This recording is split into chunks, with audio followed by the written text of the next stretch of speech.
The first item on our agenda is a motion to adopt our agenda. Is there a motion to that end? So moved. Thank you, Councillor Litwin. Is there a second? Second. Thank you, Councillor McKnight. All in favor of that motion, please say aye. Aye. Aye. Any opposed? That carries unanimously.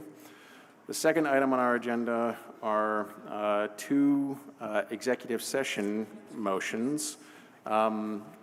City Attorney Brown, may I turn to you to provide some context on both of these motions as to why we would go into executive session on each?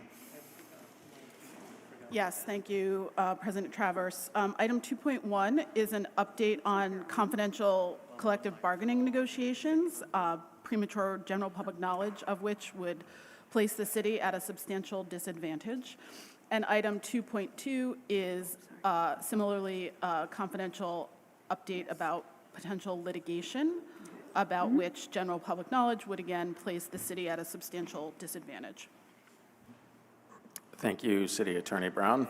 Councilor McKnight, could I turn to you for motions on our first executive session? Certainly. Thank you, President Travers. I move that the council find that premature general public knowledge of legal advice and information concerning negotiations on labor relations agreements with employees would clearly place the city at a substantial disadvantage. Thank you. Is there a second to that motion? Second. Thank you, Councillor Barlow. Any discussion on that motion? Seeing none, we'll go to a vote. All in favor, say aye. Aye. Aye. Any opposed? That carries unanimously. Councillor McKnight, may I turn to a motion on the second item? Based on that finding, I move that the council go into executive session to receive confidential attorney-client communications per 1 VSA 313A1F regarding labor relations agreements with employees, 1 VSA 313A1B, including representatives from the mayor's office, city attorney's office, and outside legal counsel. Thank you, Councillor McKnight. Is there a second? Second. Thank you, Councillor Schachter. Any discussion on that? We'll go to a motion then. Go to a vote then. All in favor, please say aye. Aye. Aye. Any opposed? That carries unanimously. And then on item 2.2, there's two motions. Councillor McKnight. I move that the council find that premature general public knowledge of legal advice and information concerning the details of pending and or potential litigation to which the city is a party or has a stated interest would clearly place the city at a substantial disadvantage. Thank you. Is there a second? Second. Thank you, Councillor Broderick. Any discussion? Seeing none, we'll go to a vote. All in favor, please say aye. Aye. Any opposed? That carries unanimously. And then the second motion, Councillor McKnight. Based on that finding, I move that the council go into executive session to receive confidential attorney-client communications 1 VSA 313A1F in a pending civil litigation matter 1 VSA 313A1E, including representatives from the mayor's office, city attorney's office, and outside legal counsel. Thank you, Councillor McKnight. Is there a second on that motion? Second. Thank you, Councillor Litwin. Any discussion? We will go to a vote then. All in favor, please say aye. Aye. Any opposed? That carries unanimously.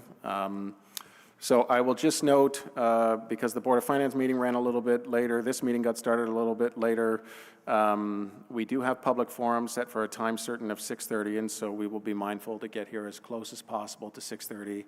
I will also note that in coordination with the mayor's office, we have set public forum for 60 minutes tonight, such that we could turn to mayoral appointments at a time certain after that. So we will do our best to stick to that schedule. So the council is now in executive session, and we will return in about half an hour. Thank you. I thank folks for their patience. We had an important Board of Finance meeting that ran late, and then some time-sensitive issues that needed to be dealt with in executive session, and so appreciate patience here. We did have public forum set for a time certain of 6:30 p.m. I will mention that I had discussed this previously with the mayor's office about setting public forum for 60 minutes. Reason being that we have a number of folks in attendance for the approval of mayoral appointments, and the intention was to ensure that we got to that in a timely fashion in case there were guests or friends or family here for that important milestone. We will certainly reserve still at least an hour for public forum here. I had indicated that we would hopefully turn to mayoral appointments within the 7 to 7:30 p.m. timeframe. So I think what will end up happening here is, as soon as public forum ends, I will, absent objection, assume we can then immediately turn to mayoral appointments after public forum. All right. So it is 6:54 p.m., and we will open public forum at this time. Under our council rules, we will first hear from Burlington residents here in City Hall, and then among those Burlington residents online. At the moment, we only have Burlington residents signed up in person. We would hear from any non-Burlington residents online, then after we hear from online Burlington residents. As a reminder, in order to participate in public forum online, you need to have signed up at least an hour in advance through the City Council's website. Each speaker, whether in person or online, is provided 2 minutes. When I call your name, if you're here in person, please come to the table and make sure that the green light on the microphone in front of you is lit. For those online, I will let you know once you've been unmuted. When providing comments, please direct them to me as the chair and not to any other individual. It's important that City Hall remain a safe place for those who serve, those in attendance, and those watching our meetings. The council respects and values the diversity of opinions and perspectives on public issues. We ask, however, that all comments be free from individualized attacks, hate, harassment, obscenities, or other derogatory language about other people or groups based on any protected characteristic. We also ask that public comments avoid conduct which is unreasonably loud, disruptive, or discourteous. If I interrupt a speaker at any point, it will be because I'm providing them an opportunity to proceed in accordance with these rules. If public comment continues in violation of these rules, I reserve the right at that point to end public comment. So with that, we have 9 Burlington residents who are signed up at the moment here in City Hall. The first is Romeo von Herman, who will be followed by Michelle Bookless.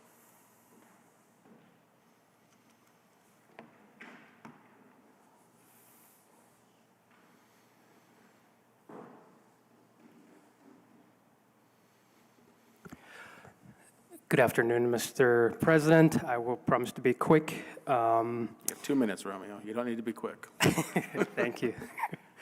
I'm here for just a very simple subject regarding feeding the housed and unhoused members of our city who cannot afford to buy food in our city. I think I'm for providing them a safe, sheltered space away from the entrance of a busy parking space. Should not be controversial. It's unfortunate that it's become a very polarizing issue in our city. And I do apologize. I wanted to say hi to everybody who's here as well. At its core, this is a very compassionate and common sense because it respects the needs of our residents and the businesses such as the fee payers on the marketplace. It's encouraging to see our residents and business owners who truly care about a healthier and more compassionate city come together to discuss this important subject. However, I ask everybody to please not make every issue in our city polarizing and dividing issue. Thank you. Thank you. Our next speaker is Michelle Bookless, who will be followed by Ryan Nick.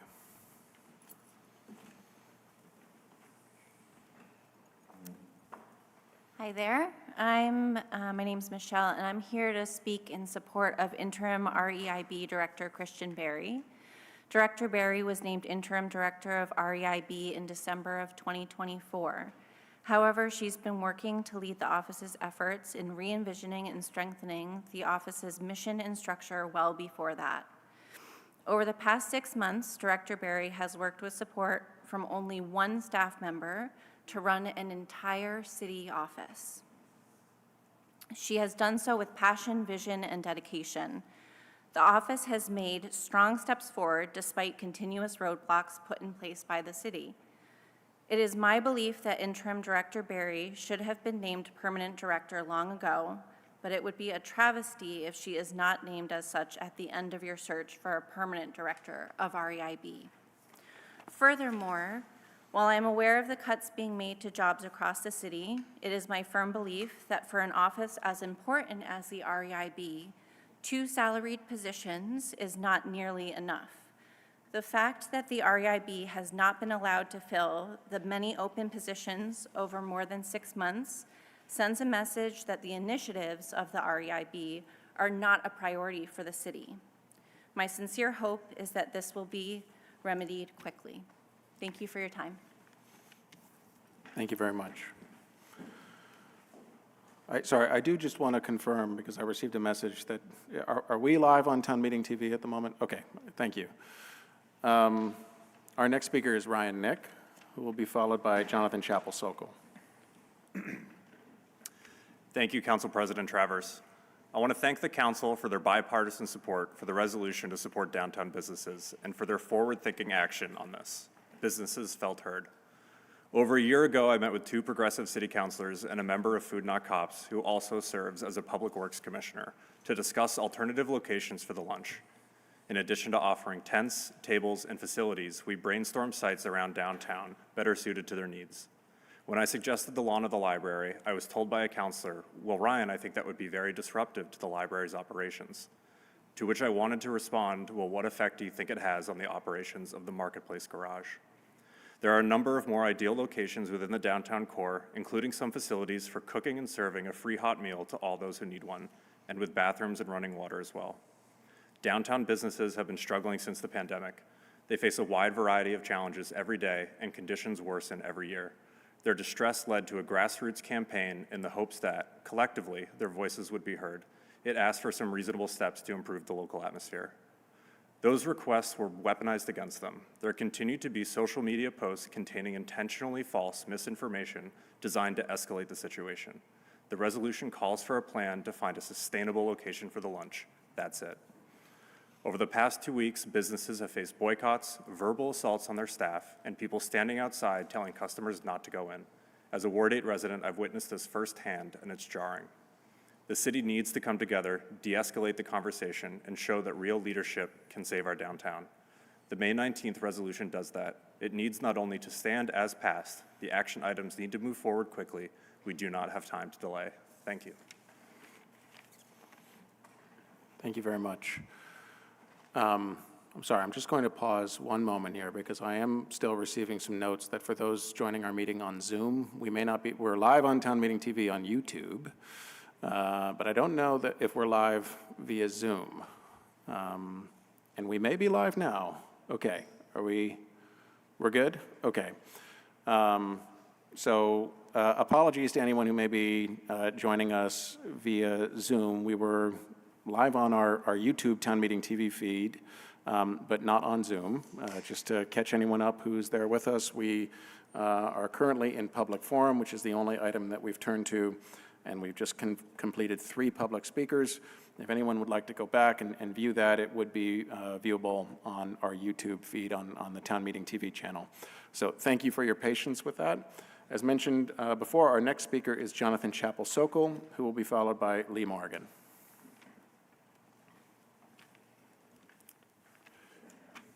Thank you and good evening. My great aunt Sarah was known to say, when you point a finger at someone, 3 fingers point back. I'd like to spend just a minute on my great aunt Sarah's moral higher ground. Burlington is not a city of D's and P's and R's, but a city of Burlingtonians.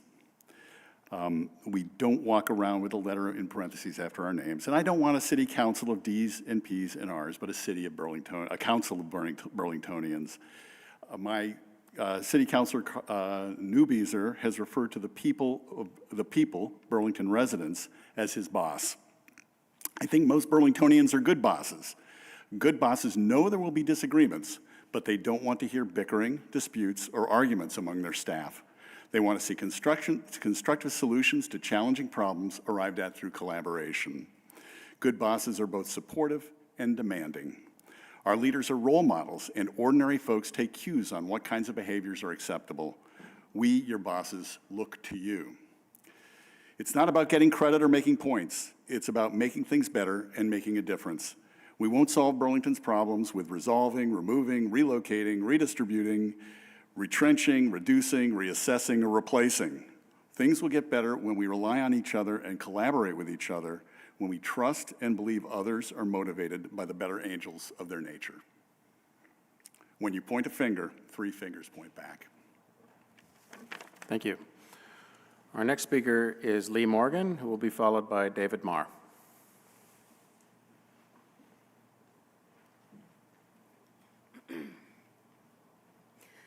Hello, my name is Lee Morgan. My hope is that tonight Mayor Mulvaney Stanek will veto the downtown resolution, and here's why.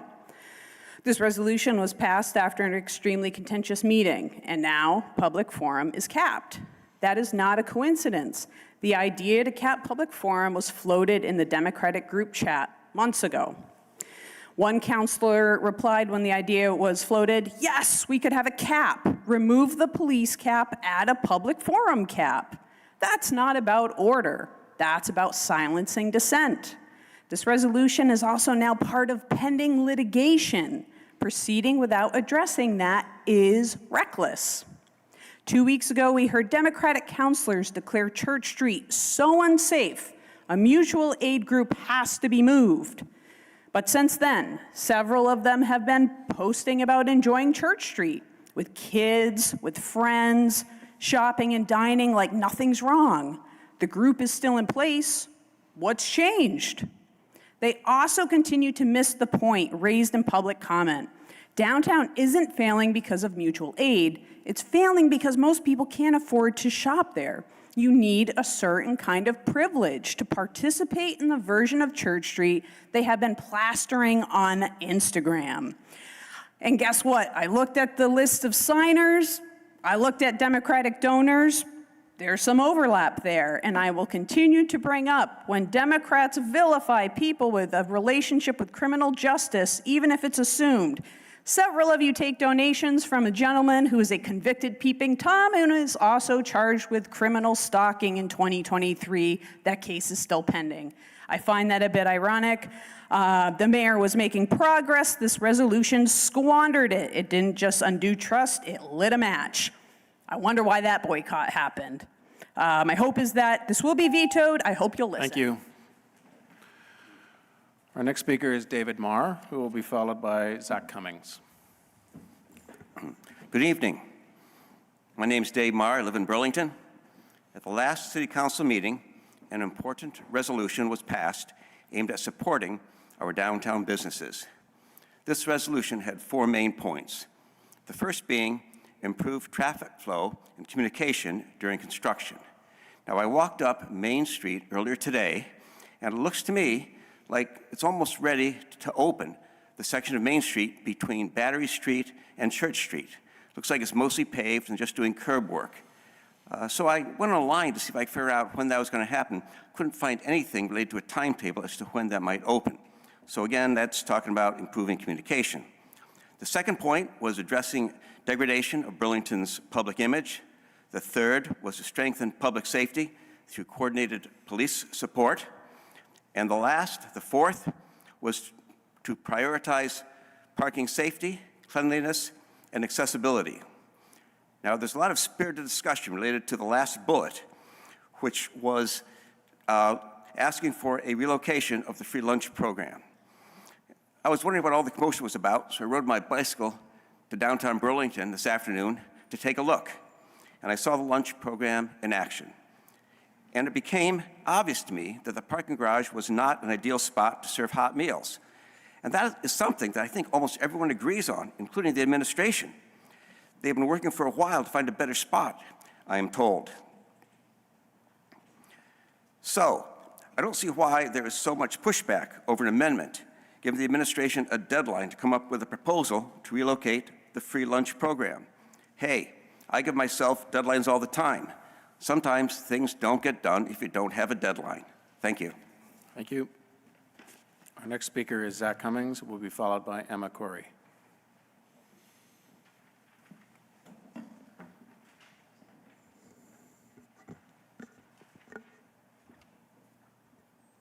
We're good? All right. Good evening, Council President Travers.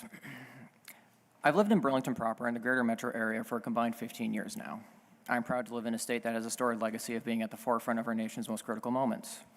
In all of the years that these states have been united, a Vermonter has been there to help lead the American way, from the Green Mountain Boys' continued will to sacrifice for our nations, from the Revolution to the Civil War and to the Great Wars and the continued war on terror. Vermonters have been around to feed and clothe our American brothers and sisters, provide us the Morgan horse and the great mind of John Deere. Vermonters have taken the pen and the rifle to fight for the enslaved, During the pandemic, it was our wit and our cooperation that has made us one of the safest places to be in the West. Our own fire department is forging a new path for overdose response. Vermonters have and will continue to lead the way. Despite all of this, as I mature into my late 20s and soon into the third decade of my life, I was absolutely appalled by what happened last week. The adverse reaction of many has made me consider if I want to roll in this community. Our rocky soil may be hard for hate to grow, but our downtown is fertile for disdain. For a collection of business owners to make a simple ask of moving a service to a better location and to be met with such disgust and to be compared to the current league of oligarchs. Our downtown is pound for pound the most important few blocks in Vermont and upstate New York. People from all over the world come to Burlington to see our lake, mountains, and valleys. Our small business owners offer goods and services for the nation, and most importantly, for ourselves to enjoy. It is these small business owners who I work with and for that have offered me great advice on work, studies, and myself. I cannot thank them enough for what they do for our community. Now I plead with you and our state delegation to fulfill your role. Citing Governor Westmore of Maryland, we do not need another study or a commission. We simply need action. The great leaders of our state, from Allen and Fairbanks to Curran and Sanders, are you to follow in their lead and act with the expedience that this moment wholly deserves? Thank you. Our next speaker is Emma Corey, who will be followed by Alan Walker-Hodlin. Emma Corey, Ward 6. I'm here to speak tonight in support of our REIB office and function, and for the interim director, Christian Berry, to be appointed the permanent head of the department. As you can see tonight and in the last weeks and months, our city is hurting and in desperate need of healing. We have issues with safety, belonging, access to resources, and systemic racism, all contributing to our public health emergency. We have polarized views and difficult conversations to navigate as we collectively address these issues. The ruptures that we had at the last REIB meeting and after the city council meeting are a testament to how much healing we need as a city. I've noted with interest the April 7th comments of our mayor around this administration's commitment to REIB, but I am not seeing visible actions that support the remarks. For example, this week and tonight we're celebrating the exciting appointment of new heads of department, including the new fire chief, director of CEDO, and the director of the Church Street Marketplace. These appointments were made without doing an open search. In contrast, there is being a search conducted for a permanent REIB director when we have a competent leader from Vermont with lived experience with oppression in the role for 7 months. Director Berry has bipartisan support for being the permanent director, being praised for the wisdom, stability, and expertise she brings to the office, and that she has been operating at full function with 3 unfilled vacancies the entire time. I would like to name the inequities of this hiring process, the confusion and harm that it's causing, and the continued and blatant lack of support for Black female leaders by the city of Burlington. We are all still waiting for justice for Taisha Green. My asks are the following. Please name Interim Director Christian Berry the permanent head of REIB. Please share an action plan and timeline for chartering the office. Please share an action plan with tangible and visible milestones for filling the vacancies and ensuring the office is staffed and funded. Share an action plan and timeline around training for our city leadership to navigate difficult conversations. Thank you. Appreciate it. Our last Burlington resident here signed up in person is Alan Walker-Hodlin. And then our first online Burlington resident will be Sharon Busher. Hello, my name is Alan Walker-Hodgkin from the Cafe Hot in downtown Burlington. Just quickly want to congratulate the appointees tonight and also say that recently the director of the DPW shared with me that the necessary ravine and waterwork downtown is set to be completed in the coming months. The construction related to this project has put the community through an undue amount of stress, and we are still only halfway through. It has also put an unsustainable financial strain on me, my coworkers, and others who rely on the downtown community. The director of the DPW also shared with me a pathway to a cheaper and faster completion for the Main Street project. As it stands, the city has $13 million and 18 months of construction ahead of it. I would like City Council and the mayor to explore the possibility of reducing the scope of future work, which, sorry if this is redundant, would save us over $10 million and another year of closed roads. The necessary portion of this project is nearly complete, and whatever work remains is unnecessary, costly, and has put an unquantifiable burden on the community. It is in the best interest of Burlington today and tomorrow to reduce the scope for the remaining portion of the open Main Street, excuse me. A community member recently told me, and I quote, "We don't need great streets, we just need streets," end quote. I agree, but I'd like to add that these streets have been great before, and we don't need to spend another $10 million or close Main Street to make them great again. Thank you. Thank you, Alan. Before turning online, we do have one additional Burlington resident here in person, and that's Sasha Mayo. You can go ahead, Sasha.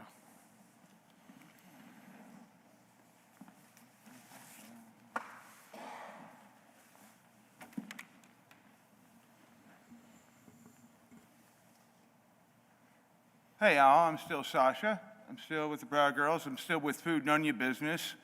I'm still out proud, loud, and walking around. Limiting the public comment to just an hour. There are a lot of people who want to speak. I know it's taken up all your time. I'm so sorry we're making you stay late. And I'm sorry we're making you do your job. I know it's a terrible burden on you. I know, like if you limit the time, I wouldn't have time to bring up how the town is trying to decide where people can be fed so that you get to decide where people can be fed. So, you know, it just seems like you want to decide where people can be fed, trying to keep the undesirables from being fed where you don't want them to be fed. You know, we're not Hamas, we're hummus. We're getting tired of getting blamed for everything. It's not us. What happened to Burlington? It's not the way it used to be. Well, America's not what it used to be. It's not like it used to be anywhere. Things change. You want what? You want to make Burlington great again? Is that what you want? What's that called? Gaba or something?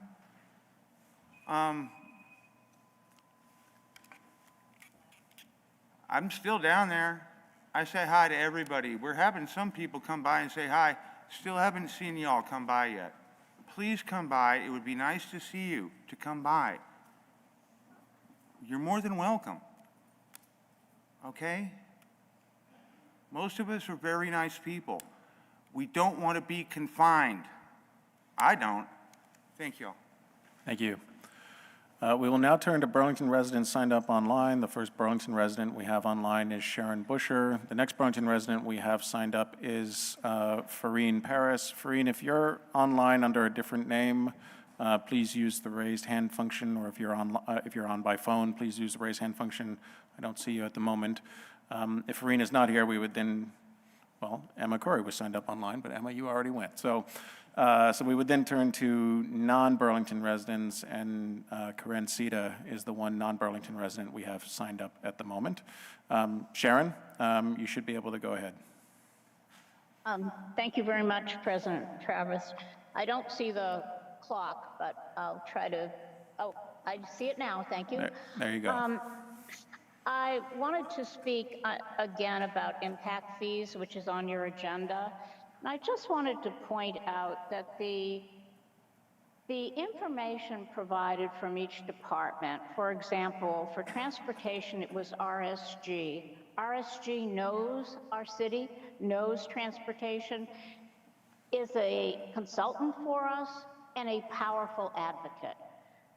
So they're going to put forward a very strong support for impact fees and a good plan. For water and wastewater, it's RAF Telus. I'm mutilating their name, but anyways, that company has worked with the organization of water and wastewater, knows that division really well. Once again, a very strong advocate, knows what jobs need to be done, putting forward proposals for impact fees. The rest of the departments did not have that strong advocacy, and so they were left to be represented, I guess, by a consultant, and our city going to department heads asking for whether or not impact fees would be utilized with development. My point is that I don't feel that it was really a balanced and fair process. And I feel that the result, even though I support transportation and water and wastewater, I feel the other divisions didn't get a really careful look. The last thing is the capital plan that's supposed to now have freed up money for other divisions because of the impact fees. I haven't seen that proposal come forward where we would be able to invest money in police, fire, et cetera. Thank you so much for your time. Thank you very much, Sharon. I will also note for folks that later in our deliberative agenda, we do have a public hearing scheduled for proposed amendments to our comprehensive development ordinance and extending the neighborhood code. Sharon, I have you and at least one other individual signed up already for that, but if there's anyone here or online who wants to speak in the public hearing on the proposed zoning amendment, we will open the floor at that point in time. Our next Burlington resident signed up online is Farine Paris. Farine, I do not see you online. If you're, again, using a dial-in number or you're there on a different name, if you could please use the raise hand function. All right. I do not see any raise hand, so we will then turn to the one non-Burlington resident we have signed up, and that is Karen CEDO. If we could please promote Karen. All right, Karen, you should be able to go ahead and unmute yourself. Thank you, President Travers. You know, I've been trying to figure out how much I really want to get involved because I'm just like, you know what? I should just wait until everything that I said comes to life because that's what happens in this city, and I can just come back looking fabulous, looking chocolate, and say, I told you so. So, which is something I love to do because they don't like to give me credit where credit is due, but that's okay. God knows. God knows. I'm just worried about, once again, how we just seem to enjoy a mayoral leader who comes with no ideas. I just don't understand why we find enjoyment in that. It causes me deep despair. I'm like, you know what, girl? Think about Harvard. Think about all the people in the courthouse that you're trying to fight. Think about looking fabulous. Think about getting skinny and pretty. Like, that's your priority. But then I'm like, you know what? My city is also my priority. Because why are people not being able to be fed, but yet the mayor gets free food? Why is this woman who makes 100,000 or more? I'm sure she negotiated. She seems like a negotiator, more than the mayor previously. But anywho, why is this woman, two people in her household are making over $100,000 and Burlingtonians are suffering day and night? You love to go to church, you love runway walking through church, but you don't do it anymore because there's too much sadness. So when you told the city, bring happiness back, they didn't listen to you. So I really don't. Yes? Why is that? Because it's the truth?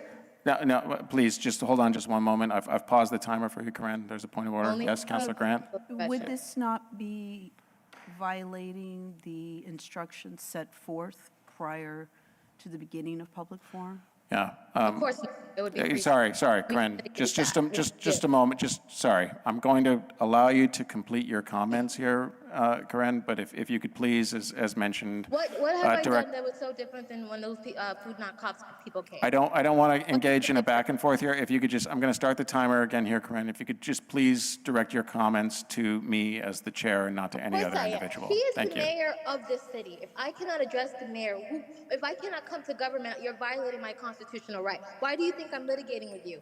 All Vermont people have the right to talk to government. He is government. And what does it look like for a woman needing a president, a male city council president, to always defend her? Because the female president, Karen, never I'm sorry, defended Mira. Karen, So what does Karen, that say? please, I'm going to ask you to not call out I'm not anyone's litigating. individual This is my characteristics free here. speech. I'll just talk to your attorney, Mick Letty, who's litigating, and we're about to go to mediation. I'll talk to him. All right, thank you. We will close public forum, seeing no one else signed up, at 7:23 p.m. And as previously mentioned, Mayor, absent objection, I think it may make sense for us to turn now to item 8.1 on our deliberative agenda, which is mayoral appointments. I will note as well, Mayor, that we do have a city council with Mayor presiding, which touches on the appointments, and so I think once we're completed with 8.1, that we should briefly recess the city council meeting to turn to city council with Mayor presiding. So I know, Mayor, that you have a presentation of your appointments and perhaps a couple individuals to introduce to us here for the first time in a formal way, and would turn the floor to you for a presentation. Thank you. Thank you very much, President Travers. Yes, so tonight I'm presenting a slate of appointments, mayoral appointments, which is what we do annually in June per the city charter for the number of appointed roles that are empowered by the mayor to decipher who should hold those roles. And to start, because we have two new folks to introduce, not only to city council, although we did do this in an informal manner so folks could have Q&A one-on-one with these candidates or these appointees, but I wanted to make sure they had a chance to introduce themselves to the public. So I'm going to ask that DC Michael Curtin and Samantha McGinnis come join me at the table. I promised them that this would be a very straightforward and painless experience, so please help me in that. But as they take a seat at the table, I just want to start with these two particular appointments, but then I'll speak to the slate in general in just a moment. So I want to first start with Michael Curtin, who currently serves as our Deputy Chief of Operations for the Burlington Fire Department. And as you can see, there's a number of the rank and file for the fire department standing along the back wall. They always stand back there, but as you can know, they're on the ready to roll at any time. But I mention that because when I began my process around determining how to take a step forward with the irreplaceable task of replacing Chief Michael LaChance, of course, but knowing that we have very capable leadership within the rank and file, the BFFA, the union that represents our firefighters, came forward very astutely to notice with their full-throated support for DC Curtin. They really believe in his leadership. His long legacy with the Burlington Fire Department is known. He's held many roles ranging from lieutenant to captain to battalion chief, and now, of course, as Deputy Chief of Operations, which he's held since August of 2024. He's a very capable leader, and for me, as mayor, it's always critically important to find ways we can elevate people from within. That helps us with retention. It helps us with institutional knowledge of departments. And there's so much facing our fire department in particular with the challenges facing our downtown safety, our community safety as a city. I was just so pleased that he was interested in this role, first of all, but willing to bring his capable leadership to help us with a seamless transition in this very important department in our city. So I would like to present to you Michael Curtin with the support, my full support, and the support of his rank and file colleagues, and give him a couple minutes to introduce himself to the City Council, see if there's any brief questions, and then I will go on to my second candidate at the table. DC Curtin. Thank you. I'd like to thank the mayor for her support, the support of all the firefighters, Chief LaChance too. It's truly an honor and a privilege to serve, and I look forward to the next position. I look forward to serving the city and serving the members of this department. Thank you. Thank you, and I'm happy to see if there's any just brief questions from councilors before we move on. Are there any councilors with particular questions at this point in time? I know that we'll have an opportunity for comments as well once the slate of appointments is moved. They're that excited, DC Curtin, so take that as deep excitement. Take that as a good sign. It won't be. Yeah, okay. There will be questions later. Yes, Future meetings. But truly, we have they have a very big agenda tonight, so this is not, anyway, this is nothing against, about either one of you. The second person I'd like to introduce the council and the public to is Samantha McGinnis, who currently serves as our Assistant Director of Downtown Projects and Programs within the Department of Business and Workforce Development. She's been here with the city for 6 years. In her prior professional experience, she worked in the city of Boston doing lots of placemaking, lots of intentional design of how do we better utilize public space, how do we intentionally bring community together. I will not remember the name of this park off the top of my head, but something about the Big Dig, and everyone who knows Boston better than I will know. She was behind a lot of that around leading the city of Boston forward with the recreation and the reconnectivity that big projects like that really require.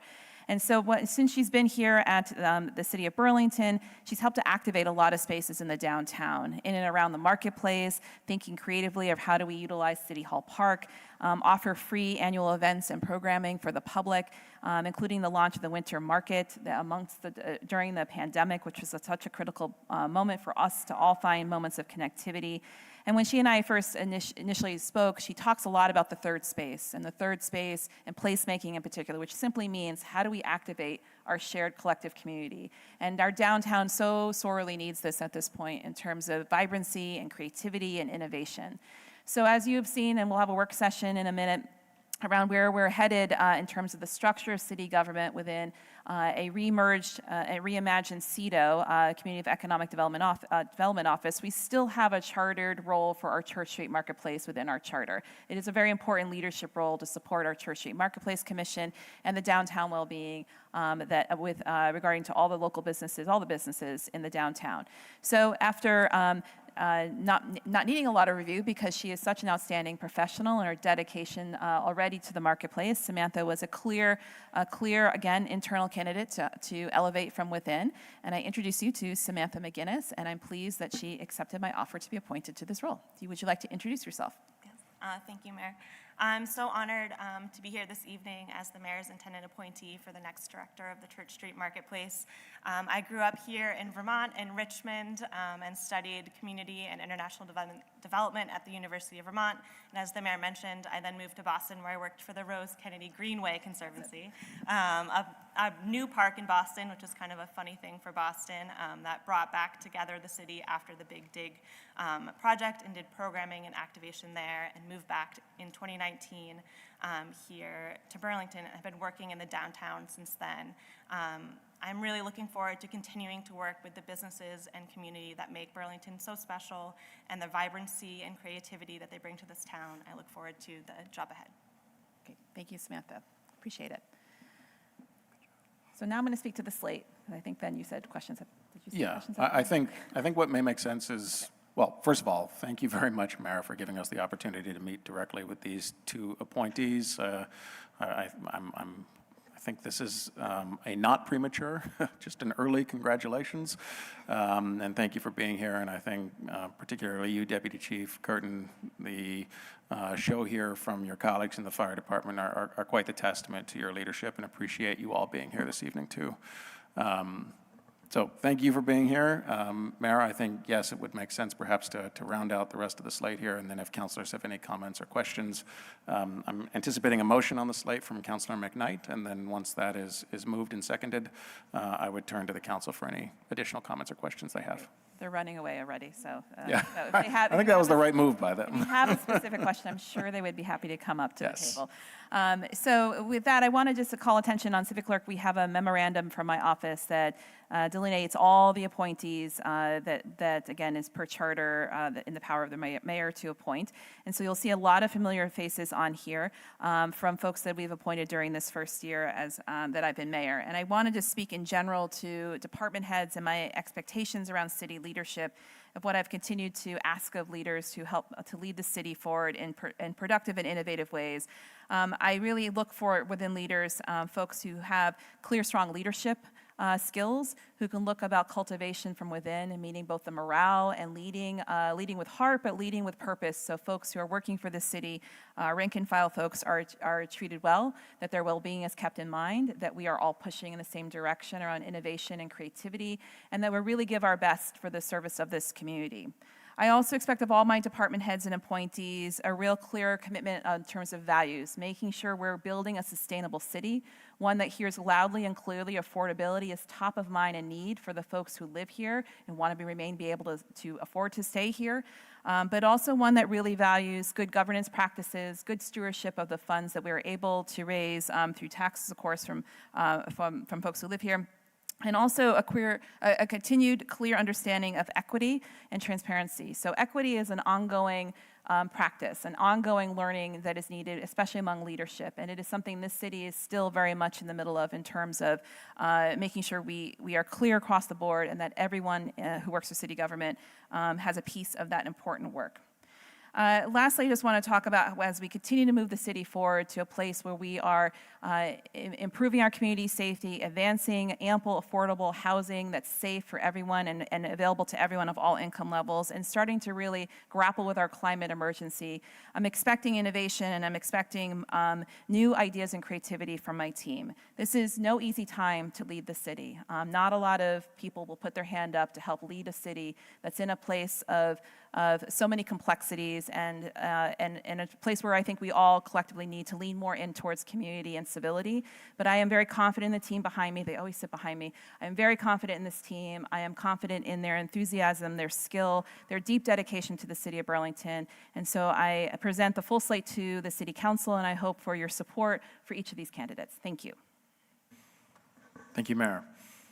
Councilor McKnight, before any further comments or questions from councilors, may I turn to you for a motion noting that the recommended action on civic clerk, I believe, is well, let's go there. Move to confirm the mayoral appointments for fiscal year 2026 as listed in the memo cited by the mayor. So moved, and I would ask for the floor back very briefly after a second. Thank you, Councilor McKnight. Is there a second? Thank you, Councilor Bergman. Councilor McKnight, the floor is yours. Thank you. This is an exciting night, and I just want to congratulate everyone here and thank the mayor for bringing us forward such a strong slate of city leaders.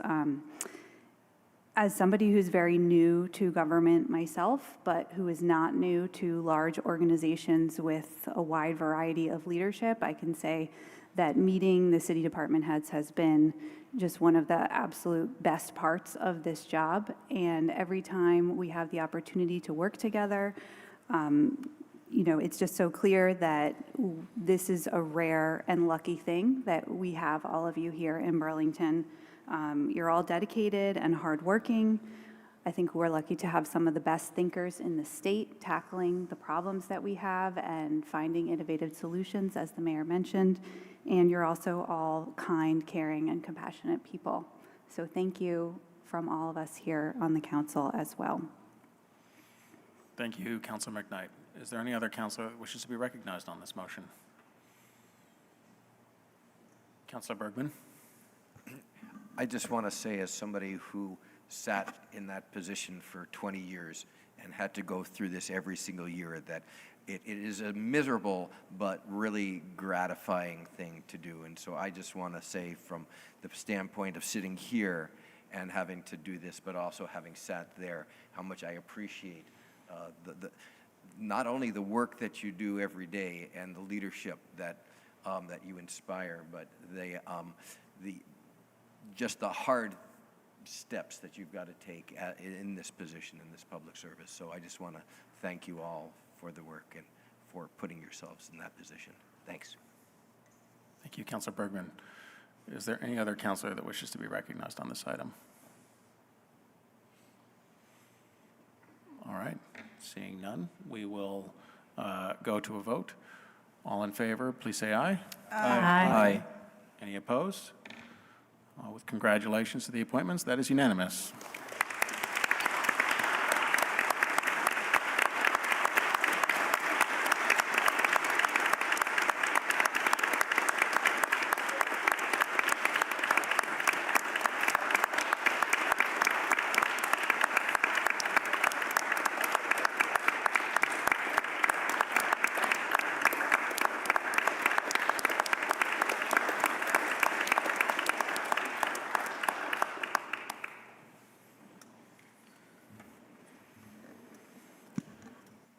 As mentioned, there is a related measure before the City Council with Mayor presiding, and to turn to that, we will recess the regular City Council meeting at 7:37 p.m. And Mayor, I would hand the gavel to you for City Council with Mayor presiding.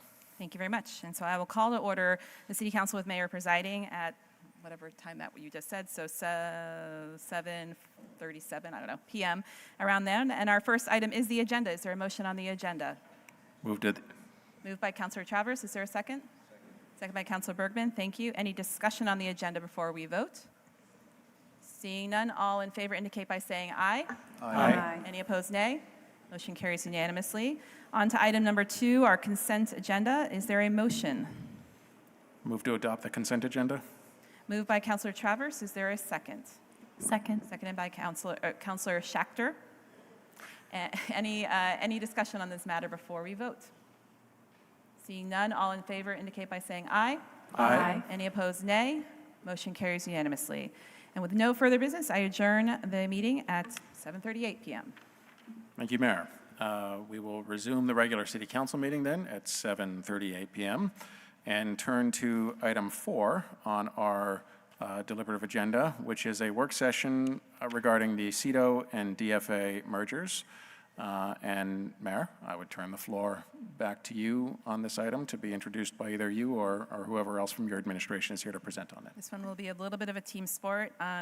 So Scott Barker is on his way, and he'll be pulling up our slides. He's going to take the lead, but we're going to tag team this a little bit with our presentation regarding an update in general from the Modern Gov initiative, but specifically to look at 2 mergers we've been working on over the last several months that we are proposing begin on July 1st related to the Department of Financial Administration, or Finance Administration.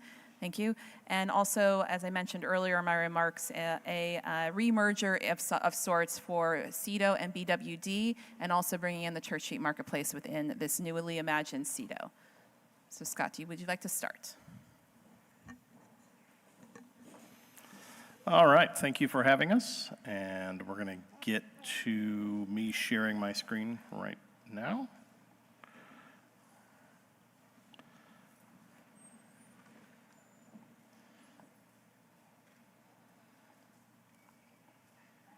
Everybody see that? Oh, come on. There we go. Okay. It's, I guess, a little embarrassing. There it goes. I was going to say, it's a little embarrassing when the tech guy can't make the tech work. All right. So we are going to talk, as Mayor Mulvaney-Stanek talked about, the Modern Gov initiative update. And we're going to focus a little bit on where we're at to this point. So we circled what we've accomplished so far, or where we're at in the red box there, where we've basically reached the end of FY25, and everything inside that box has either ended or is underway. So you can see there's a few pieces that will bleed into the first part of FY26, but Department of Finance Administration, centralized accounting, integration of CEDO and BWD, all of those pieces have been accomplished to this point or are well underway to be completed by June 30th. So we go into the new fiscal year, July 1st, with those departments fully operational and ready to go. So we've got a couple things we wanted to read about, and Mayor, I'll let you jump in anytime. Creation of the Department of Finance and Administration. I'm not sure why it's hard for all of us to say that, but it is, where we take the merger of our 4 city departments into one: clerk treasurer, information technology, human resources, and the assessor's office. Move all those in, design, transition, and as it says there, our launch is July 1st. We're also talking about reintegration and merger of BWD, including the Church Street Marketplace, into CEDO. That's also slated to launch on July 1st. And then how did we do it? Where did we go? How did we get here? We approached all of this very deliberately and intentionally with engagement from across the department heads, with close consultation and work with the union and employee inputs. It was led by the Modern Government team and the mayor.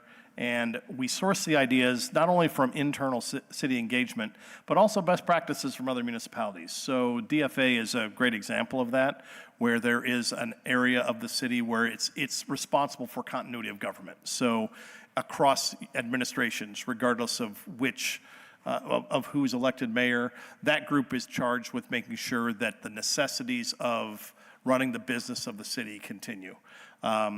We also use things like operational studies. The ideas came from operational efficiency study and other studies that we commissioned as well. And then we talked about after this first round. So you remember where we were at the end of FY25. What have we learned at this point? First and foremost, we need to be more intentional and consistent with communications. We heard that from not only internal to the city, but external to the city government, counselors, et cetera. We want to make sure that we come back to, as we go into phase 2, with a much more intentional and consistent approach from communications. We want to, and part of that means that we'll be working with departments as many employees as possible instead of working 2 departments. So we can make sure that we're working to make sure people have that investment and that buy-in to what we're doing. One of the important things that we realized this year is that our Modern Gov changes kind of ran into budgeting season and appointment season and spring training season, baseball, everything. We tripped over everything. And so we're going to be very deliberative in terms of what our timing looks like next year. So we'll start sometime in late August, early September with a slate of what we're going to try to accomplish so that by late December, early January, we've gotten through that piece so we can have a clean budget season and appointment season. We'll continue to work with employees and the public that Modern Gov purpose is not, the primary purpose is not reductions in force. The idea here is to find ways that we can be more effective, more efficient, and less duplicative of services, things like that. And then we also know that all of these changes that we're proposing today are a bit of a one-year trial run. Let's make sure we've got this right before we start asking for charter changes. Those take a long time. They're difficult to implement. And so we're going to try to take this time, make sure these changes are right, and then work on charter changes down the road. And Scott, I just want to emphasize on this one that, DFA and the CEDO work was our first real deep dive into structural changes within the city. And on the timeline, which I think was on slide 2, about what comes next, we will be applying all of these lessons learned. It's been important to me to make sure we document this along the way, know where we can improve, hear very diligently what employees are telling us who are the most important in many ways around their expertise and their input on this, as well as residents around how do we notice and anticipate better changes. And I really want to emphasize what bullet is. It's the third bullet there, that it was very unintentional around how long pieces of this took, and we hit head on into the budget season, which was not the design. It made for a very extra difficult process, not one that we would recommend again. So as Scott was just saying, we learned a lot in this first year, and we're very much on our course of being able to pilot elements that we do truly believe are vetted in ways that can not only make a more sustainable government, but more effective government, so that we're able to really focus and do effective core services throughout the city. And the second piece of our work, people can look at again on that second slide, but we're going to be looking at one example, how do we more effectively support events within the city and make it very easy for people who want to sponsor an event, for the city to put on an event, that we're really putting our best foot forward and bringing that expertise together in a coordinated way, just as one example of where we're headed next. Go ahead. Thanks, Scott. There we go. So again, we talked about the Department of Finance Administration, continuity and sustainability of city government. Ultimately, we believe that this is probably a path towards civil servant structure for high-level leaders in HR, IT, finance, city assessor, as opposed to political appointment. That is actually one of the things that we've found across municipalities across the country, that this is a best practice in that direction. We're going to be able to be more effective structural alignment across financial, HR, and IT functions. I think Chief Administrative Officer Shad would agree that we're already seeing some of the benefits of that in terms of how we're pulling the budget together and how we're working together even earlier than the July 1 launch. Integrated citywide systems like HRIS and the financial information system, which will probably be a foundational of an enterprise resource planning system. We're going to be able to improve consistency, compliance, and transparency. It serves to do things such as allow for more efficient collection of assessments and taxes, things like that. And then long-term transformation and service delivery, financial management, fiscal stewardship, with these groups working together more closely and working toward the bottom line goal of continuity and sustainability of city government. This is a organization that is going to be very powerful going forward in terms of making sure we're, as a city, working together. And the asterisk, just because someone's going to ask, Scott, that asterisk on the, if you can go back one slide. One slide? Yep, that slide. The asterisk after, nope, one more forward. Nope, one more. I can't wait to do a road trip with you. No, right? Why DFA slide? There we go. There we are. On the second bullet, there's yes. an asterisk next to the political appointment, and I just asked that we put that there because, again, since we're piloting this, and you just heard this with the slate and approved a slate that included mayoral appointees within this department. So we're doing that because we're not changing the charter, and so we're in a transitional moment. I just want to be transparent about that. If this works, we will, as Scott was saying, propose in a whole strategic way how we're going to tackle our charter and how we can update it to be more useful for modern day governance. But those political appointees, if this works, would be recommended as not being a mayoral appointee anymore. So we're not there yet, and that's hence the asterisk. I didn't want people to be confused that, hey, didn't you just appoint, the CIO, for example? And like, we did, and he is also going into this department. So this is what the Department of Finance and Administration will look like starting July 1, where there'll be human resources. And we did include other attachments in Civic Clerk that shows names next to all of these. I know there was some questions about what names come and go in terms of how this all works. But this chart will show you FTEs. So for instance, finance and accounting, accounts payable, 6 FTEs, assessment specialist and assessment analyst, 1 FTE each. So this is what we would look like as a Department of Finance and Administration. And then we can move to CEDO. Before we go to that, sorry, this is just like the dance. I should have like a little flag that I just. It's okay. And I just want to emphasize on this org chart, you can start to see how we are going to be better utilizing employees because the centralized nature of DFA, it's going to allow us to do more purposeful cross-training, better utilized, for example, in the world of accountants, not to pick on accountants, but we had satellite accountants before. So there's high seasons and low seasons depending on what department you're supporting. And this will allow a pooling of folks, not only in their expertise, the seniority, the institutional knowledge, to support new people coming into roles, but to allow us to better utilize folks in a balanced way, of course, about their workloads when there's that high and low season. So no one is overworked because they're the only accountant who's supporting DPW, for example, and I'm looking at Laura, in the middle of the summer when you're doing all the big construction stuff and needing to get billable hours through. And we often will have a backlog, so that is a high season for DPW. This model, just as an example, can allow us to have more consistency, evenness in workload, sharing of experience and expertise, which I think will benefit the city.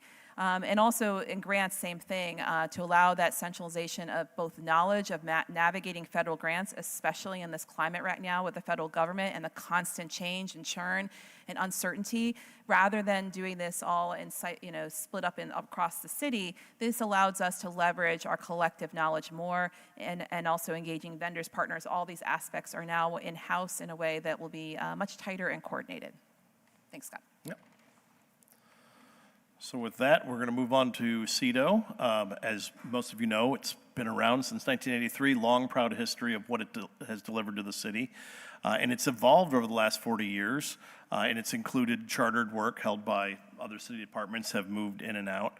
And the department's chartered mission includes to advance comprehensive community economic development strategy, stimulate investment and assist business economic enterprise, address the city's housing needs, waterfront development, grants and aid for the city, administer federal CDBG funds, which is always funny because we can never say that in any of our meetings.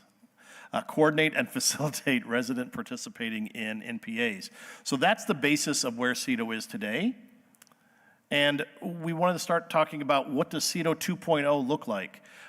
You can see that there were 1, 2, 3, 4, 5, at least 5 studies conducted on CEDO. As the mayor said, federal grants are changing. Vulnerabilities, including upcoming federal budgets, are going to include no CDBG funding. How is that going to impact everything? How do we sustainably fund a department between general fund and grants? So CEDO has historically been very grant heavy. How can we get a better mix there? Using CEDO 2.0 to address substance use, mental health, and looking at the crisis in the city around housing, homelessness, and public health. We're looking at more robust community engagement, inclusive elements of language access, trusted community voices, complex public-private partnerships on large projects. I think we all can name several of those. Open question of best placement of the Community Justice Center and the evolution of the needs of the marketplace that Samantha gets challenged with as she steps into the new role. She's ready. One thing I want to add on CDBG, which I can say correctly when I'm reading it, is that it is in the president's budget, no CDBG funding right now. We will be bringing next year's CDBG proposed funding to you at your June 16th or 23rd? Now I can't remember.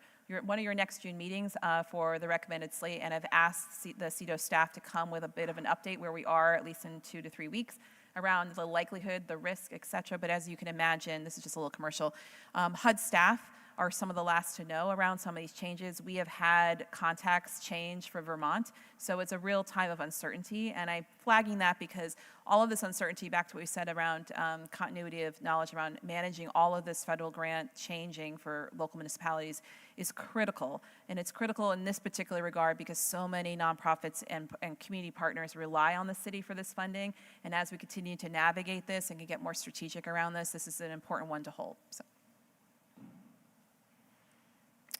So what are we looking forward to in CEDO 2.0 if those are all the challenges that we're designing this new group to take a look at? We developed in March 2025 the mission statement and the vision that you see before you.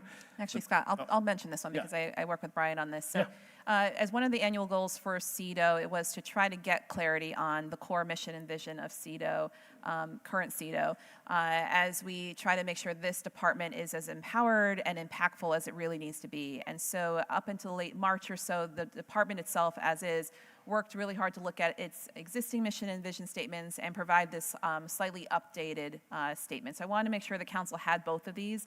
It's not far afield from what it's been before, but it's a reaffirming around how to engage our community, to make sure our community is thriving, addressing poverty, affordable housing, homelessness, working to repair harm, all things that are fundamental to what CEDO's been working on, and really with the vision of making sure that we can do even more, like make a healthier community, think of this being a vibrant community for all, and that justice element, but also bringing in, even before we talked about the merger, promoting economic and workforce development is something that's been core to CEDO's chartered mission. It's what is reaffirmed in this process, and so it was a directional arrow, if you would, on the road of making sure that we do that well, bringing some of those pieces back together in this merger process. And I'm going to take the next one too. Scott, you're doing great. I'm just sometimes the mayor wants to get a word in. You have prerogative. I know. So looking forward, and I wanted to take this slide in particular because I want you to hear from me, my vision of why we're taking this on. We really, in particular, need a stronger and innovative housing strategy. This is particular for Councilor Carpenter because I know she's spent her life career giving to our housing work here in the state so dutifully, and I really want to make sure you hear clearly. This is a true conscious choice to make sure we are putting as much power and resources and strategy behind advancing more housing in this community of all kinds, making sure that we not only have an ample amount, but that there's affordable housing for people of all income levels, and people know how to build and access it. It is not just going to be reliant on a few big projects, but really, truly, how does everyone leverage the neighborhood code? How does everyone think about small levels of housing that can be brought online as we infill throughout the city? And because of that, and because of the need to really get this sound and articulated in the first year, this is why we are proposing one new position in the budget to create a senior advisor on housing to start in the mayor's office as an incubation moment. Much like how we've used the position on the senior advisor on community safety to look really across departments and build out a strategy, that has been a very helpful model in year one. What's different is that the senior advisor on community safety is working herself out of a job purposefully. So once she figures out our systems, our gaps, et cetera, and we launch over the course of the next year to two, her position will sunset. This position is very much going to be needed. Housing is a long-term, massive project to do, especially with the numbers the state has given us on our portion of what we have to build in the next 25 years. So the thought is we would create this first in the incubation year in the mayor's office, work in tandem with this homelessness specialist, moving that position into our policy team within the mayor's office, and then move back in year two these positions so that we have a comprehensive housing team that reunites, if you will, with the home program folks, the lead program, et cetera, folks who are doing sort of more nuts and bolts production, if you will, the operational side of what the city's role is for housing.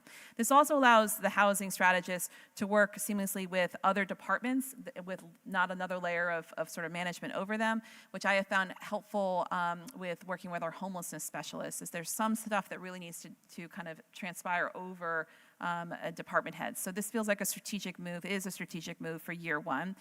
I also want to note that we're going to unfreeze a former Community Works position because we desperately need a very high-level project manager on the number of public-private projects that are underway. This means the Memorial Block, this means CECORD, this means other projects coming online. so that we can make sure that we have the expertise needed. Right now, I've been having to tap different department heads, and we really need someone solely focused on making sure that the public good is always front of mind in these particular programs. And to that last point I was just mentioning around our home and CDBG and lead program teams, I want us to innovate around how do we more effectively use these folks. They're federally funded, but they know the community. And so how do we figure out their networks and their support and their connections to the community to do what I said before, make sure it's easy for folks to know how to help bring more housing online, do the education, do the outreach, do the community connections needed to advance our housing goal. The other pieces I'll just speak to, since I'm on this slide, and then I'm going to pass it back to you, Scott, so get ready, is that this is also a chance for us to refocus and re-merge our workforce development work that actually strategically advances our city's priorities. We were doing good work in other sectors, but for us to really advance our priorities related to housing, related to climate, and related to community safety, we should make sure our workforce work that we're investing in is doing that, helping us actually get the workforce needed to build more housing, getting us the workforce needed to deal with weatherization, for example, when we know there are shortages. So this is around us working smarter, back to Modern Gov's kind of mission here, to have an effective, impactful city government that helps us advance our own goals and needs in the community. We also will be creating a comprehensive community and economic development strategy. This is really important. So again, much like how the traditional comp plan is for a city, this will be integrated within our comp plan in a more comprehensive way, working with the Office of Planning, so that we have a roadmap for where we're headed in terms of a strategy throughout the city, and not just on what happens with Church Street Marketplace, of course. And with the community element of that, it really, I think, is going to help us kind of innovate in ways that Burlington hasn't been able to articulate yet. The last couple points, TCV stands for Trusted Community Voices, and LAP stands for Language Access Program.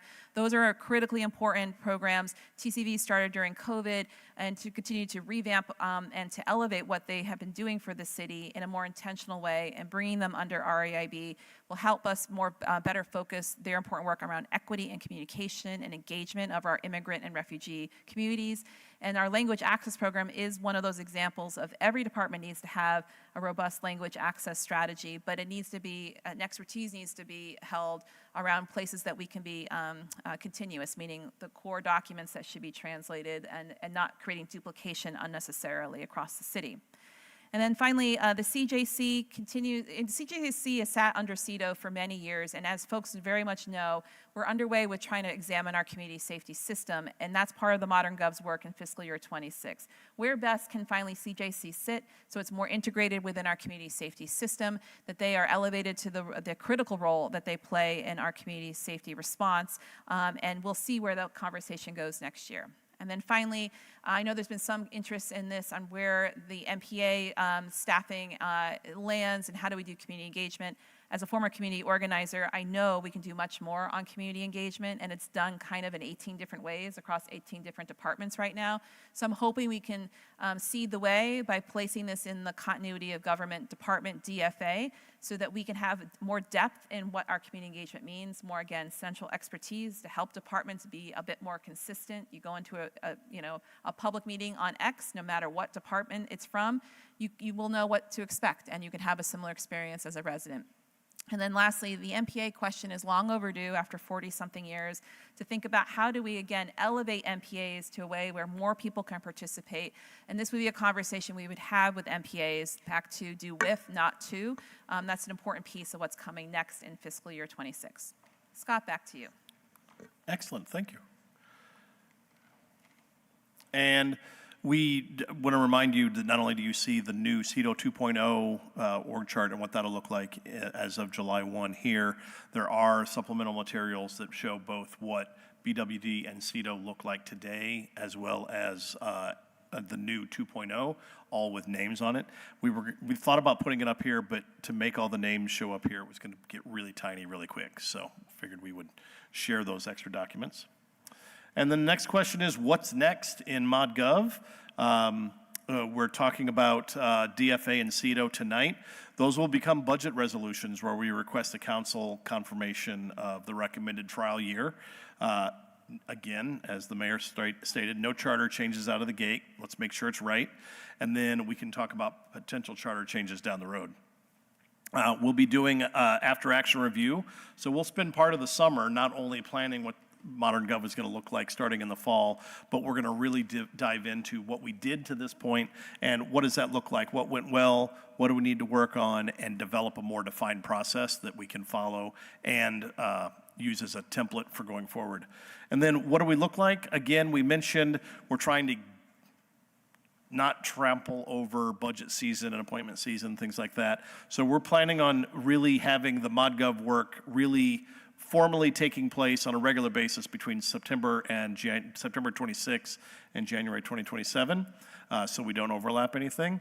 And some of the things that we'll be talking about, the mayor talked about a couple of them, but talking about centralizing marketing and communications, what does that look like, event planning, arts, parks, public safety. We think, some of this is going to start in FY26. A lot of it will bleed into FY27. And we'll know as we get into late summer what we'll be able to, as we look at timing and how that looks. We won't be able to do everything, obviously, but we'll figure out where that is, what it looks like, and what the most important pieces are. I think that is it, unless anybody has questions. All right, thank you, Scott, and thank you, Mayor, for that presentation. We will turn to councilors now. This is a work session. Is there any councilor with comments or questions on this work session? Councilor Carpenter.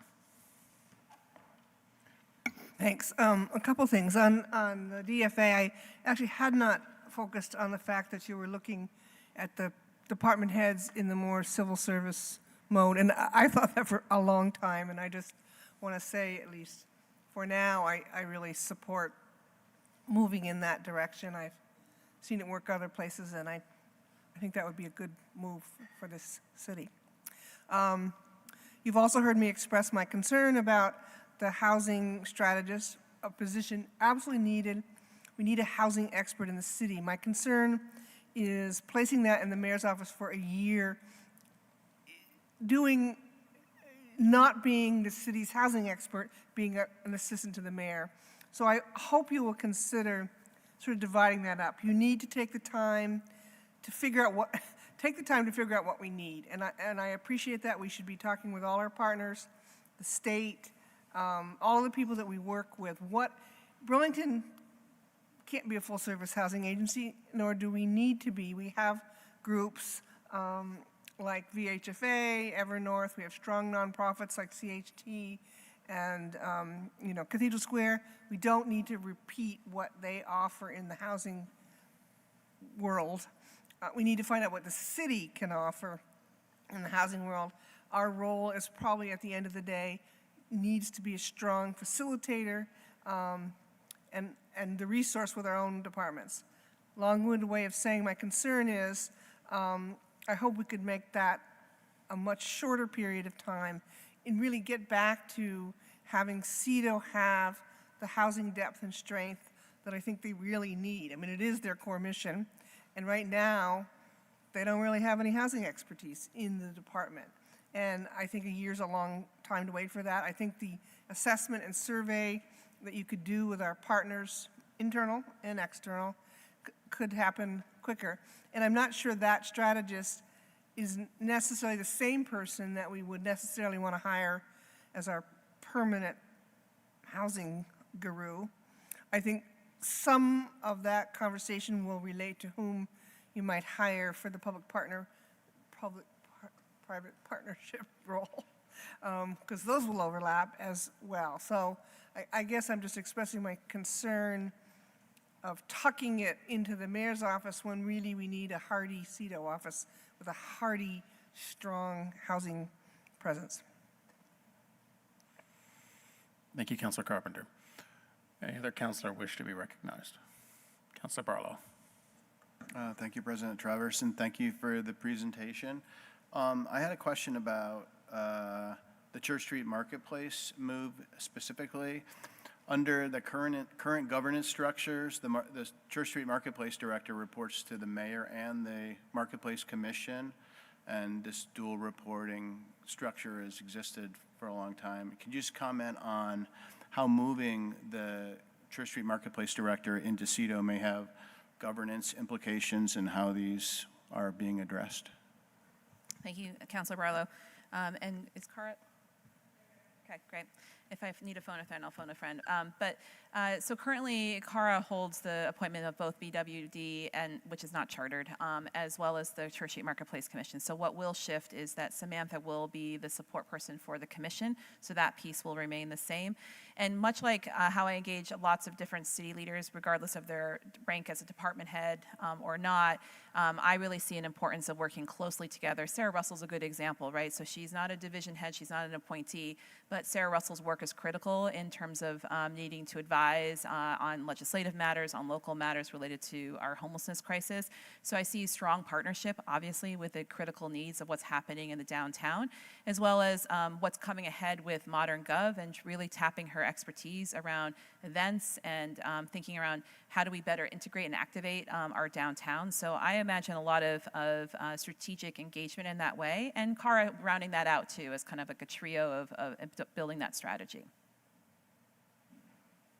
Thank you. Can I just follow up with one additional question is, do you anticipate we would need any charter changes as a result of this organizational change? And I guess lastly, how do we think the members of the Church Street Marketplace will continue to have a strong voice in the decisions being made about the marketplace? Thank you.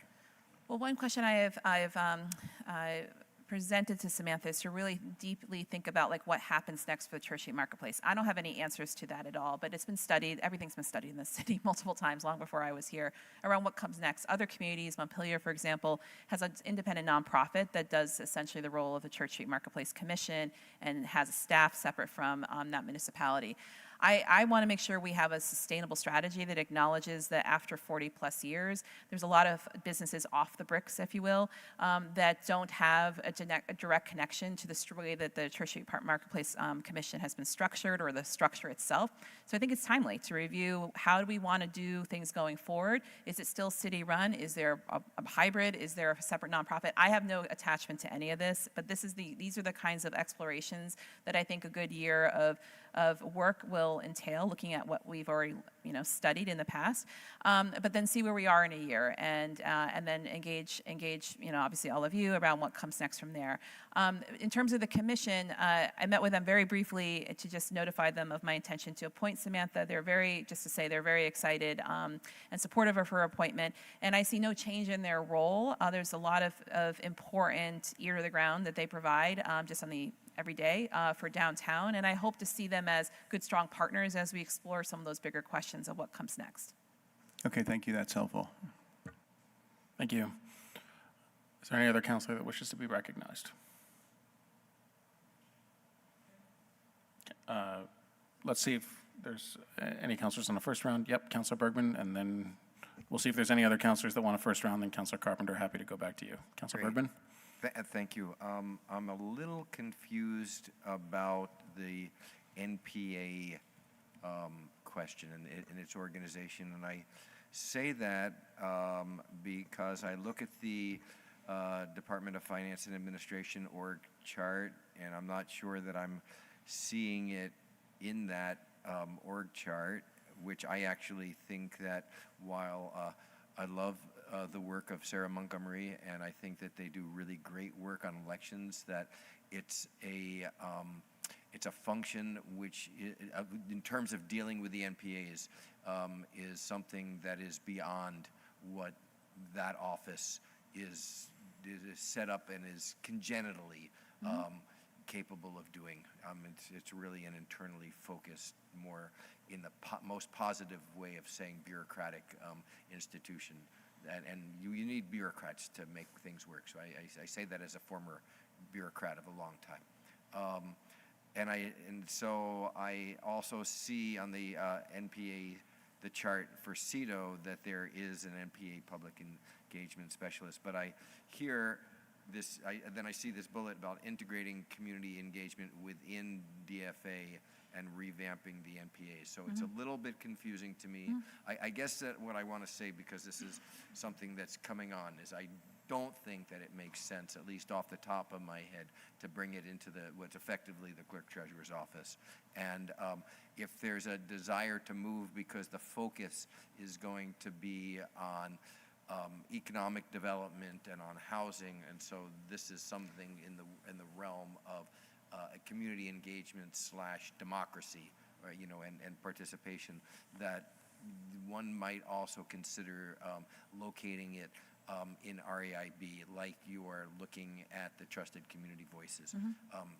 I mean, in essence, our NPAs were created to have inclusion, to have equity, to have belonging, and have the people be really engaged in that. So that's a fit that I think can make it's part of, the work that I know that they're interested in doing. So I sort of, it's not really a question, I guess. It's just an observation and a suggestion. Thank you.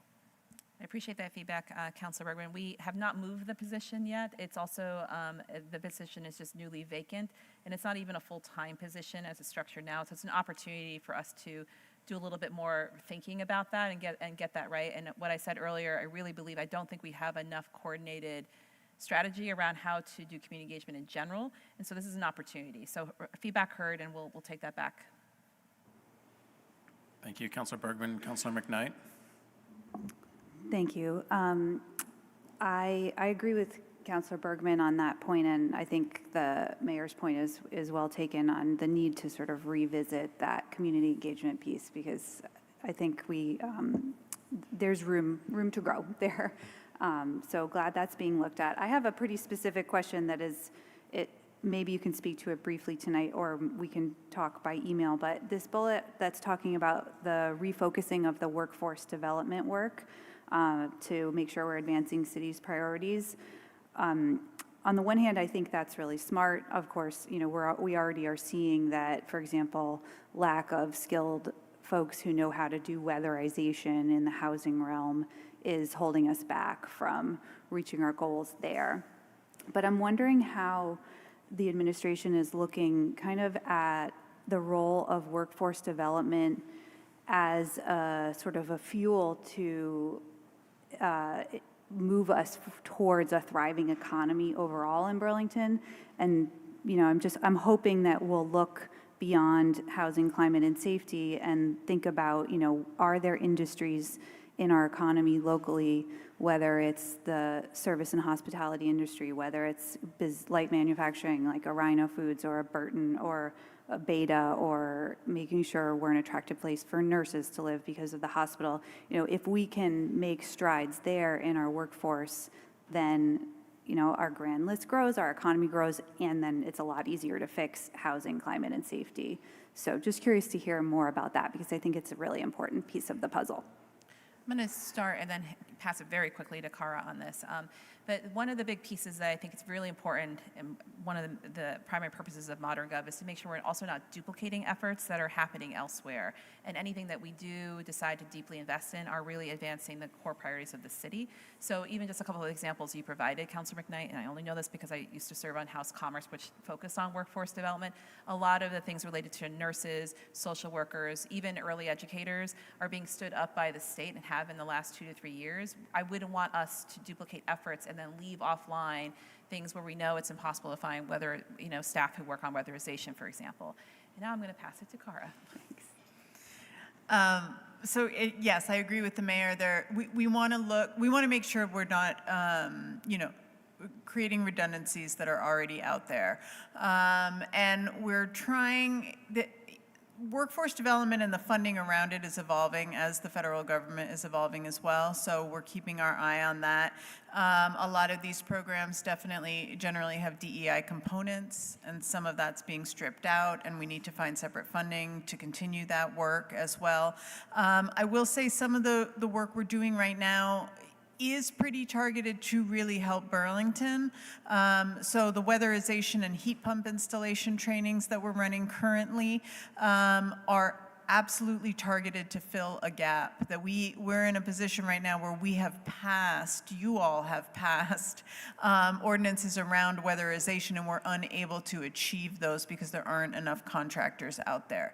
I will, however, keep my eye on how the field of workforce development is developing. As I think you know, aside from what's happening in the federal government, there's been a really concerted effort and movement away from people assuming that higher education or a college degree is what everyone needs and wants, and really trying to tap in as well. We have deep contacts with the tech centers in our area, and as well, looking at the needs of our industry here. So absolutely keeping an eye on all of that. However, I will say, the crisis that we're in the city, which is very much focused on housing, climate, and safety, does deserve, if we can find funding, we can't go after every grant, if we can find grants that create workforce development projects that purposefully move those goals forward, those take priority. Great, thank you, that's really helpful. Thank you, Councilor McKnight. Is there any councilor that has not been recognized the first time on this item that would like to? Councilor Litwin. I'll be brief because most of my questions got answered, actually, so thanks. And congratulations on your appointment this evening. I'll get super niche and just mention that I think one of the lost niche issues that intersects with housing and workforce development barriers that we are facing is not just around weatherization, but around that we can't get folks who have passed the elevator repair exams into those jobs because they have 5,000 hour requirements underneath master elevator repair folks who are all based out of state for the most part. And so what's happening, and I'm increasingly see it with my constituency and also outside of Burlington, I recently had to have a conversation with a representative in South Burlington about this. Folks are getting trapped in their apartments and for upwards of a month because that's how long it's taking to repair apartments. So as we're trying to build up, because we're running out of space, that's gonna mean more and more elevators, especially if we want an equitable city. And unfortunately, we don't have enough ADA apartments as it is, and they're not all on the first floor of a building. So I've gotten reports of folks being carried up and down stairwells in office chairs for weeks because it takes that long. Or organizations like CHT are having to foot the bill and people into hotels for weeks on end, which is both disruptive to the people who live in those spaces and expensive for organizations like CHT. So I know that's like a state level problem that we need to look at, but I just wanted to put it on both the mayor's radar and your radar, if it wasn't already there, it might already have been there, that I would like to see us get some of those folks because from my understanding, from speaking to somebody familiar with that list, that there's upwards of 2,000 people who have passed the exam and are just waiting to get in and be able to do their hours. So to your point, like a higher education degree may not be the best path for everyone, and I want us to not lose sight of that need for elevator repair as part of our kind of equity-based housing solutions for Burlington. Great, thank you, Councilor Litwin, I'll keep that in mind. Appreciate it. Thank you, Councilor Litwin. Again, any councilor that has not been recognized the first time that wishes to get in the queue? Councilor Newbeezer. I have a lot of thoughts, and this is all very helpful, and I'm sure I'll have follow-up conversations in the months to come. I just generally wanted to comment on Modern Gov because I think this is a very helpful update and certainly informative. I think for me, this is some of the most ambitious, although maybe not, we don't have folks lining up for public comment to talk about Modern Gov, but some of the most ambitious and arguably the most important work that the city is doing. I think we've seen years and years and years of the city working in ways that are not as impactful as they could be, or not as efficient as they could be, or not as sort of trying to find every penny of taxpayer dollars and think about what impact that creates. And so I'm very much, I'm very glad to sort of see this focus. And particularly on housing as well. and I'm eager to hear more from the administration around what that looks like, and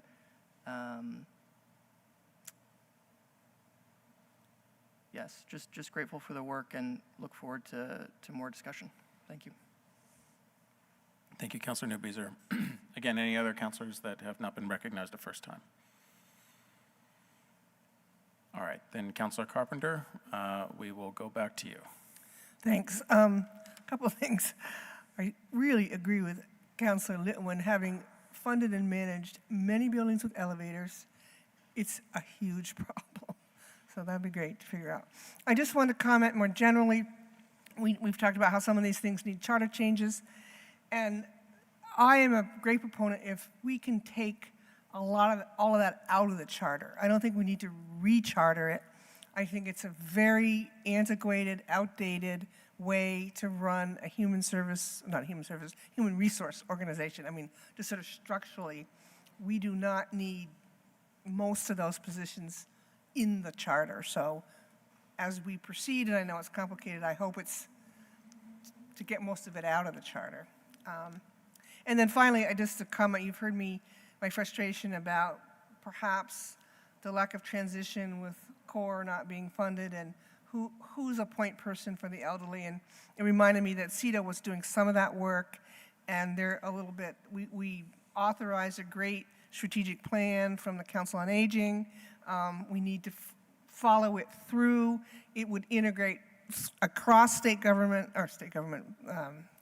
which it should, but they're a little homeless now. So I don't know if it's going to remain with CEDO or, who's going to catch that, but it's important that we include it. Thank you, Councilor Carpenter. I will keep the floor open once more to see if there's any other councilors that wish to speak on this item. All right. Well, with thanks to the mayor and to our presenters, we will close this work session and look forward to continuing the discussion in the context of the budget. That now brings us to item 5 on our agenda, which is Mayor, General City Affairs. And Mayor, I will turn the floor to you for any remarks. Thank you very much. Tonight I'm going to break form a little bit and read you a statement regarding Resolution 8.1 from your last City Council meeting. My regular update will be in a written report that we'll send to all of you tomorrow by end of day, and we'll post on this particular agenda. It's almost done, but not quite done. And I just want to make sure I read this statement. It is posted on Civic Clerk for folks who are watching at home, but I want to make sure that this is read into the record. As mayor, I remain committed to seeking paths forward that best serve the well-being of our entire community. And today I did decide to sign Resolution 8.1 in furtherance of this commitment. However, I continue to have concerns with the version that was adopted by the City Council on May 19th. My administration and members of the City Council worked collaboratively leading up to the May 19th City Council meeting to amend the first resolution to reflect ongoing efforts. Going into that meeting, I remained hopeful we had found an opportunity to collaboratively support our entire downtown. However, a late-night amendment upended this collaboration and moment of unity. Last week, I called on the council to return to the negotiating table to reach an agreement similar to the first amendment that won bipartisan support by councilors on May 19th. That amendment retained all of the language related to supporting the downtown except for the provision requiring relocation food distribution efforts currently operated in the Marketplace Garage by June 15th. The purpose of removing that particular language is not to walk away from relocation efforts, quite the opposite. It was in recognition of the collective progress made on relocation efforts already underway by community partners, Food Not Cops, and the mayor's office. Unfortunately, after much negotiation over the past several days, I am disappointed that we were not able to find a path forward on new language that reflects the city's progress toward and continued commitment to providing additional resources for a more accessible and better resource place for food distribution. My administration has worked for nearly a year to build relationships with Food Not Cops and with community partners in an effort to find a mutually beneficial path forward. The debate around Resolution 8.1 and the insistence upon placing a deadline on those efforts has only hindered our ability to make progress on this work. My administration has been working diligently over the last several months on most of the action items outlined in Resolution 8.1. A partial timeline and update of those is listed within this statement online. In this moment, we owe it to ourselves and to our community to choose a path forward that brings us closer together. We cannot give in to the divisive rhetoric and blunt and harmful actions that currently defines our federal government. I am signing this resolution to model compromise with the Democratic city councilors, but with great concern that working towards a bipartisan compromise was ultimately not offered back to me as the mayor of Burlington. We had unanimous agreement on the support for downtown businesses on May 19th, but this was lost in a political battle that serves no one, and which perpetuates the notion that city government cannot come together to support people and places we all hold dear. Burlington needs us to do better going forward. Burlington needs us to do better going forward. Today, I'm announcing $10,000 in city funding to support the cooperative relocation of Food Not Cops to a more accessible and better resource location. And lastly, listed below, and you'll see it in the written version of this statement, is a summary of actions taken by my administration to support the downtown, many of which are ongoing. Included in this list is our continued work to support a cooperative relocation of the Food Not Cops food distribution, working alongside critical community partners. Per Resolution 8.1, I am to report back to City Council by July 14th about my relocation efforts. The list below pertaining to food security is in response to this request, for which I'm going to read just that section now to be considered the report back to Council in this resolution I signed today. In terms of food security, back in October and December of 2024, myself and my administration engaged in initial meetings with Food Not Cops to learn its history, its needs, and begin cooperative conversations to explore alternative locations. This was in October and December of 2024. In December of 2024, we engaged faith communities, community partners, and city entities to research alternative locations with better amenities. We searched far and wide. Winter 2025, we engaged Reverend Jonk, who is the leader of the First Congregational Church, and her congregation to ask for assistance in a facilitated dialogue with Food Not Cops on their needs and location. The faith community agreed and facilitated several conversations leading up to May 19th. Late in May 2025, my climate advisors group, which a couple of the members of the council serve on, discussed food security with a panel of experts. This engagement will help inform climate advisors' recommendations for the work the city can do to achieve food security within the city. Late in May 2025, I engaged with Reverend Jonk and a small business owner to discuss next steps for supporting food distribution efforts across the city. This was after the May 19th meeting, including through provision of resources such as a possible kitchen space and establishing a working group of stakeholders, including Food Not Cops and others who lead food distribution efforts. On June 2nd, today, I am allocating city resources to support the cooperative relocation of Food Not Cops food distributions work from the Marketplace Garage. And then this summer in 2025, I will continue to work with community partners and Food Not Cops to identify a more accessible and better resource location for food distribution, leveraging our city resources so that Food Not Cops can relocate from the Marketplace Garage. And alternative locations can include temporary options with the goal of identifying a permanent one. And we will continue to provide regular updates to the City Council about Food Not Cops relocation, as well as forthcoming food security recommendations from the climate advisors. Thank you. Thank you, Mayor. We will now turn to item 6 on the agenda, which is City Council General City Affairs. I will just note, before turning to City Council General City Affairs, I appreciate your acknowledging there, Mayor, that in reading the signing statement, it was a bit of a departure from what we typically do, which is to leave General City Affairs for both the Mayor and for City Councilors to general updates. Before turning to City Council General City Affairs, while I recognize that there may be varied opinions with respect to the statement that was just read, that generally speaking, City Council General City Affairs is not an opportunity for us to engage in a back and forth. But with that, I would open the floor to any councilor that has General City Affairs. Councilor Schachter. Hi, thank you, Council President, and thank you, Mayor, for sharing your statement. I wanted to just take a few minutes to also share just some remarks about Resolution 8.1, the resolution in support of our local businesses in our downtown, which, Mayor, you were just speaking to, and which passed at our May 19th meeting. I really appreciate the spirit of collaboration and compromise and the call for collaboration that you were just sharing, Mayor, and I echo that commitment. It's been unfortunate for me to sort of witness just how divisive that resolution became, and I don't think it was the intent of most, if not all of us, for that to be the case. So I just wanted to clarify a couple things and also express my support to you, Mayor, for the work you're doing on this. I just want to be really clear that no one I know, no one I've spoken with, no one on this council wishes to stop providing food to our most vulnerable neighbors. I know that mutual aid programs provide absolutely critical and life-saving services for so many in our community. That's not up for debate in any way. I also don't believe there's been a move by any members of this council to shut down the program. The action on the table has merely been about finding a more permanent and better resourced location for this program.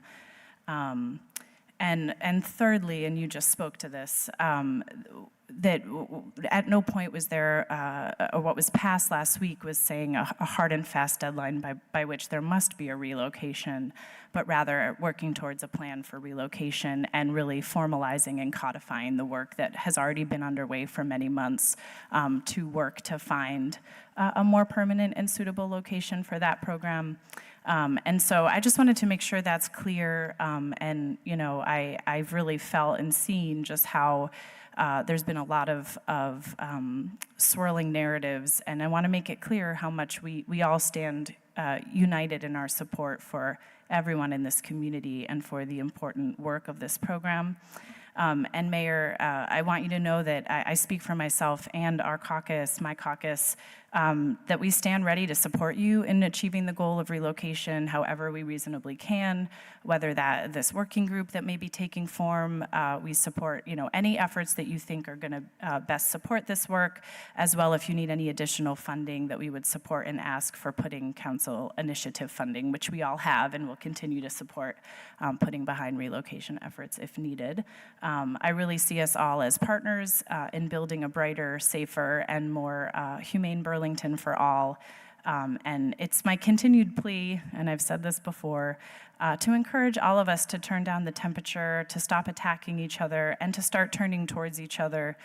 When we're confused or alarmed, our actions aren't adding up or making sense, I hope we'll continue to work on leading with compassionate questioning and not demonizing attacks.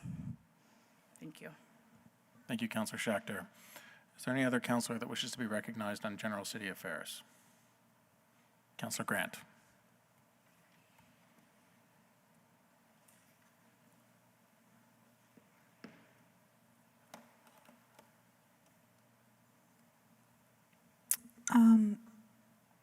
I was going to speak on something else, but I will also speak on the comments. I think my greatest frustration has been a real lack of willingness sometimes for people to listen to things that they don't agree with.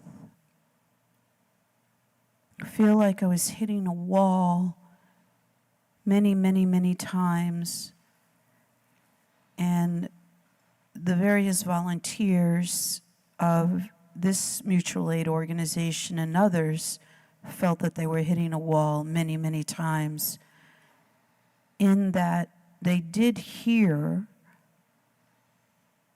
that there was a desire not to stop feeding people. They did hear that there was a desire only to move, but they didn't believe it.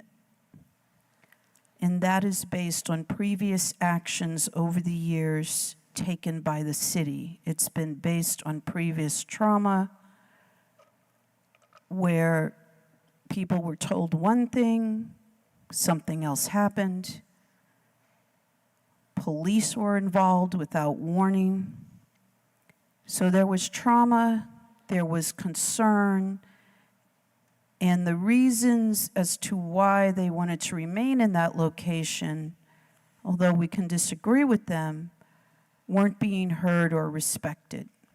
There's a lot of anger in the Central District right now. I've never seen anything like it. We have had many issues around equity in policing, equity in our neighborhood code.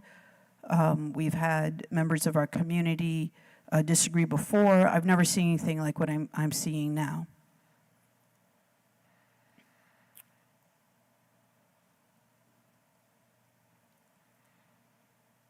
This particular mutual aid organization started around COVID to feed people who needed to be fed, people who lost their jobs, were in danger of losing housing, actually lost housing because they were at kind of the bottom rung. They were working jobs where businesses, restaurants, retail had to shut down.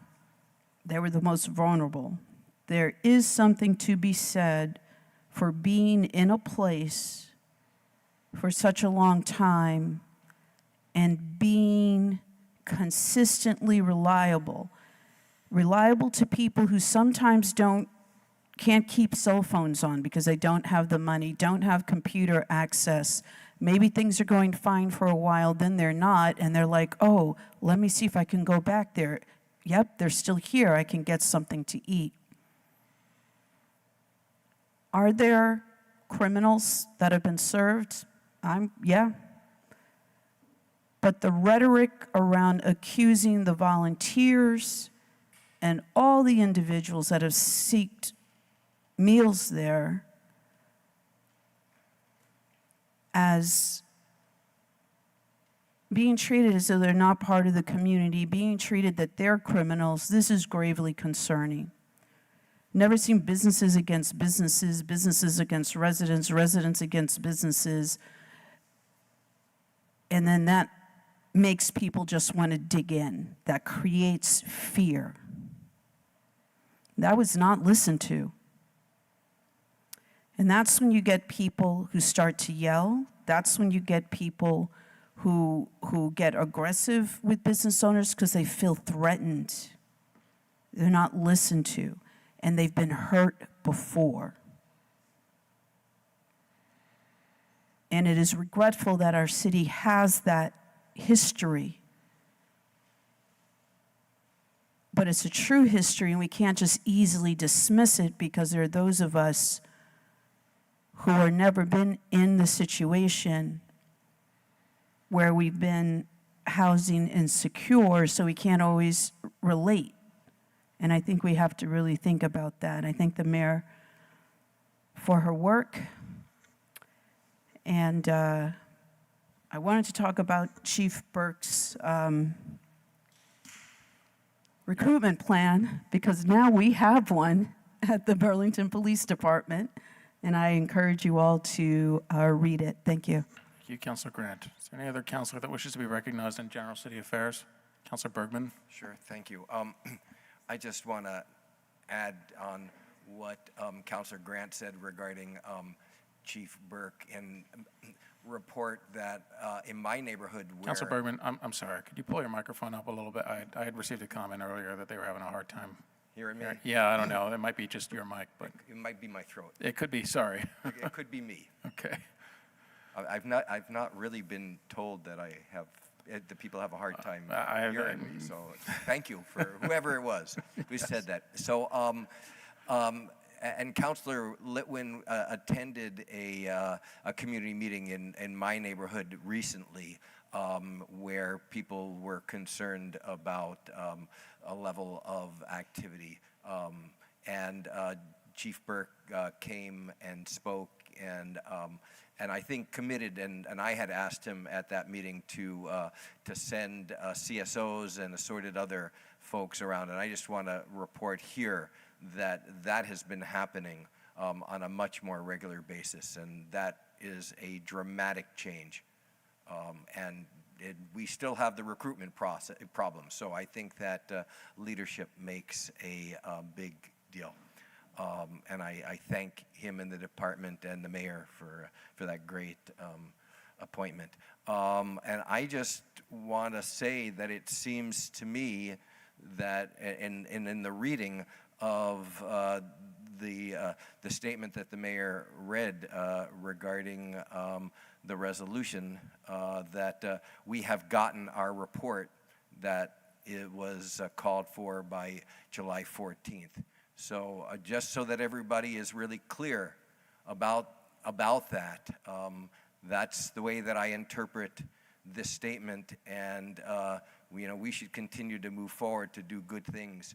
And like I said last meeting, not engage in activities that are going to undermine what people are saying they want to do. So I thank the mayor for putting down the report, giving us a report that was called for, and I thank you for all of the good work that you've been doing on this incredibly difficult situation here. This is not a situation of our making.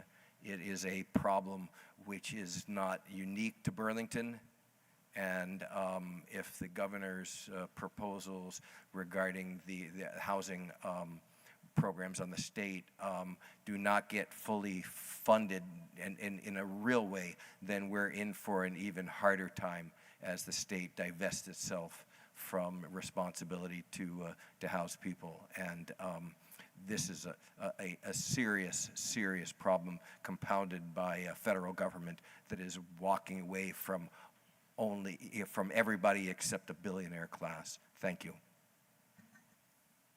Thank you, Councilor Bergman. I saw Councilor Litwin wanting to get in. I see Councilor Carpenter. Will there be, at this point in time, any other councilors wishing to comment on general city affairs? All right, so we'll go to Councilor Litwin and then Councilor Carpenter. Thank you, President Travers, and thank you, Mayor, for the update. It's helpful to see what has been being worked on, because I think a lot of these things had not been included in some of the mayoral updates in the past. Respectfully to my council colleagues, I don't see it that way. I don't see this as being the end of the road for July 14th. I think that it's not unreasonable to ask for another report back sometime this summer so that we can see how much progress has been made over the course of the 10 weeks that we asked. I think that businesses expect us to have answers.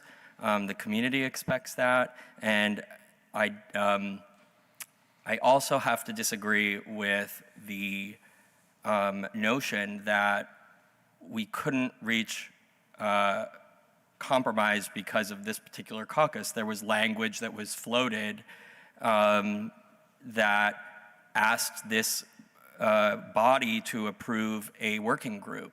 And the reality is you don't need this body, or the mayor does not need this body's permission to do that. And if the mayor would like to appoint a body to work on this, such as a working group, I wholeheartedly support that.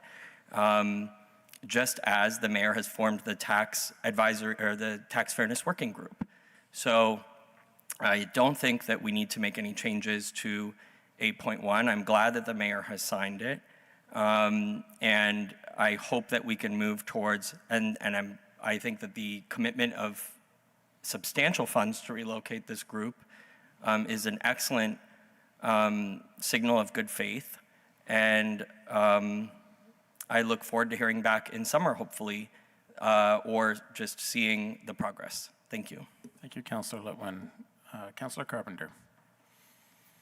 Thanks, and I don't really want to repeat what my colleagues, I was originally just going to thank Councilor Schachter and her statement, which I wholeheartedly agree with, but I mostly want to thank the mayor for dealing with this head on. I am saddened that we couldn't get to language, but I think we're on a really good path, and we just need to look at it that way. I do feel like you've, from my perspective, met the intent of our suggestion whenever last week, 2 weeks ago. That was to report back to us, and you have. And I hope we'll just continue to hear where you're going. I hope in this effort not to make it too broad or too bigger, but food insecurity should be unacceptable to all of us. So that needs to be a high priority. We do have 2 other feeding sites downtown, and we've got to pay attention to them, and we have to have it work for everybody. People should not be hungry. So however we can support you in that, we need to do that. Thank you. Thank you, Councilor Carpenter. Is there any other councilor that hasn't been recognized that would like to on this item? All right, we will close City Council General City Affairs then, and turn to item 7 on our agenda, which is the consent agenda. Is there a motion to adopt the consent agenda and take the actions indicated? So moved. Thank you, Councilor Schechter. Is there a second? Thank you, Councilor Newbeezer. Any discussion on that motion? Seeing none, we'll go to a vote. All in favor, please say aye. Aye. Aye. Any opposed? That carries unanimously. Before moving off of this item, I would just like to note one item that or 2 items that we just passed on the consent agenda there. One is a great update with respect to authorizing the issuance of early learning initiative capacity grants in the amount of $50,000 to the First Congregational Church, increasing childcare capacity potentially here in Burlington. And I would also like to note we did have here in attendance during public forum earlier, Jonathan Chappell-Sokol, who appeared before the Board of Finance as a representative of the Friends of the Fletcher Free Library, and would just like to extend thanks for how they've really heeded the call for ongoing work at our library, particularly with lots of uncertainty with respect to the availability of federal funding for the work that's taking place there. That now takes us to our deliberative agenda. We have already addressed item 8.1, which was mayoral appointments, which takes us to item 8.2. This is a public hearing regarding proposed zoning amendment 2502, the additional housing ordinance. We will turn to an action item on that on item 8.3. But before turning to that item, we must open the public hearing on this item, which we will open at 8:50 p.m. I will note that we have 2 individuals that signed up beforehand for this public hearing online, and we'll turn to those individuals momentarily. But before turning online, I will ask, is there anyone here in City Hall that wishes to speak during the public hearing on this item?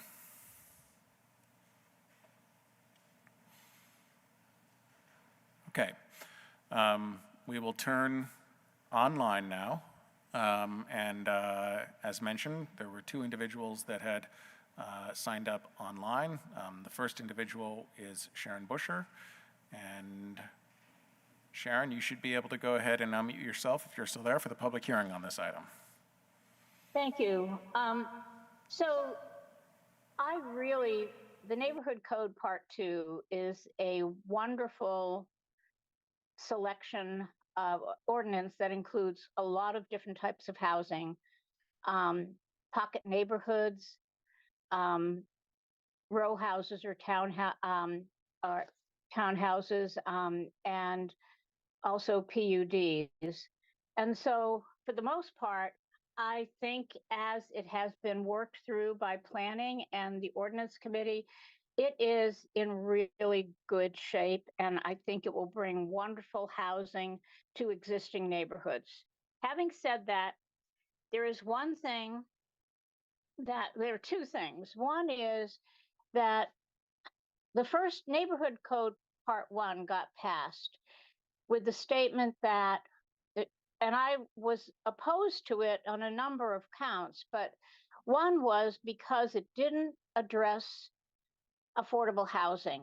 And even though we have new styles of housing, and some of them would trigger existing inclusionary zoning,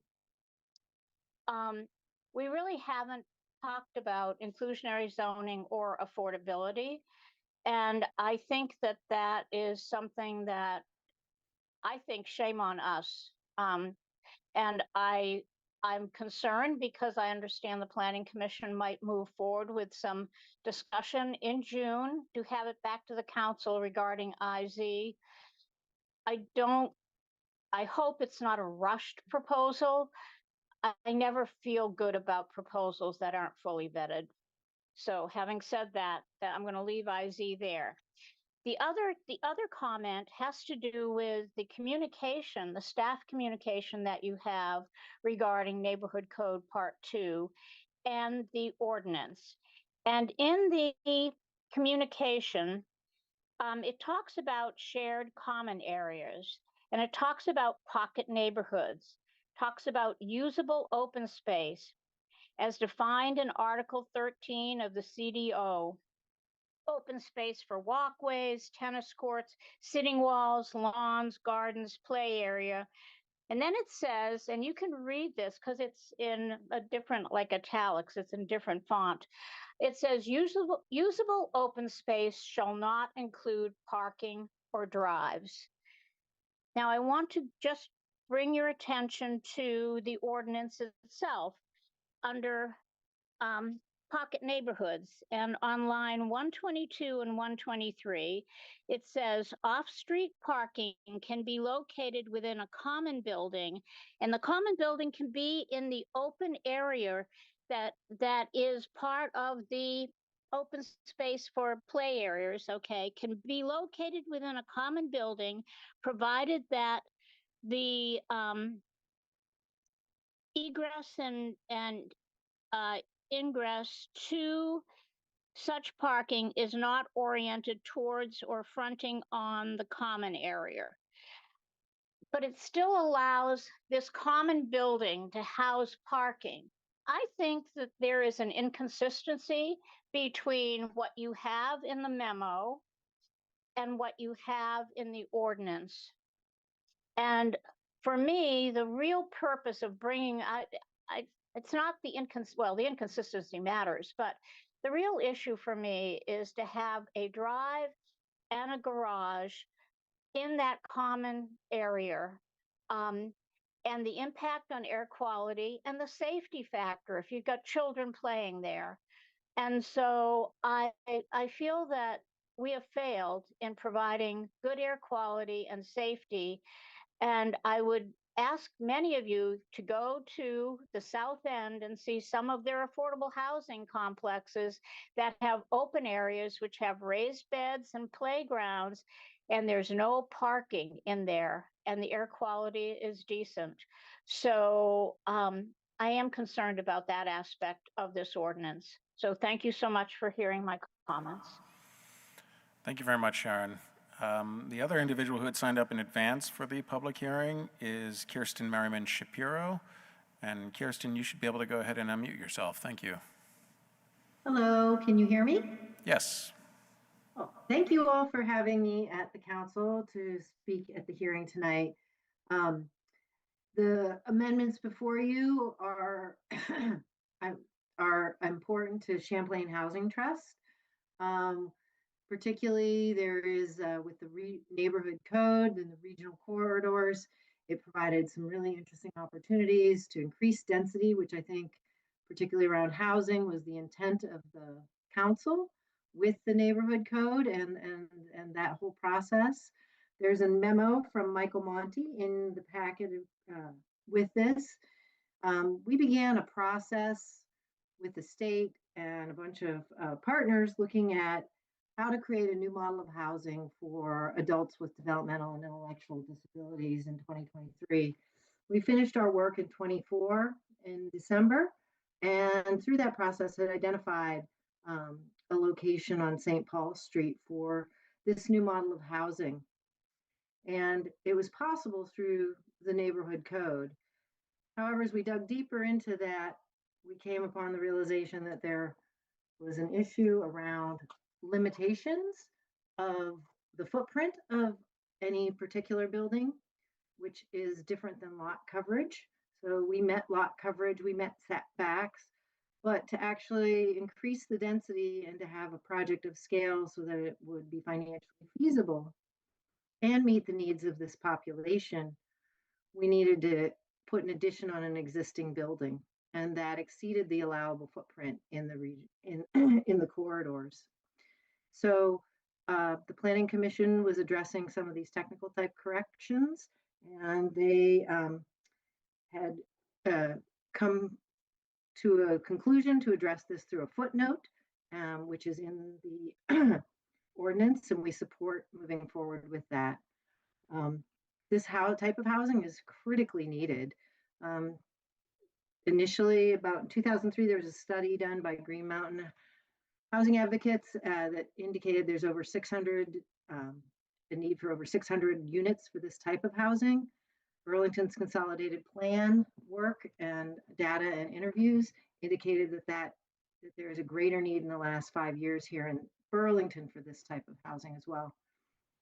And a study was done in 2004 or a survey was done of live-in service providers. So that's where people share their homes with adults with intellectual and developmental disabilities, providing housing for them. And it indicated that within the next 5 years, about 25% of those service providers are intending to retire. So it's more important than ever that we be able to bring all kinds of affordable housing online, but also specifically affordable housing that will meet the needs of this type of population. And so I'm hopeful that the City Council will support these the amendment around the changes to the neighborhood code tonight, as I think it will help the prospects for more housing, more density of housing in our community. And I'm happy to answer any questions if you have any specific questions. Thank you. Ask if there's anyone else online that wishes to participate in the public hearing. If yes, please use the raised hand function on Zoom. I do not see anyone else on Zoom, so I will ask both again here in City Hall and on Zoom. If there's anyone who would like to participate in public forum, please let us know. I'll ask one last time if there's anyone else who wishes to participate in this public hearing. All right. Seeing none, we will close the public hearing on this item at 8:59 p.m. and now turn to item 8.3, which, as previously mentioned, is the proposed action item on zoning ordinance 2502, neighborhood code, additional housing development options. On this item, we are joined by the Director of Planning, Charles Dillard. Director Dillard, congratulations on your reappointment.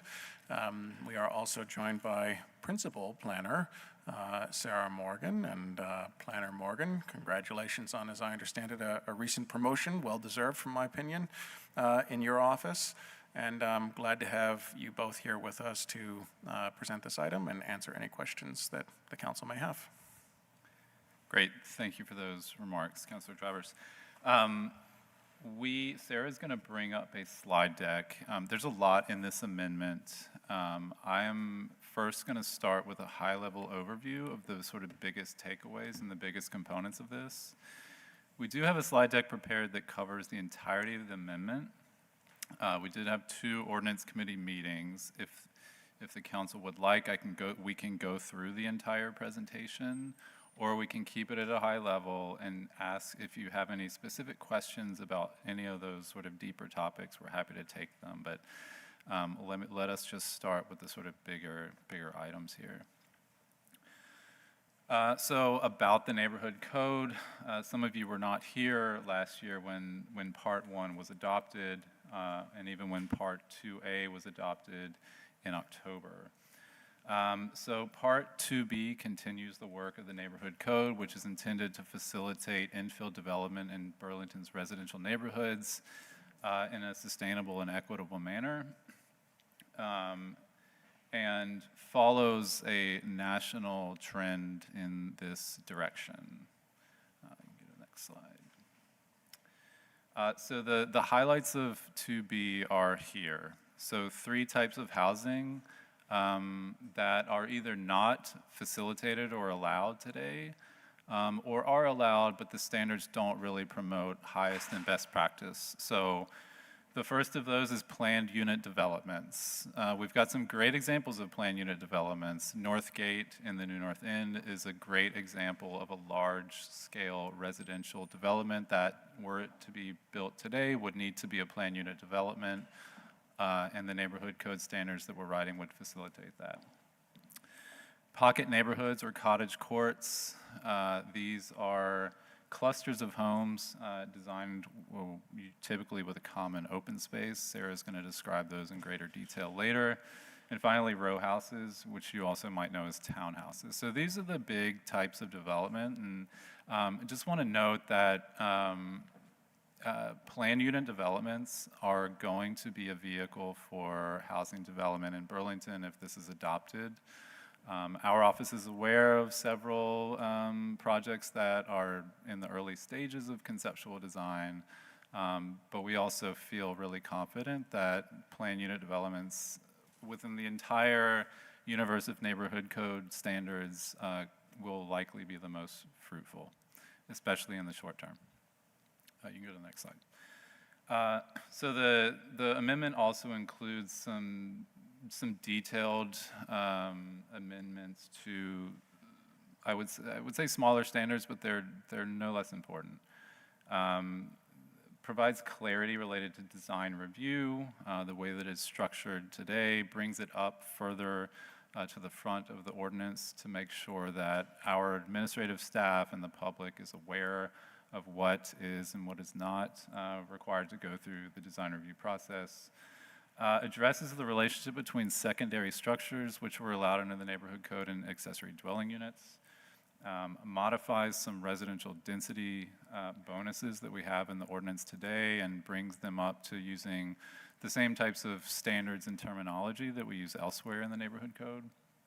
And also, like you just heard from Kirsten Merriman Shapiro from CHT, create some flexibility around specifically building footprint to allow certain types of special residential uses, neighborhood commercial uses that are already allowed today, and conversions of existing commercial structures to residential a possibility. So this is a sort of list of all of the topics, and again, I think we'll keep it at a high level. If you've got any questions about any of these topics, stop us and we'll go to those slides.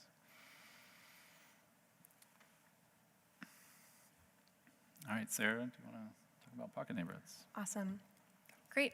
We heard a little bit about pocket neighborhoods during the public forum, and just a high-level overview of them. They're mainly known as cottage courts. Most frequently, they are smaller homes which can be produced at reduced housing costs. They're typically centered around a community open space, and that is mainly for the kind of replacement of the front yard. It's more of a community area. They have shared amenities among residents, and a big piece of it is the promotion of interaction between residents living there and the ability to meet multi-generational housing needs. Here's an example of what the pocket neighborhoods might look like modeled out based on our standards. We are allowing for minimum project sizes of 4,000 square feet, consolidated parking areas. One unique piece that we do want to highlight is the allowance for common buildings. We acknowledge that we require 400 square feet of common area per dwelling, and 25% of that, 75% must be usable open space as defined in the CEDO. 25% of that usable open space may be allowed to be a common building. That common building, we are allowing for that 25% common building to allow for, to acknowledge that Burlington is a cold weather climate, and wanting to provide for some community space within, or shared amenities within the common area in that common building. And that's a high-level overview. Happy to answer any additional questions related to that, or we can move right through over to row houses. We do have So I think, Councilor Carpenter, I think it may make sense, I mean, open to you, that we complete the presentation, then happy to go to you first with a question there. Okay. Yeah. Does that work for you all? just finish up quickly, or do you want Well, to I mean, it doesn't stop need to here? be quickly, I mean. Okay. But, yeah, I think finish your presentation, and then I think we'll turn to counselors for any feedback or questions they have at that point Okay, in great. time. The ordinance committee just made a change to the pocket neighborhood standards. Do you want to just talk through that? Yes, definitely. One change to address the concern about parking with the allowance of parking within this common building is that we did modify the language to dissuade and not allow for parking structures to be oriented towards or have access via the common area. So parking, there's no opportunity for parking or vehicle circulation to pass by through that common area. Yeah, we just wanted to point that. And as through this PowerPoint, in the green bolded slides, there will be the 3 changes made by the City Council Ordinance Committee. Yeah, so row houses, you also probably know them as townhouses. I think I pointed out last time the great Burlington example at the corner of College and Union. I hope you have a chance to walk by that sometime. To me, the real benefit in creating these standards is the possibility for fee simple row houses. These are lots of land, so a parcel that an owner owns as opposed to in a condominium structure. Fee simple row houses across the country are far more desirable than condominiumized row houses, and we think this could unlock a great amount of home ownership opportunities across Burlington, especially because of our scarcity of land. They're a compact type of development. The change that the ordinance committee made was related to row houses that are developed perpendicularly to the street or otherwise not parallel to the street. This gets a little wonky, but bear with me. In a lot of communities you do see, just like in Burlington, where the typical lot is sort of deep off of the street and relatively narrow in terms of street frontage. And so you see the proliferation of row houses developing back toward the end of the lot, perpendicular to the street. The ordinance committee in our office discussed, well, how are we going to address that front row house in that situation? Do we want it to face the street, or do we care? Can it just, not face the street and be perpendicular? And I think for consistency with the rest of the code, but also for good urban design and safe and comfortable pedestrian environments, we included a standard that says that foremost row house in any perpendicular development has to be fronting on the street. So just a little detail, but the ordinance committee did make that change. We don't need to go through all of these standards. This is a great example of, and we did not update this drawing, so that foremost row house, you would see a door and some windows instead of a blank wall there on the street. Plan unit developments, I already spoke to, I think, our office's sense that these could be a vehicle for more supply and housing. Currently, plan unit developments have to have a project size of 2 acres in most of the residential districts, and our standards create a pathway for smaller plan unit developments. We create different tiers of standards. This is probably a helpful diagram. These larger buildings that are above 5,000 square feet in footprint are only allowed under these proposals on PUDs of 3 acres or more. So PUDs of 0 to half an acre can only include pocket neighborhoods and row houses. PUDs between half an acre and 2.99 acres can have buildings that are up to 5,000 square feet in footprint, as well as all the other smaller types, so duplexes, even single-family homes. But only on those larger properties can you get these bigger buildings. And again, just for context, I mentioned last time that the Heineberg Senior Residence in the New North End, that building has a footprint of 23,000 square feet. So that building wouldn't even be allowed under the PUD standards that we're writing today. The Thayer Commons buildings adjacent to the Ethan Allen Shopping Center, similarly, some of those are above 20,000 square feet. They range from 8 to 23. So if you're interested in seeing some types of buildings that are about that size, those are some good examples. There's a couple good examples on North Winooski Avenue buildings, newer buildings. that have footprints around 5,000 square feet. So we're happy to share any other Burlington examples if you'd like. I'll just conclude on PUDs by saying that by allowing all of these types of different buildings, we're going to get different types of housing in terms of tenure, in terms of bedroom mix. We think we'll get some family size units, and we think we'll get some units for seniors and all the populations, the specific populations of our community that need housing, specific types of housing. So the rest of this slide deck is really going to get into some of those details, and we actually have the photos. Thanks, Sarah.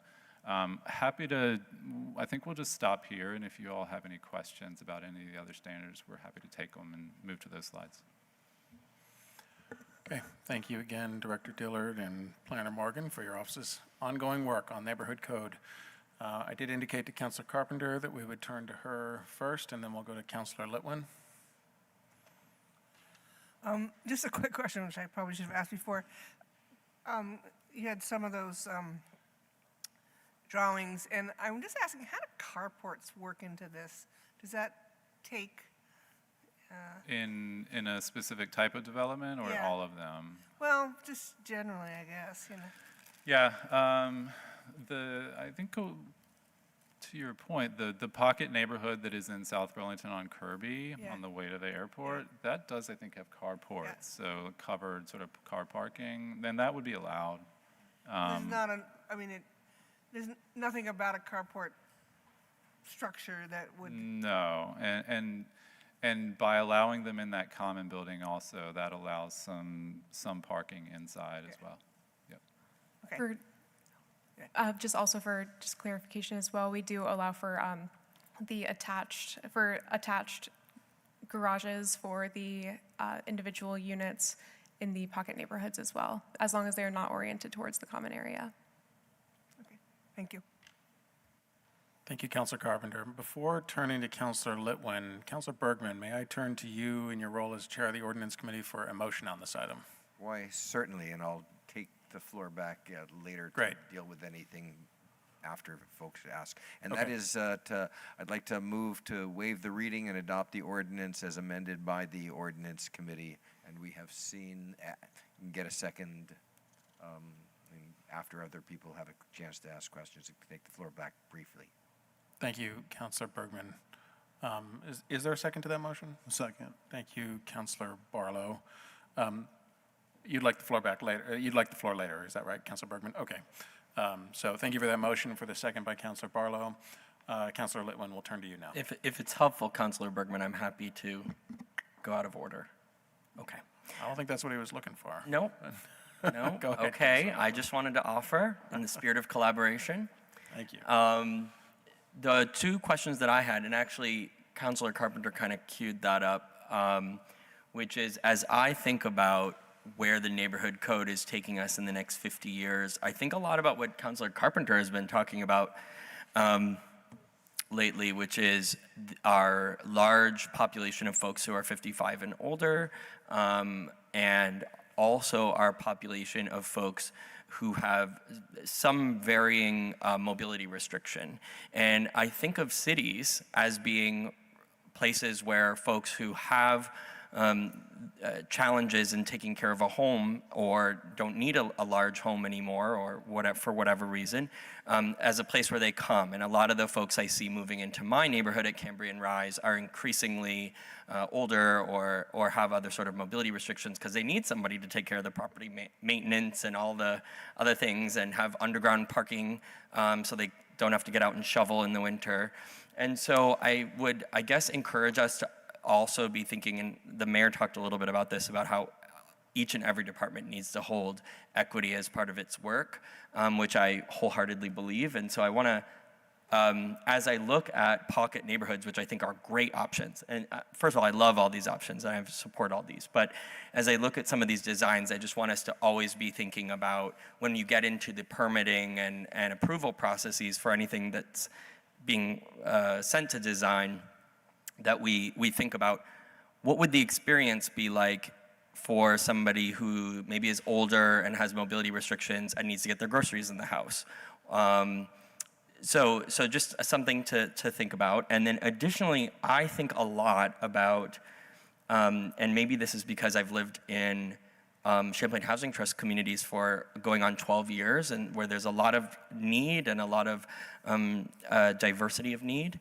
And I wonder if you are in active communications with fire and EMS particularly, about making sure that whatever types of design we have, it's easy for them to find folks, it's easy for them to get a gurney in and out or an ambulance in and out, and that signage is really, really clear, because I grew up in a city where these types of designs were quite commonplace, and it can get very confusing very quickly in an emergency.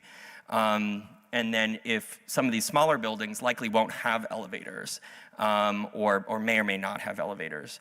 And so they need to be able to kind of access folks quickly. So I just would ask you to keep that in mind. I'm sure you already have, but maybe we have codes I don't know about. I'm sure we do. And then modern fire suppression systems. Anything where there's row houses where folks are sharing walls and roofs. If one house has a fire and there's not a modern fire suppression system, it can displace many more people, which we just simply don't have the capacity as a community to absorb when those types of crises occur. Certainly there are organizations that step in and help where they can. So maybe you can answer any questions about that, but please be keeping in mind about the future of Burlington over the next 50 years and who likely will be kind of wanting to be in a city where they have access to bus lines and grocery stores and medical facilities and that sort of thing. So thanks. Absolutely. And just one thing, a few comments just to know.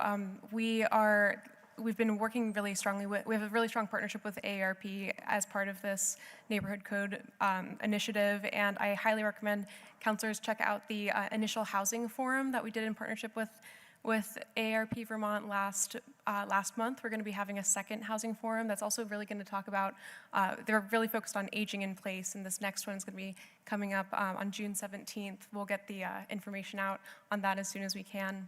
And so these are panels really looking at, the first one had a speaker focused on universal design options, and this next one is going to be talking about kind of the small scale development that can happen in looking like cottage courts or smaller structures. One piece that you brought up that we've discussed internally recently is the fire safety aspect. You'll notice that in the standards, the building separation is 6 feet. This is everything is subject to the fire code. Fire code requires the building separation to be 10 feet, or you have to have additional fire protections and additional standards. This also coincides with any privacy as well. You aren't allowed to have the massive windows looking in first floor to first floor 6 feet away. It will require higher fire safety standards that offer more protection in that way. Thank you, Councillor Litwin. Councillor McKnight? Well, was there any other councillor that wished to?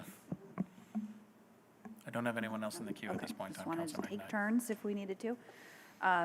Thank you so much. This is great work and a great presentation. I think it's just so cool to see all these new types of places to live, and it's exciting to think about what that can bring for our future.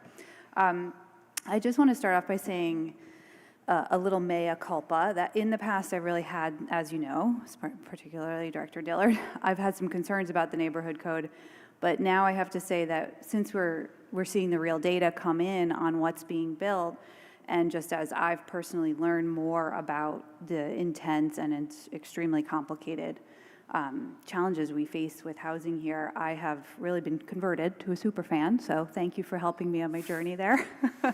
I think it's really, I also just think it's important as city leaders to, admit when we were wrong, and I think that when this came up last year, I was wrong about it, at least I think that so far, so reserve the right to maybe change my mind again in the future, but hopefully not.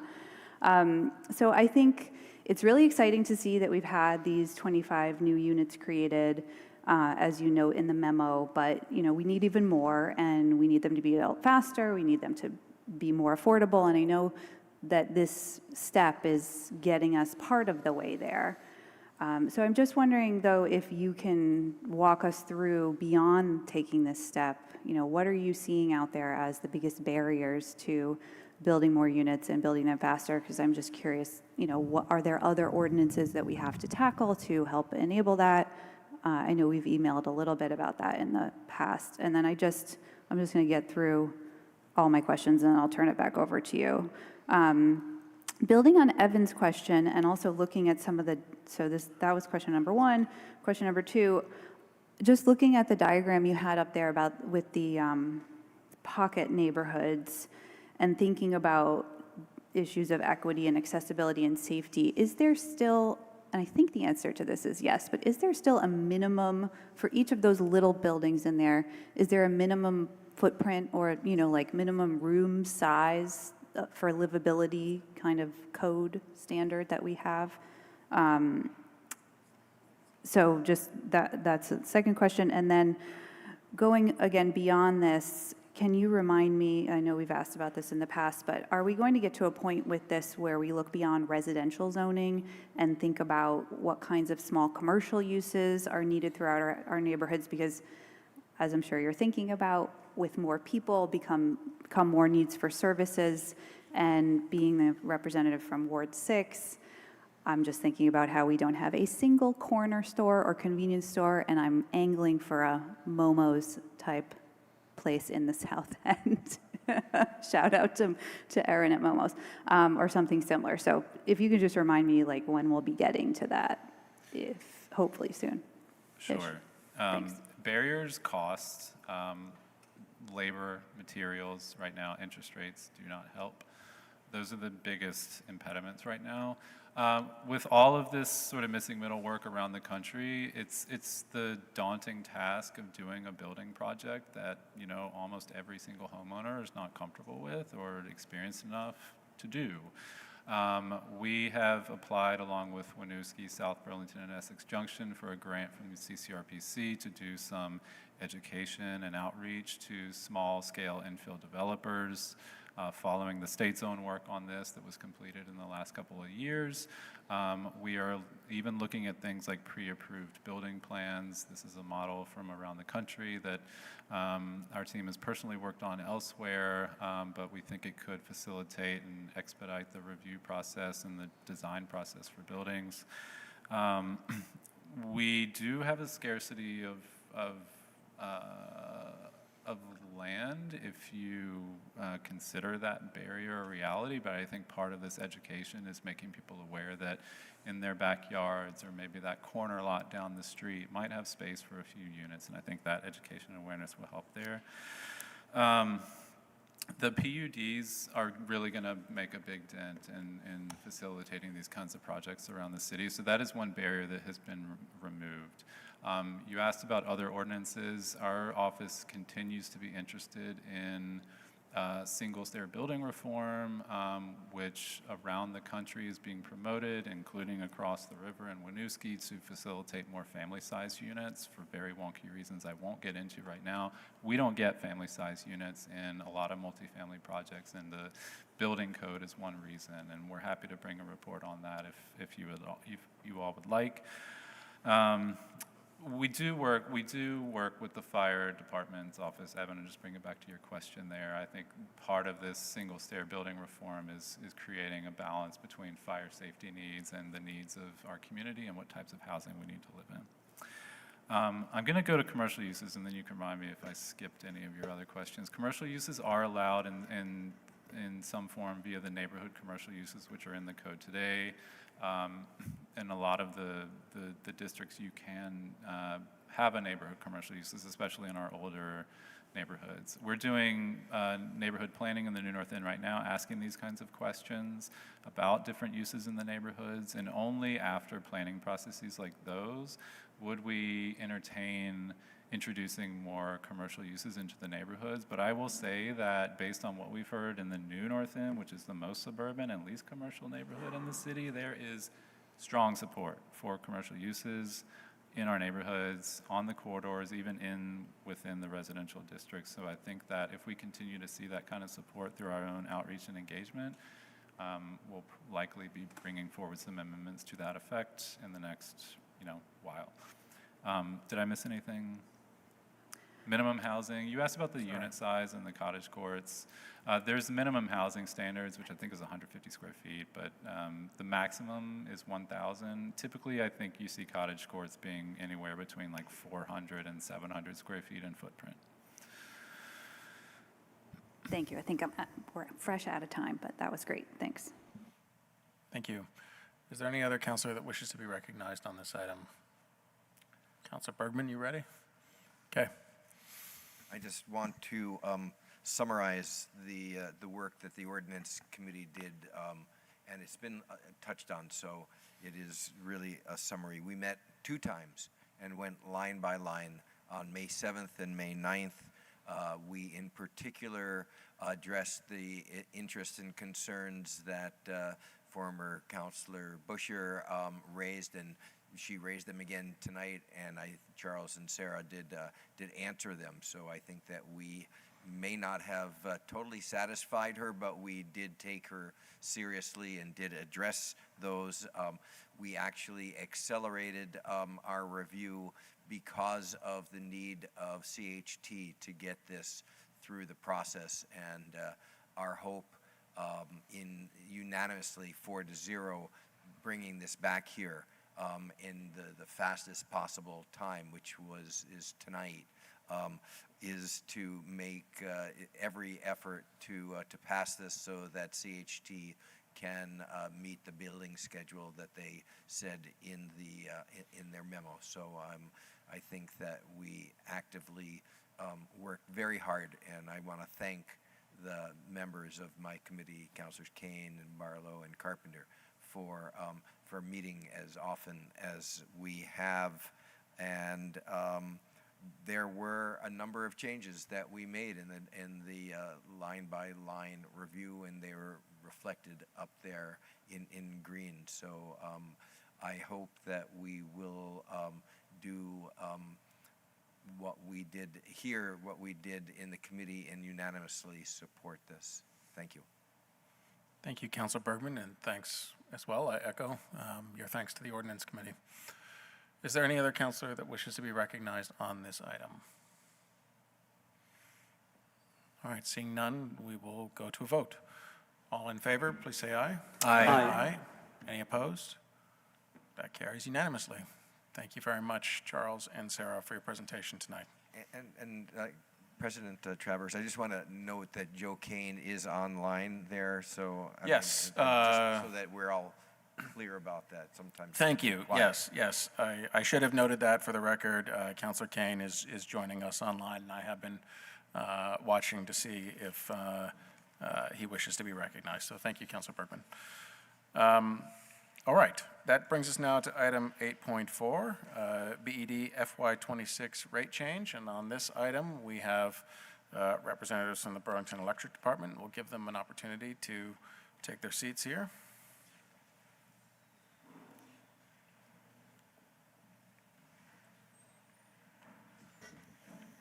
Good evening.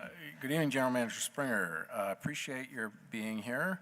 Congratulations as well on your reappointment this evening. Thank you. We didn't have an opportunity to discuss this beforehand, but I know you're here on items 8.4 and 8.5. Do you anticipate that your presentation here would cover, do you think it's possible for us to cover both items, and then perhaps we could then turn to motions on both items after that? Absolutely. Okay, great. Good evening. We are here both on our annual rate change and also an update to our energy assistance program, which provides currently a 12.5% discount to income qualified customers. In terms of the rate change, I know we ran through at the Board of Finance during our budget presentation slides on the rate change as well as the budget. We'll walk through those slides again this evening if it's helpful. And glad to take questions as we go, and then we'll cover the energy assistance program at the end of it. So as you know, we are seeking a 4.5% rate change for FY26. That's been approved and recommended by our Electric Commission as well as the Board of Finance. You can see here a history of our rate changes over time. Obviously, some really significant ones dating back to the 80s and the early 2000s. We had a period where we went 12 years without a rate change, and then coming out of the pandemic, particularly after the first rate change after the pandemic, we've been trying to hold rate changes to the low to mid single digits. And so this year we're looking at the 4.5, which is in green. This is updated since, this is the only slide that's updated since we presented originally on May 7th to the Board of Finance. This shows essentially the justifiable request we could make at the Public Utility Commission compared to the request we actually made, or in this case for 2025, the one we're making. As you can see here, based on Public Utility Commission metrics, we could propose up to a 6.4% rate change. Obviously, we want to keep it as low as possible. We know you do as well. That's why we're landing near 4.5% for this year. And you can see in some cases we've had justification for double what we've actually asked for in prior years, such as 2023. Yes, the 6.4 is a projection, so we actually have to go through a rate proceeding at the PUC before we can confirm that number, but that's based on our projections. I think we can skip this slide because the next slide covers this a little bit. It's worth noting that we're seeing some significant upward pressure in other states around the region. Vermont now has the lowest electric rates in the entire New England region, and we're seeing in other states that are far more reliant on the grid, on market power, that's driven primarily by natural gas prices, that there's a lot of volatility and there are a lot of price spikes, and frankly, there's some ratepayer angst that's documented in some states like Massachusetts and Rhode Island here. So the next few slides just cover some comparisons. We have here the proposed rate increase at the very bottom, just compared to inflation and other costs like housing and medical costs over a period of time. As you can see, we're still well below the rate of inflation, even over these last several years. We are going to continue to have, even if this rate change is approved, some of the lowest residential rates in Vermont. And again, Vermont has the lowest rates in the region. You can see here on the purple line, that's the residential rate for BED. You can see the Vermont rate in the middle, which is the green line. And then you can also see that the Energy Assistance Program customers on the line that's the lowest here are even further away from the Vermont average, getting an even better price for their electricity for residential customers. Little bit of a different story with commercial industrial. We're much closer to the Vermont average, slightly above it in this particular rate year, still well below the New England average. And we are obviously always trying to stay at least close to the Vermont average there, knowing Vermont is the best state in the region. And then you can see the total, which just combines those different rate classes. We continue to be below the Vermont average and significantly below the New England average here. So in real terms, for customer bills, this rate change for residential, it's a $3.78 increase on an average monthly bill. For small general, which is approximately 2/3 of our business customers, commercial customers, that would be a $4.81 increase on average on a monthly bill. And then our last slide here is our last slide, I think. For the Energy Assistance Program, because that is a percentage discount, the amount that the average customer will see in actual dollars on their bill goes up from the $11.86 to $12.40. Important to maybe touch on here, because it says it at the very bottom that we were developing a tariff revision. So that tariff revision is in front of you this evening as well as item 8.5, and essentially does three things. We were really pleased to triple enrollment in this program last year through a tariff change that we brought forward that created essentially an opt-out instead of an opt-in for customers whose information that we had and we knew they were eligible for the program. We were able to get very many more customers enrolled. What we're looking to do with the changes this evening are help enroll residential shelters that are serving the unhoused community in the Energy Assistance Program. Currently, they're not eligible because in some cases they're not residential customers, and the program has been open primarily to residential customers, but we know they're serving customers or members of the community who are unhoused. We want to support those shelters in accessing the program. We also know that there are affordable housing instances where the affordable housing organization may pay the bill, the electric bill, for the resident.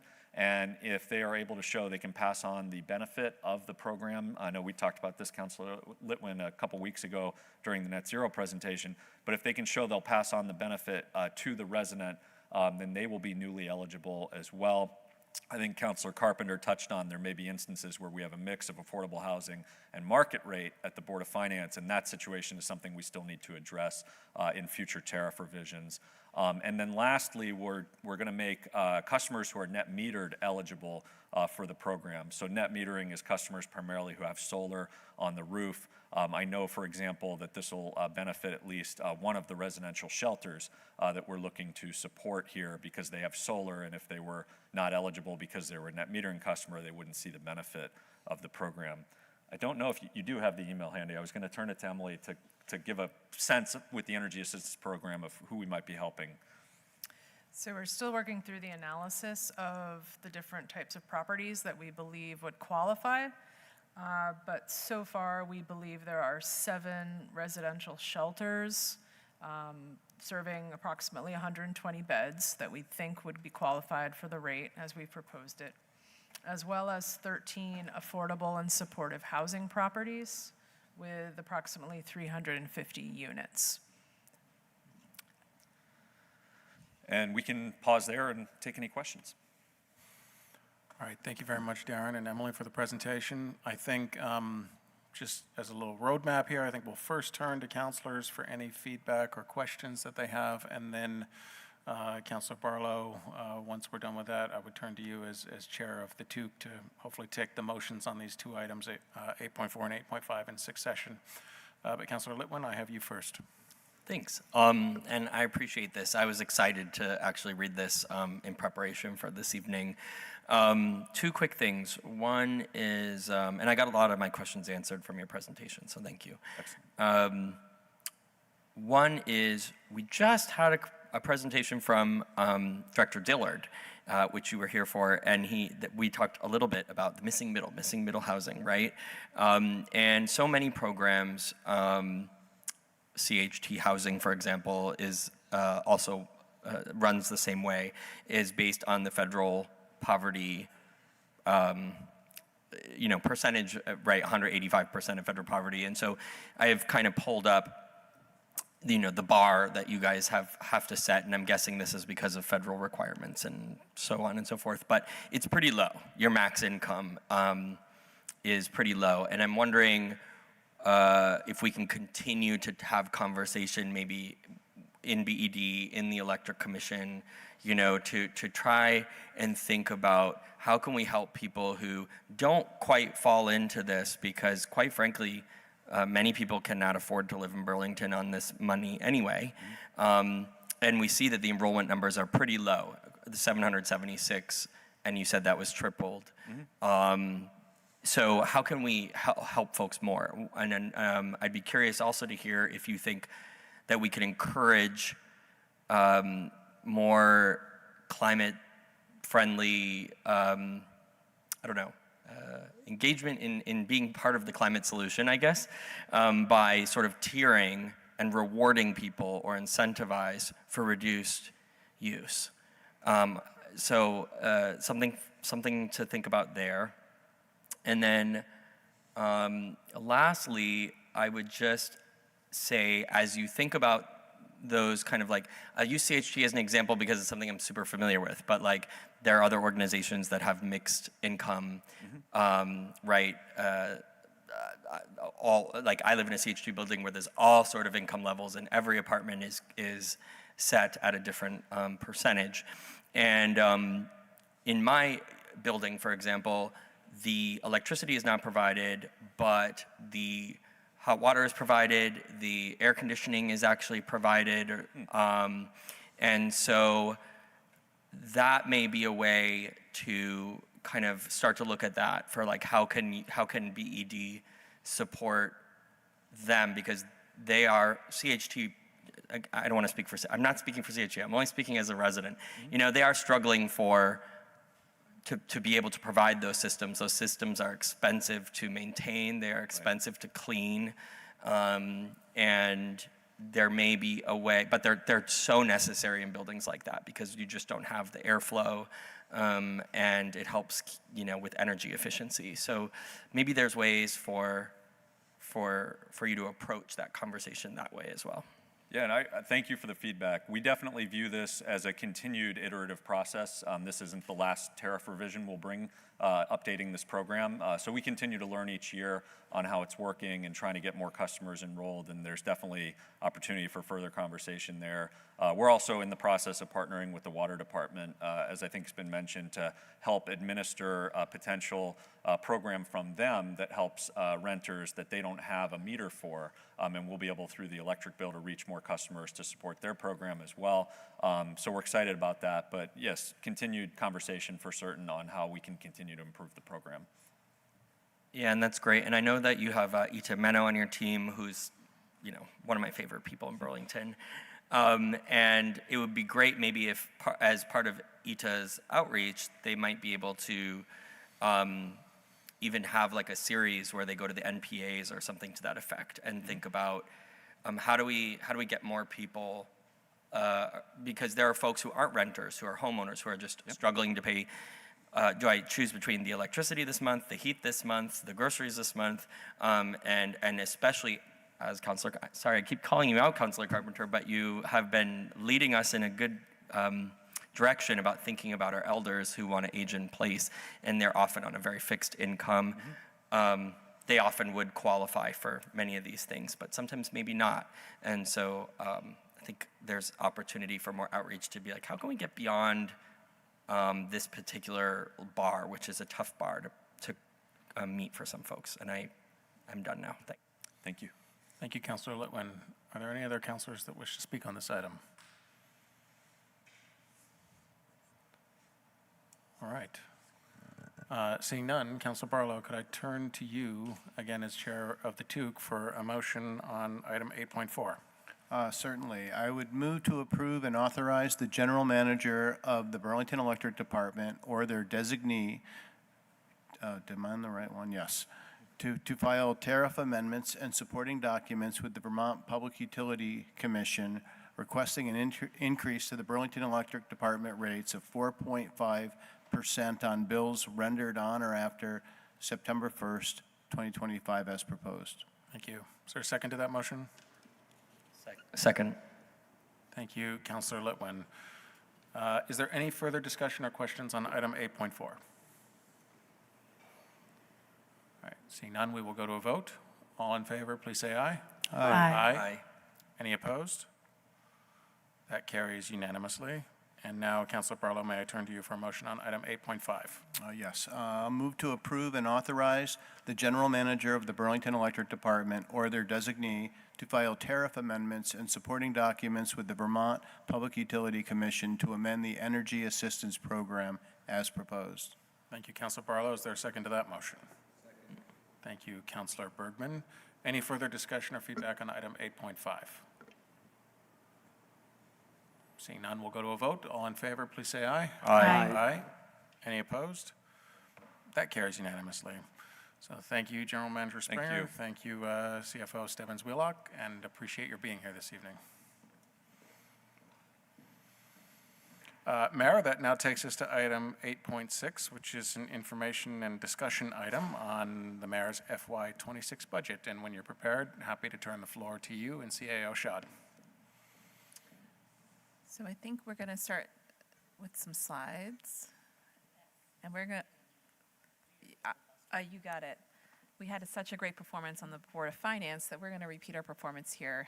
But what we actually are prepared to do is to give a final official full presentation of a balanced budget for fiscal year 26, including the highlights of what led us to make the decisions we made in this recommended budget, and to seek the council's support to deliver a sustainable budget that really has a laser focus on affordability by doing some really deep and difficult work within the budget to look for cost savings, for efficiencies, for things that really we needed to do to put this city on a course which ultimately will start to narrow permanently our structural budget challenges that we have year after year, from use of use of one-time funds and also inability to raise revenues in other ways to actually sustainably fill that gap year after year. And here is Catherine. Thank you. All right, as the mayor mentioned, this budget year we have really prioritized affordability. We are trying to really bend the curve on how quickly our general fund budget has been growing over these past few years. We have heard the feedback from our residents and taxpayers that the increase of taxes and fees has been too much over these past few years, and we are balancing that with the fact that the one-time federal funding that we have been relying on in part since 2020 is drying up. And as the mayor mentioned, we do have an annual budget challenge. We are committed to paying our employees fair wages and providing good benefits like health insurance, and the cost of providing those is going up faster than the increases to the grand list. What you can see here is a visual representation of that tax burden. It is in 2025 dollars.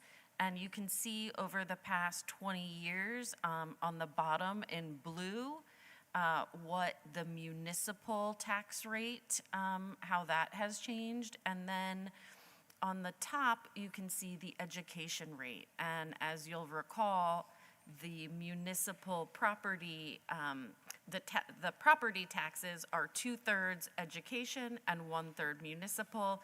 And you can see that reflected here. The budget, the general fund budget for next year is expected to go down almost $2 million over last year. And as you can see, that is a big shift. The budget has been steadily growing over the past few years, and that is not a surprise. Inflation has been growing, and we also offer a cost of living adjustment to all of our employees. And so to get all of that in with a budget reduction is not easy. As you know, that part of how we accomplished that was through some very difficult right sizing in order to be good stewards of the city resources and especially taxpayer dollars. We did a full analysis of all the program and services across the general fund departments and looked at which ones were really our core services and were there any that could be cut. And we looked again at our obligation to city employees and wanting to honor the promises that we've made to them for COLA increases, for paid family leave, retirement, and not make changes to those. But that led to the difficult decision to eliminate 25 city positions, as we've talked about. You can see on this slide that we have also had to reduce some city services and programs. Those are outlined here. We have also reduced some middle management positions and consolidated IT services, as well as financial and grants administration services. One of the key points here is the bullet in bold at the bottom. And if we did not make these reductions, the city would have needed an additional almost $4 million in revenues.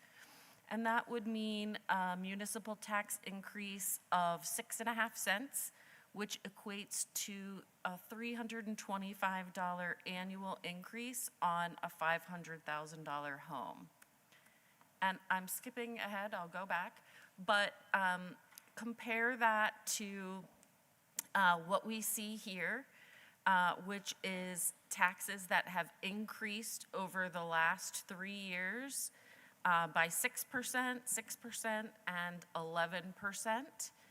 And you can see what that means in real dollar terms on this slide. over FY '23 and '24, that was about a $200 increase on our $500,000 house example. And last year it was $400. With the budget that we have before you today, the increase is $35 over last year. But if we had not made those cuts, it would be another $325 increase on top of all these increases that we had previously. So this is not an austerity budget. We do make some strategic investments, and those are focused on the mayor's priorities, on community health and safety, and on housing. And we've talked about some of these investments previously, maintaining money for public health, the community safety system, a new position on housing strategy, and so on and so forth. We also just spoke about BED's ratepayer affordability program, and water has one as well, and so we want to be sure to highlight those. We spoke about that slide. On property taxes, this budget proposes an increase of less than 1% this year. Again, that is only the municipal portion of property taxes. We don't know exactly what's happening on the education portion, as there's still continuing discussions in Montpelier. But based on the information we have today, we expect most taxpayers could see an overall tax reduction next year, which is a big deal. After so many years of large increases, we are pleased to be able to expect this at this point. And then it is also important to note that this right sizing does set the city on a more sustainable course for the next several years. We're starting to close this chronic structural budget gap, and to more realistically grow our budget in alignment with our grand list and our other revenue sources. And Catherine, I'm just going to pause you on this one because this is the most important slide. I think it's easy at this hour to sort of get a little bit glossy in the eyes and not take in how significant this slide is. This is telling folks in the city of Burlington, we have been able to deliver you a balanced budget that proposes an increase of less than 1% for this year. And this took a lot of hard work, and I really want to commend the CAO in particular and her team, but all the department heads, because this took months and months and months of work, and is no small task. And I also want to emphasize, while we kept our municipal side as minimal as we could through a lot of really difficult decisions, we do anticipate that most taxpayers will have a tax reduction. That's why it's in red and underlined. That is significant and noteworthy, and I really hope people take that, hear that, and really digest that. This is something that we are truly committed to. If Burlington's going to be an affordable city, we have to get to work on our budget. We have to get to work on what we can sustain, and this is the work that we have done in delivering to you.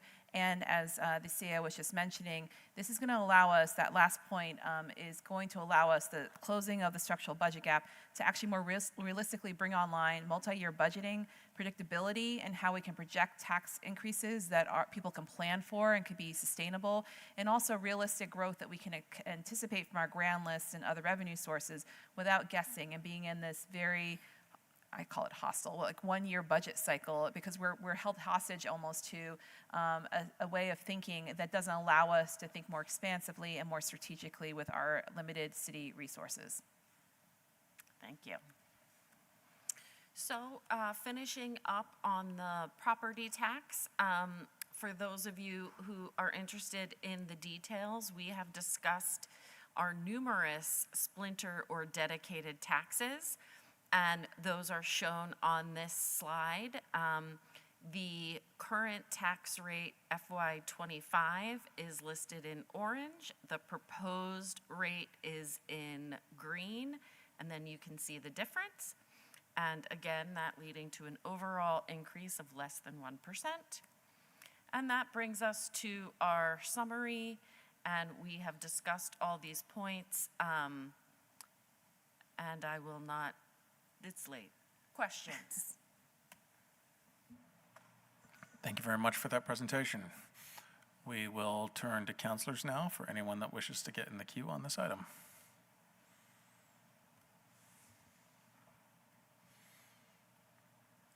Councilor Newbeezer.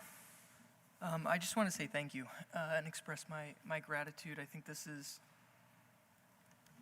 when I was out knocking doors, there was one guy who didn't agree with me on a lot, but it was a good conversation. He said, you seem reasonable enough, Carter, but I can't elect more progressives because they're going to raise my taxes. So I'm very excited to go back to him because I made the argument that, in fact, we can deliver an affordable city, lower tax burden on most residents, and still deliver critical services. And that was the conversation we had, and he just didn't believe fundamentally in government's ability to be agile in that way. And so I think that's really important, particularly in the times we're living through, to prove to folks, and I think this budget, to me, does that. The other piece I'll just say too is, and again, this just goes to the sustainability of it, which I'm really excited about. The fact that we are, it shocked me that like when I first got involved, we were in like the 70s, 80 million total general fund. And by the time COVID was over, by the time we sort of got through this last administration, I mean the federal administration, like the last 4 years, and everything that's happening in our country, that we've grown that quickly. Like it is just, when you see it, really concerning and shocking. So I certainly appreciate it, and I'll leave it there. Thanks. Thank you, Councilor Newbeezer. Is there any other councilor that wishes to get in the queue on this item? Councilor Litwin. I will be brief, and it doesn't feel that late, given how late our last meeting went. So, but I was just looking at. So first, actually, I do want to also thank you, Mayor, for your commitment to affordability. This was a hard year to come into office, and also managed to pass much needed, very expensive bonds for our infrastructure. And I think a promise that I want to keep to my constituents is working as hard as possible to get to a budget neutral year, or lower. I would like to go lower, but and so I wonder if you know, as I think about, we just approved a rate increase for the electric, and everything else is up, as we know, with inflation and tariffs and federal cuts and so forth. Groceries are more expensive, gas is more expensive.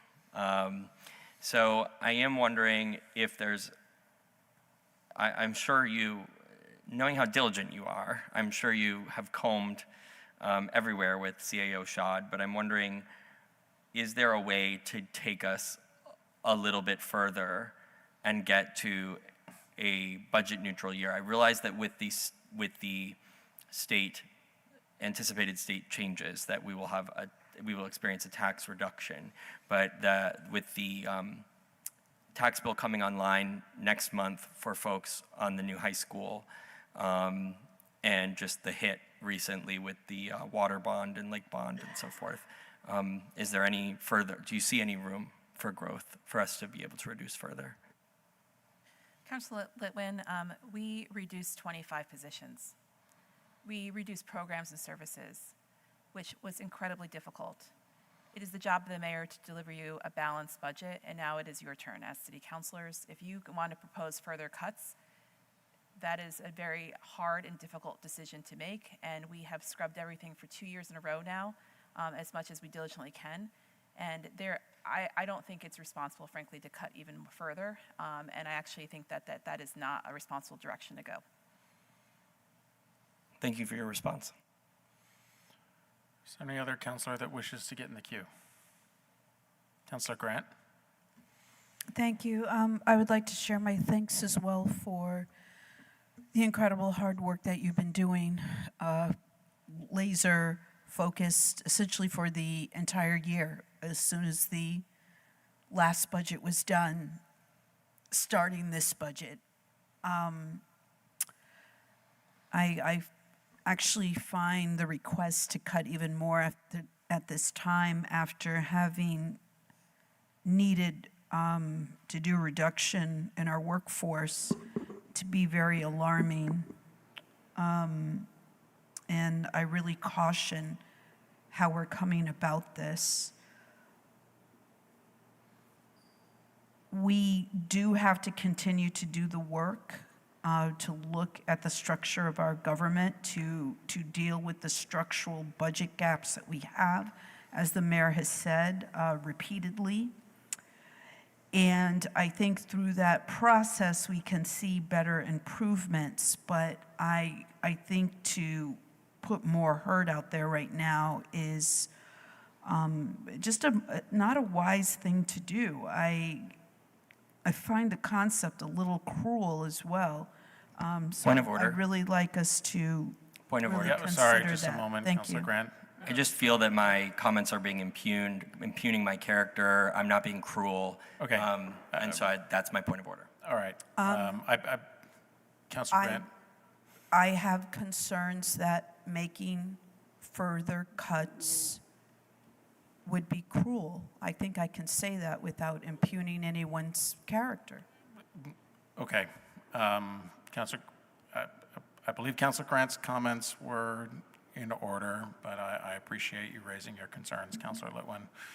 I don't believe Councilor Grant was calling you in particular cruel. Certainly that would have been a violation of our rules. Is there any other councilor that wishes to get in the queue? Councilor Bergman. Thank you. I just want to thank the mayor and her team for the good work on this. And just note that we have over the last, let's see, 45 years now, I got to remember, since Bernie took office, have tried our best to get alternatives to the regressive municipal property tax. Unlike the state education tax, which has progressive things built into it, you know, it's income sensitized. It's late for me now, so I'm getting a little punchy. Our municipal tax doesn't, and I totally appreciate what the mayor is doing with regard to her tax committee to try to get that. And so I just want to tell you that I totally appreciate the continued reliance on the things that we have built over the last 45 years to lower the property tax burden on predominantly renters, since it's totally passed on to renters, property taxes in this market. We're about to have a debate on the gross receipts tax, but I just want to say that I believe that this budget absolutely needs every dollar that you have allocated for it to avoid significant cuts, additional cuts. And I appreciate that I do not have to be looking at further cuts of close to $1 million, because that would really be terrible. So I thank you for that and for the commitment to have a progressive tax system that is based on the ability to pay, including, and we're going to get into this, the gross receipts tax. Thank you. Councilor Bergman, I appreciate that, because one thing I neglected to say in the presentation, I've said it in other spaces, but just to connect the dots, part of what the Tax Fairness Working Group is charged with is to make sure we have the fairest local tax system we can have, to come up with solutions that we don't have online yet, because that means that any dollar that we ask of residents to pay further is a further burden for folks who are working class, who don't have the ability to easily absorb another $100 on a tax bill. And as we know, with 60% plus of renters, as Councilor Bergman just said, the pass-through to renters is very real, and I think we've seen rents go up even higher than what property tax increases have been. So putting these pieces together until we are able to come up with different tax policy that we can put into our charter and advance through that process, we have to put ourselves on a course where we're being very diligent and very careful about any increase offered to residents. And that is a 1 to 2 year at best charter change process. So again, trying to line up the pieces here that we can lead our city forward is taking to mind what we can do right now in this particular fiscal year. Thank you, Mayor. All set, Councilor Bergman? Great. We'll go to Councilor McKnight and then Councilor Barlow. Thank you, President Travers. And also thank you, Mayor. I think it's very impressive to see this proposal with such a modest tax increase. And I know, residents all over the city are appreciative of all the hard work that went into it. I do just want to remark on what I think is an unfortunate turn in the tone of this debate. I think Councilor Litwin asked a very reasonable question, and he has been consistent in his representing his views that his goal was a budget neutral year. And throughout the entire budget discussion, there have been several situations where councilors have asked reasonable questions in a collaborative and professional tone, and those questions have, I remember Councilor Singh asked several questions in another session, and we are often met with what I think is a confusing tone of being reprimanded for asking really straightforward and, again, professional questions. It is our job to get all the facts out. It is our job sometimes to poke at things and to make sure that we are looking under every rock and, seeing what's out there. And so I would just caution that response. It doesn't feel collaborative, and I think it takes away from the really important work that has been done. So thank you. Thank you, Councilor McKnight. Councilor Barlow? I made comments at the Board of Finance, and I was going to make them here tonight, but I just want to say that I said in the Board of Finance, I appreciate how challenging this budget year was and the really hard choices that we're having to make as a city, and I appreciate the mayor's and the city leadership's work on doing that. Also at the Board of Finance, I pointed out that in a mayoral memo from October of last year, I think we had estimated year-to-date at that point, $6.4 million of our general fund budget was going to homelessness response, and it probably is closer to 8 all in for FY25. So I just wanted to get that out there. I said, and I still believe, that we have a disproportionate burden compared to other neighboring communities in Chittenden County in addressing and responding to the crises we have here in Burlington, and they have real impacts on our ability in a fiscally constrained environment like we're in right now to have the kinds of programs that we've had to cut out of this budget. And so I just wanted to sort of state that, and for us all to think about that as we make these difficult decisions. Thanks. Thank you, Councilor Barlow. Is there any other councilor that has not spoken on this item that wishes to get in the queue? All right. Well, I know we have additional work on this, of course, as we proceed over our meetings on June 16th and June 23rd. I appreciate, Mayor, you and your offices, and particularly CAO Shad, your presentation on this item tonight. Thank you. That now takes us to item 8.7. It's an ordinance on the gross receipts tax. Generally, I would turn to the chair of the ordinance committee on an item like this, but I'm going to turn to Councilor Barlow for a motion on this item for 2 reasons. One is we did, as a council, send the proposed amendments to our gross receipts ordinance to the Board of Finance for consideration, somewhat outside of our standard operations, in part because of the time sensitivity around this issue. The other reason is I should flag for the council that the Board of Finance did act by a vote of 3-2 to amend the ordinance as it was sent to the Board of Finance by this council.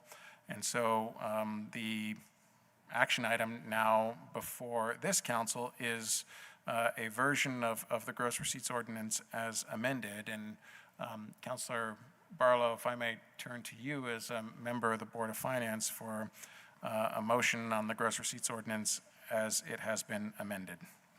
I move to waive and approve the second reading of the proposed ordinance gross receipts and ask for the floor back after a second. Thank you, Councilor Barlow. And if I could just confirm for the record, you are referring to the version of the ordinance that is listed on Civic Clerk as the amendment dated today? Yes, thank you for that clarification. I do. That's my intention. All right, thank you. There's that motion by Councilor Barlow. Is there a second to that motion? Second. Thank you, Councilor Schachter. Councilor Barlow, the floor is yours on this item. And so we did discuss this at the Board of Finance earlier and amended the original resolution. And just so people are clear, the amendment is simply to extend the sunset to August 31st. And I'll talk more about why we did this. And so to start off, we committed to letting this half-cent on the gross receipts expire after a year when we enacted it last year. And we should keep this commitment we made if we can. And I don't know if we can, but we should try. And so to begin, I want to clear up an assertion that was made at the Board of Finance and that I wasn't able to respond to. And that assertion was that delaying the expiration of the half-cent would be, as a potentially interim measure, introduces uncertainty about the needed revenues that we'll have to have as we start FY26. And this is not the intent of this amendment. This amendment simply allows us a little more time to see where the education funding legislation lands and what other options we might have to raise this revenue. The intent for us is to know precisely how we will be raising the amount of revenue needed for the FY26 budget before we approve that budget. So I just want to be clear about that. We're not like creating uncertainty about how things will be funded, but we don't have all the information about the tax impacts on the education bill yet.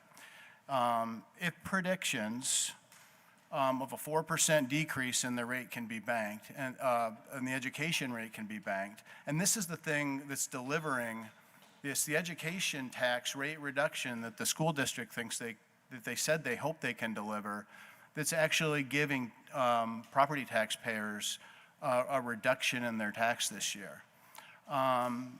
And if it can be banked, there may be some flexibility on replacing some of the gross receipts revenue with additional property tax for municipal needs while still delivering relief to property taxpayers. And this amendment just simply allows us more time to explore that. The extension to sunset it to August 31st simply gives us more time to get clarity before we set our FY26 revenue plans in stone. And so I just want to be clear about that. We may end up back in this same place, but at least we'll have some time to get clarity on what the education tax impacts will be, because they are a full 2/3, as has been stated in other conversations we've had about this. They're 2/3 of the property tax bill right now. And so, those are things we should understand before we give up on our commitment that we made last year. Thank you. Thank you, Councilor Barlow. Are there other councilors that wish to speak to this item? Councilor Newbeezer? Yes, and I really appreciated the discussion in Board of Finance. I'll repeat what I said at Board of Finance to start my comments by saying I did not make a commitment last budget year. We had a political compromise. The Progressive Caucus was clear in our position at the time. We said that we ought to put in a permanent 2.5% rate. The Democratic Caucus wanted to sunset that after 12 months, and that's the compromise that was ultimately reached. But I in no way made a commitment to eliminate or putting that at a 2% rate first. Second, I still have not, and I raised this in Board of Finance, I have not heard an alternative proposed to cover this revenue. Now, you're saying we need time to explore those alternatives, but that's what the budget process is, and by charter, we need to pass a budget by June 30th. So I don't want to go into August exploring those alternatives. And if there is a proposal, I'm working on a few budget amendments and ideas that I have. We can put those forward in this process, and I look forward to seeing how we're going to make up that revenue if we don't use this funding. Second, and I know we've had lots of conversations about supporting our businesses downtown, I also want to level set and say that, not to say there's no room for improvement or we shouldn't still be working hard at this, we do more as a municipality probably than any municipality in the entire state for our business community, period. And there's plenty that I could run through, but I won't take up a half hour that it would take to run through what we do for the business community, and rightfully so. That's a good thing. We have real benefits from that work. I mean, we had $500,000 in 0% loans for businesses in town. So that's half of the amount we're talking about now. We had 25 RIFs. We had, there's still a modest increase on the municipal side to this. The burden needs to be shared across the board, and that includes, revenue raised through the gross receipts tax. And then I made this point in Board of Finance as well, which is we've already had discussion during another item on the budget earlier this meeting. We don't have tools to progressively raise revenue, meaning that those with the most get hit the least when it comes to shouldering the tax burden. This is a more progressive way that we can raise revenue. And so I don't want to default to the property tax because I think it's deeply flawed. And I think there's a lot of reasons why that is. What else will I say? I'll also say this is a consumption tax. This is not, a tax where, like an income tax where we go to, this is not a money that the business has to come up with and pay up front. If they make a sale, it's going to be added on to the end of that sale.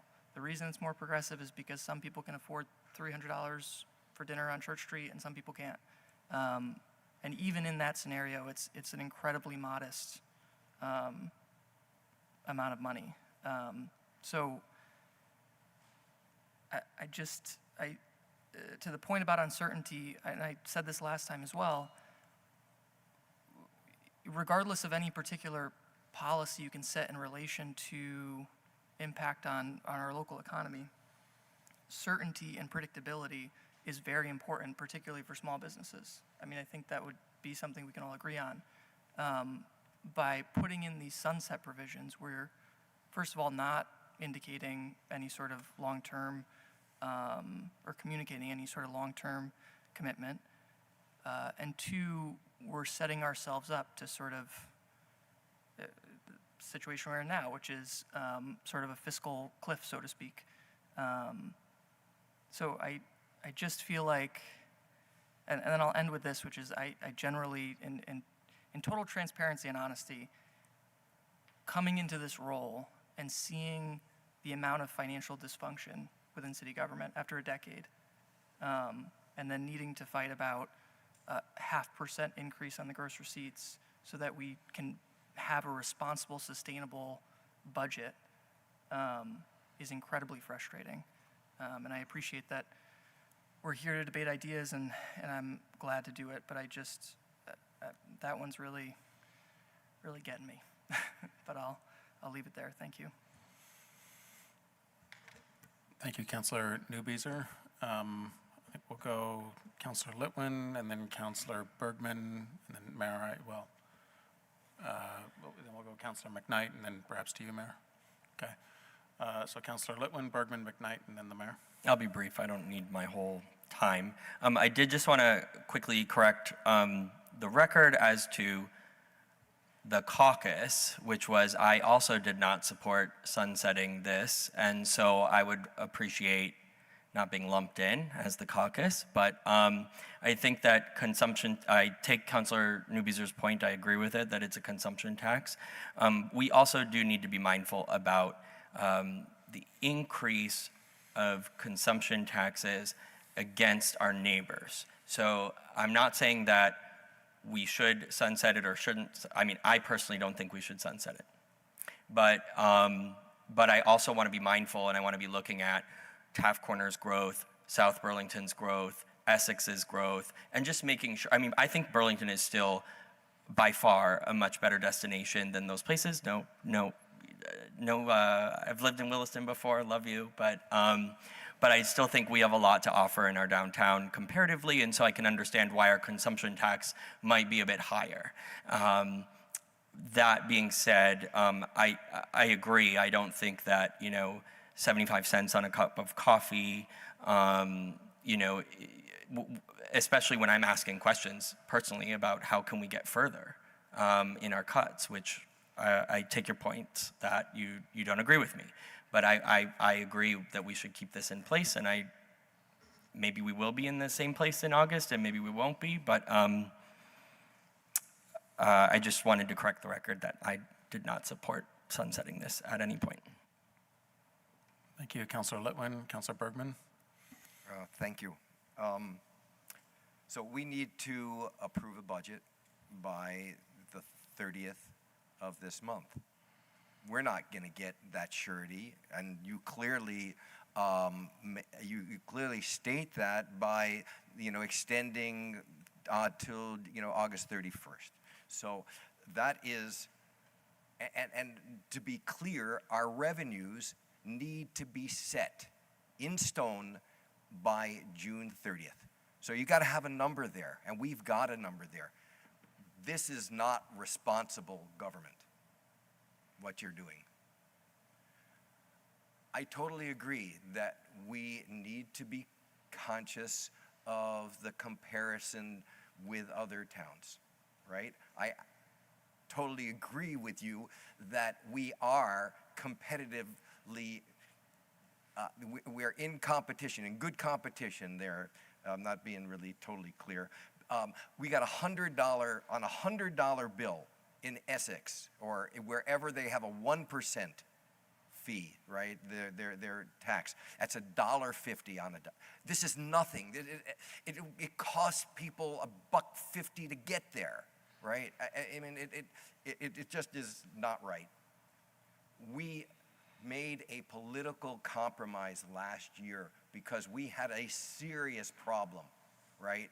And we were needing all the revenues from property taxpayers and other taxpayers. These are taxes, and we need to get them as broadly as possible. And we set on this. I didn't commit. I didn't like this at all, but if the choice was because my side didn't have a majority, so yeah, of course, we voted to have a sunset because there was a political necessity, because otherwise we would have had this major, we would have had $1 million deficit, more, right?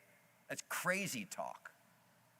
So we've got a fundamental choice. We've got $900,000 that's imperiled right now, and you got the possibility that I'm hearing of reducing a property tax reduction, to making that smaller, which is the same thing as increasing property taxes. And it's shifting the burden to our aggressive form of taxation. And it guarantees a rent increase for people, because in this market that folks, when they get rent increases, and you know what? The municipal is on part of the bill, the education is on the other part. Landlord sees, oh, my municipal is being raised, I'm gonna raise my taxes because I can, and so your rent is getting raised, right? They don't even have to justify it in this market. It's a really easy way to do that. And it's irresponsible for what we're being proposed to do, because you're not even proposing the $900,000 cut that you need to do, right? It's with all of that I would move to amend the proposal, the ordinance that's on the table, to revert back to the original language that was proposed and is noted on Civic Clerk as 25-0602, Gross Receipts Ordinance FY 2026. And hope that I get a second. Okay, thank you, Councilor Bergman. So Councilor Bergman has moved to amend the ordinance as it was presented from the Board of Finance to reflect verbatim what was originally sent to the Board of Finance. Is that correct, Councilor Bergman? Okay. Is there a second to that motion? Second by Councilor Newbeezer. Councilor Bergman, did you want the floor back at all?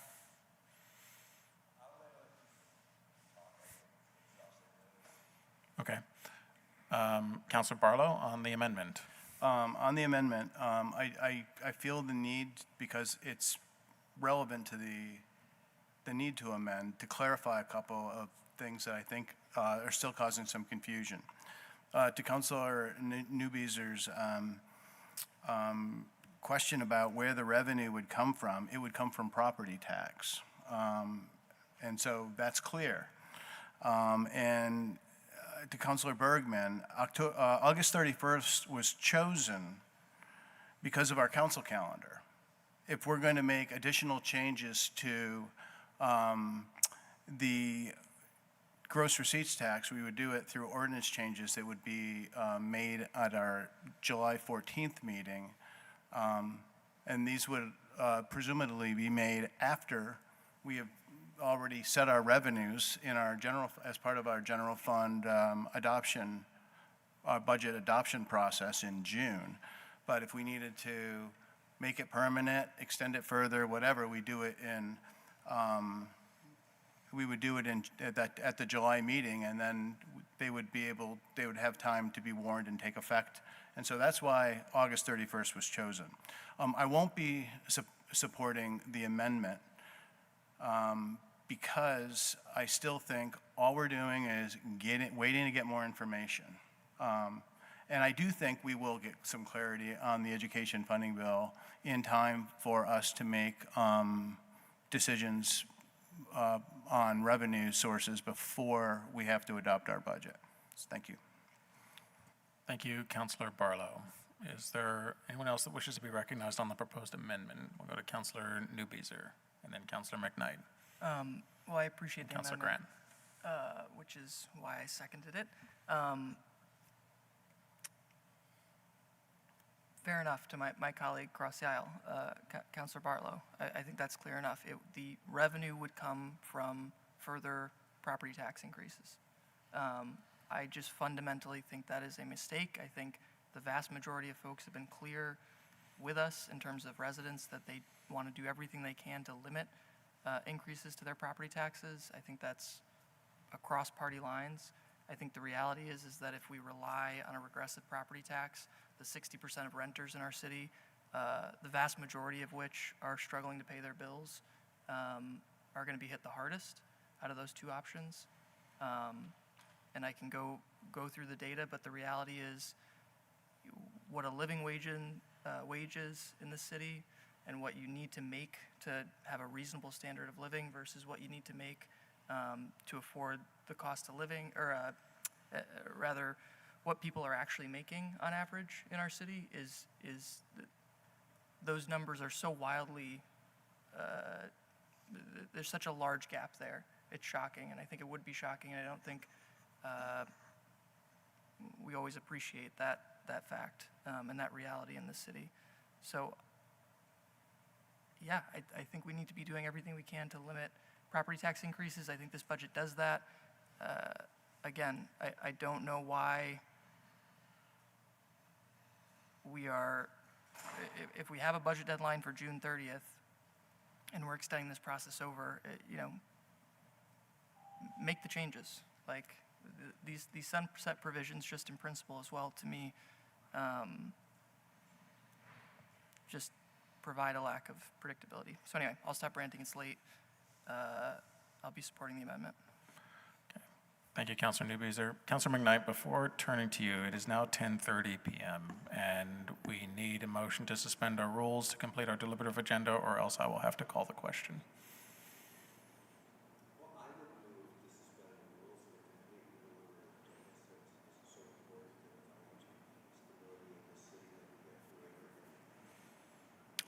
Thank you, Second. Councilor Bergman. There's a second from Councilor Barlow. We will go to a vote. Again, the motion is to suspend our rules to complete the deliberative agenda. All in favor, please say aye. Aye. Aye. Any opposed?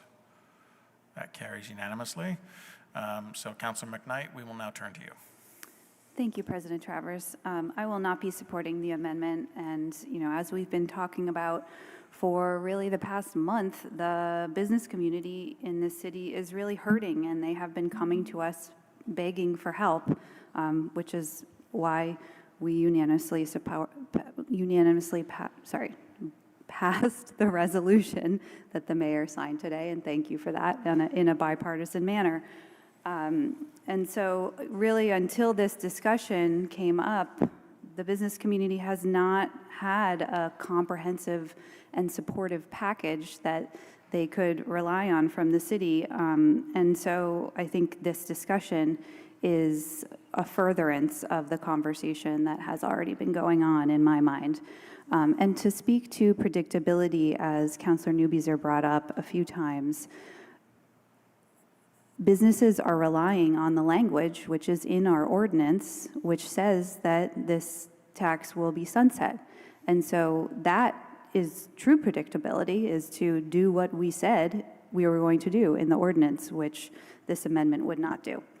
And then another point that's important is that as we look at the future of our budget process and moving towards a time when we can have a more sustainable and reliable and less structural budget gap and all of that, the gross receipts tax is not the most sustainable funding source. Our predictions about it for this year were off, and now the revenue, the underlying revenue is down by 10%.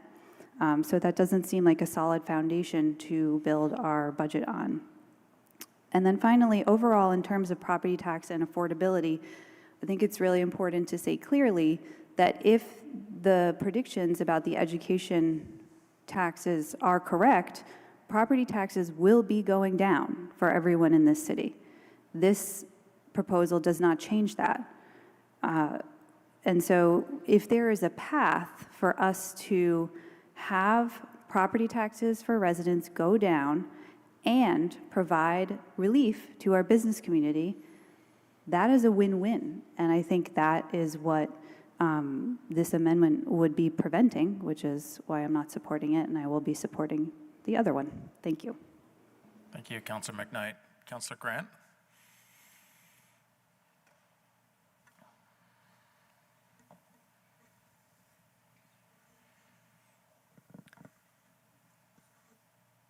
So, a few things. This is, just to remind everyone again, a consumption tax.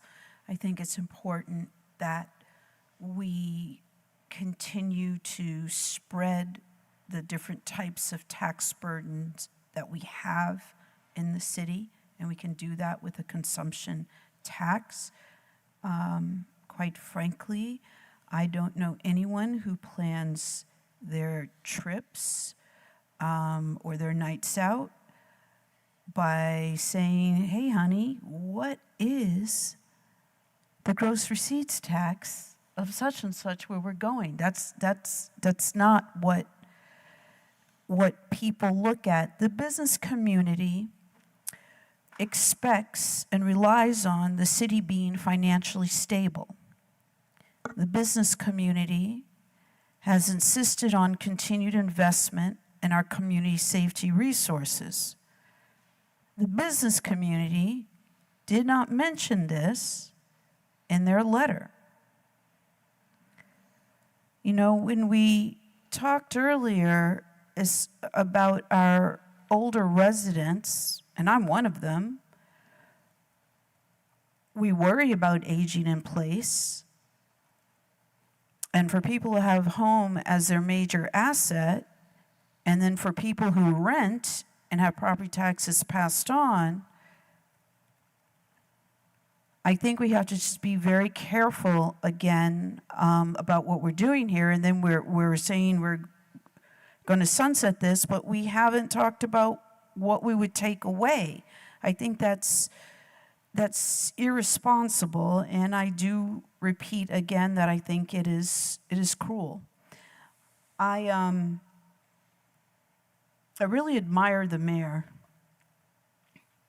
The amount of disrespect that she has had to tolerate has been just beyond. I think I know, I don't even think, I know, and other people know, because other people see it in the community,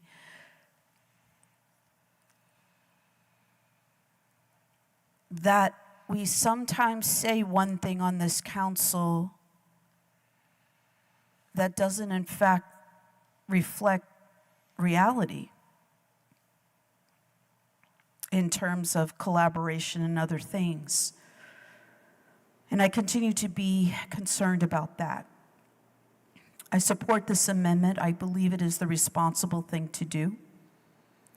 I think it's the best thing to do for the people of Burlington.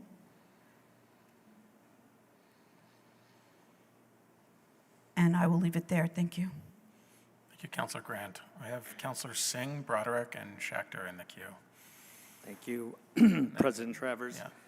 You know, and I'm going to go back to this. As you know, when I was on the Marketplace Commission, we would raise cafe fees every year because we believed that it was pretty inelastic demand here in the city, that we do, and we still do, have the best to offer the broader community around.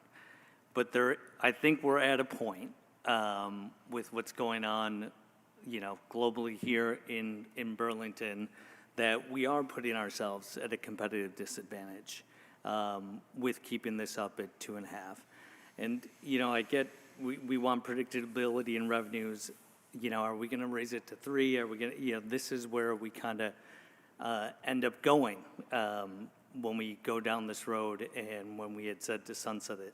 Additionally, I think the August 31st is a good deadline. It allows us to have more information to make a better informed decision. You know, and that's what's being asked here. We might come back and debate this again, but giving us time to make a more informed decision and seeing if there's other ways to do this, I think that is responsible rather than just saying we're going to keep the tax where it is. Thank you. Thank you, Councilor Singh. We'll go to Councilor Broderick. Thank you. I'll start by saying that I myself am not a fan of gross receipts tax. I do believe that they are regressive in the sense that regardless of if the restaurant is due to gross receipts, raises their prices to $20, regardless of your income, you are paying $20 for that meal. Unlike other forms of taxation that are actually progressive. So I don't like gross receipts taxes in that sense, and I think there are better ways that we can fund our city. However, I'm supporting this amendment due to the fact that I do think it's irresponsible to only have even until August to make that determination based off of what happens in Montpelier and the sort, because I do worry about what happens when we what if we don't have that information by the time we do pass the budget. It's often that these veto sessions do go into the later months of the summer. But I will say, repeating what I said in the beginning, that if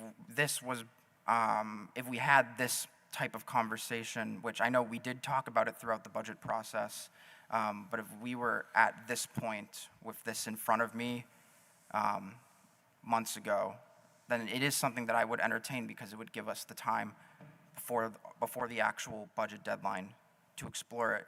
So I'm open to this conversation in a year, but I'm not willing to support sunsetting this close. Thank you. Thank you, Councilor Broderick. I have Councilor Schechter And then Councilor Bergman, I know that you wanted to speak on this item, but before we go back to Councilor Bergman on his amendment, after Councilor Schachter, is there any other councilor that has not been in the queue that wishes to speak on this?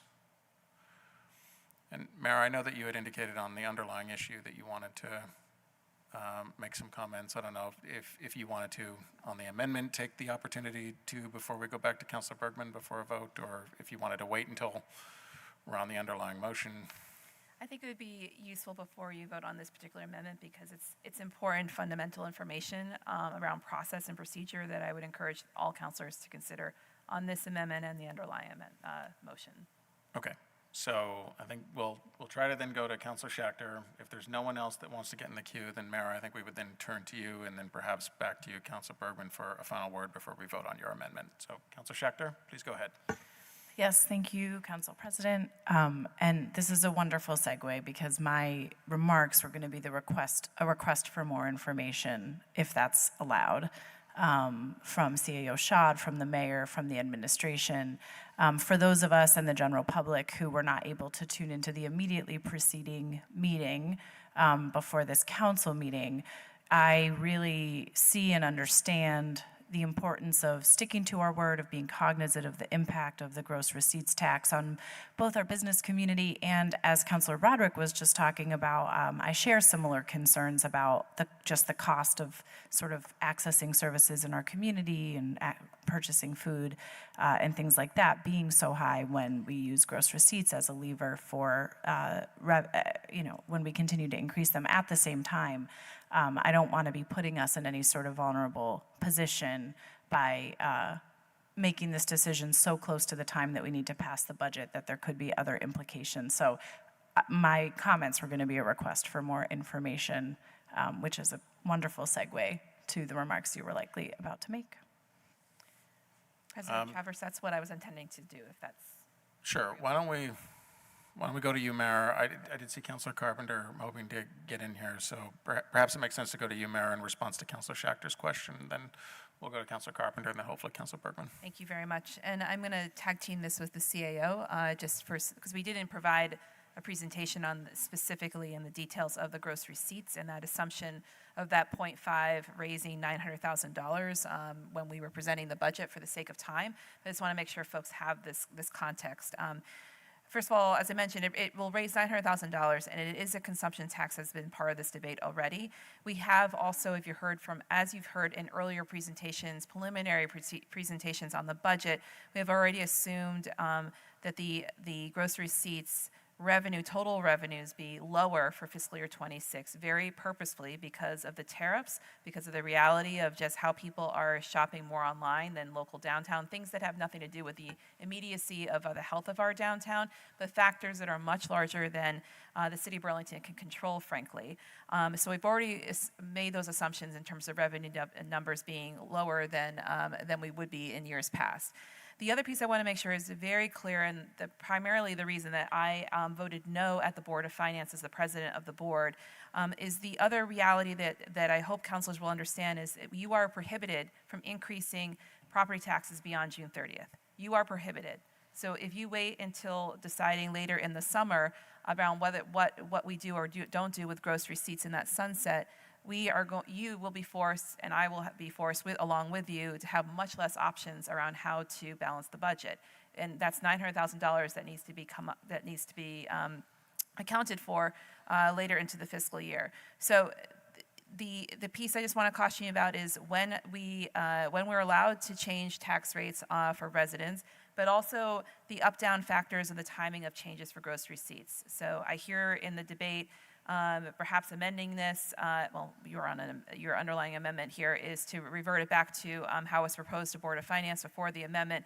But the predictability for businesses is important around what is to be expected, and the changing, and this is where the CAO can speak a little bit more into the technical parts of it. Businesses at their point of sale have to program and anticipate what they have to charge locally. And so that is an important thing that the city can offer in partnership around predictability about what that will be. I want to emphasize that the letter that I received about 2 weeks ago did not even mention this whatsoever in the letter of all the different ways that businesses are asking us to support the downtown. This was notably absent, and this is part of our solution for offering you a balanced budget that is fair to those, considering all the different levers we can pull. CIO, do you want to add anything related to the technical parts of gross receipts that I missed? I would just echo what has been said around predictability, and that doesn't mean it has to sunset or it doesn't have to sunset. Just the longer we have the discussion and don't provide an answer, that's difficult. And something that may have escaped this group's notice is that while we intended to make the rate of 2.5% effective as of July 1st, that was not possible administratively, so that became effective as of August 1st. And so there's just a lag. And in this case, you know, last year we had the problem of getting the word out to businesses, and not everyone had been collecting the extra 0.5%. And if they didn't, that came out of the businesses. They owed it to us whether they collected it or not. In this case, if we were to go from 2.5 down to 2% and the businesses didn't get that information, then they would have been collecting taxes incorrectly, and that opens them up to all sorts of legal liabilities that I wouldn't even want to begin to speculate about. So there are numerous concerns for us to think about for the businesses beyond just a simple, of course they would want it to go to 2%. And I would just encourage everyone to do a little communication with the businesses about their experiences. All right. Thank you, Mayor. And CIO Shad. We'll go Councilor Carpenter and then Councilor Bergman. Thank you. I really, if I can, President, I want to address this to probably the CAO. I'm trying to sort out the point of the extension was to give us time to understand where the property tax would land. Last I knew, the last session of the legislature is going to be the 16th of June. Is there a way to, and I may call for a recess, cast this that we would have to make our decision by June 23rd? It's either gross receipts or property. So that would answer the question of not putting us at liability. I get it that there's a notice period, and we had the same problem last year. We couldn't implement it July 1, so whatever we need to do to extend it is one question. Is there a way to propose a motion that effectively says we have to make up our mind on June 23rd? With, I mean, this is putting it fairly simplistically, with the data we have in our hand on June 22nd, which is whatever the legislature decides on by June 22nd, versus do we keep the gross receipts in? So I'm asking that, and if recessing is a way to answer that question or more appropriate, I'm happy to do that. Or if you can explain, if we commit to make our minds up, so to speak, by June 23rd, is that possible? And I don't know who can answer that. I mean, I'm trying to answer the mayor's concerns, but give us as much time as possible, effectively in the next 2 weeks, to weigh gross receipts versus property. If I may just offer a brief response to that, Councilor Carpenter, and then I would welcome anything further from CIO Schott or City Attorney Brown. So my understanding is at least one of the reasons why the proposed ordinance was put before the council this evening is because when this council takes final action on an ordinance, it takes 30 days for it to go into effect. And so in order for us to fully capture the fiscal year revenues, to the extent the budget is assuming those being in place, we would have to take action tonight in order for that to take effect on or about July 1st, which is the beginning of the fiscal year. If we were to delay action on this until June 16th or June 23rd, then the potential problem there, I believe, is that the sunset as built into the ordinance takes effect on June 30th, right? So there will be this sort of strange gap between the beginning of the next fiscal year and 30 days whenever after this council were to take action on an item. Because again, the ordinance establishes that it is to sunset on June 30th. I did inquire with the city attorney's office prior to this meeting that, another potential option would be if the ordinance that was sent to the Board of Finance were to pass this evening, then our rules do allow for reconsideration of that item at the succeeding meeting to tonight. So if we were to pass the ordinance again as it was originally sent to the Ordinance Committee,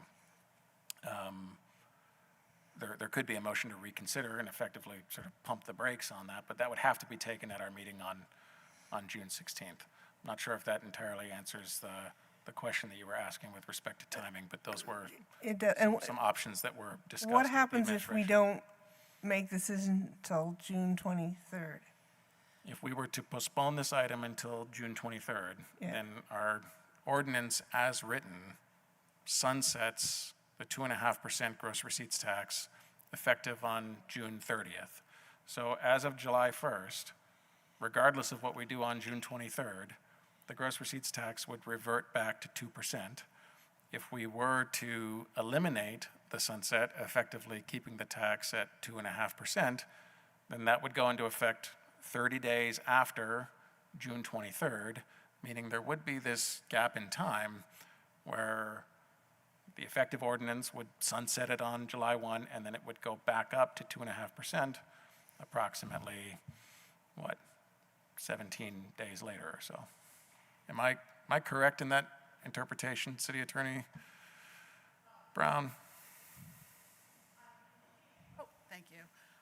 I'm looking at the communications that you had with Attorney Sturdivant about this earlier, and you did reference a 30-day clock, which she did not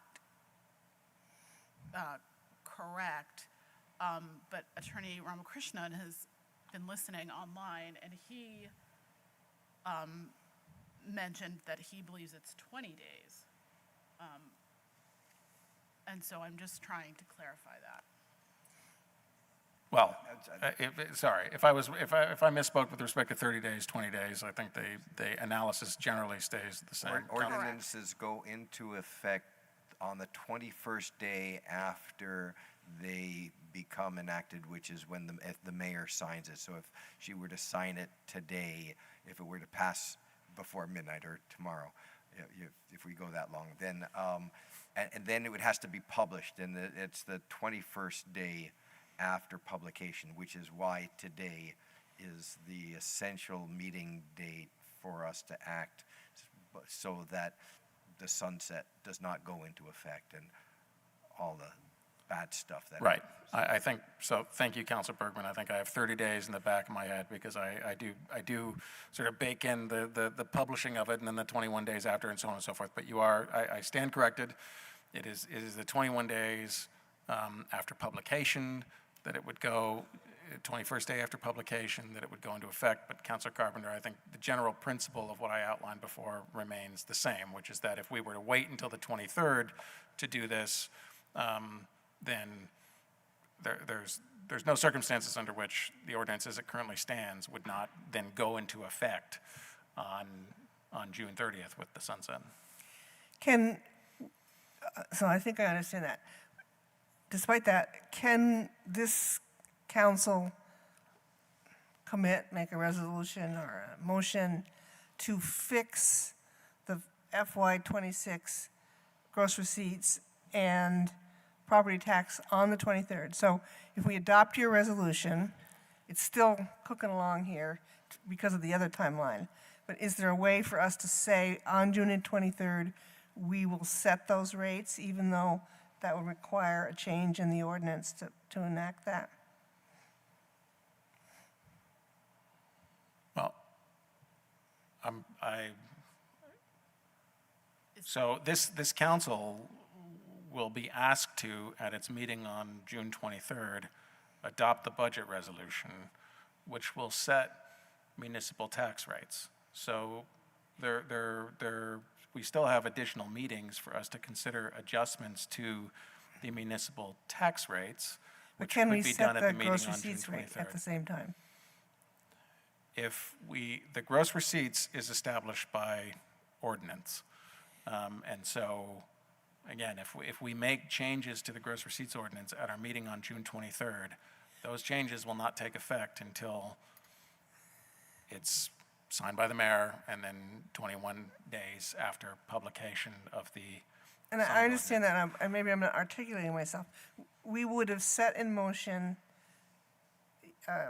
your resolution to extend it. But is there another way to effectively commit to making a decision on how much gross receipts will? That your amendment just buys us time. I understand that. It buys us more time than we want. We want to make practically, we want to have made our mind up by June 23rd. So I'm trying to get at, is there a way to say that? And if we make our mind up on June 23rd, we're going to have to make an ordinance change.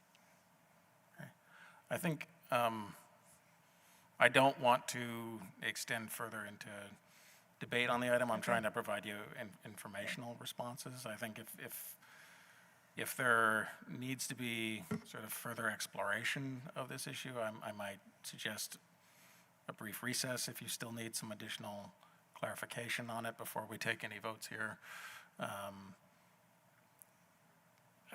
But I don't know if there's, what other information I can provide at this point. Then I would ask for recess. Okay.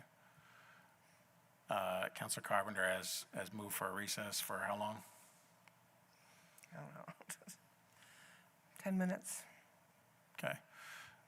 Councilor Carpenter has moved for a recess of no longer than 10 minutes. Is there a second to that motion? Second by Councilor Newbeezer. We will go to a vote on that motion, and I will note that if there's a split vote with Councilor Kane online, we will need a roll call. So all in favor? All right, so the clerk will please call the roll on the motion for a 10-minute recess.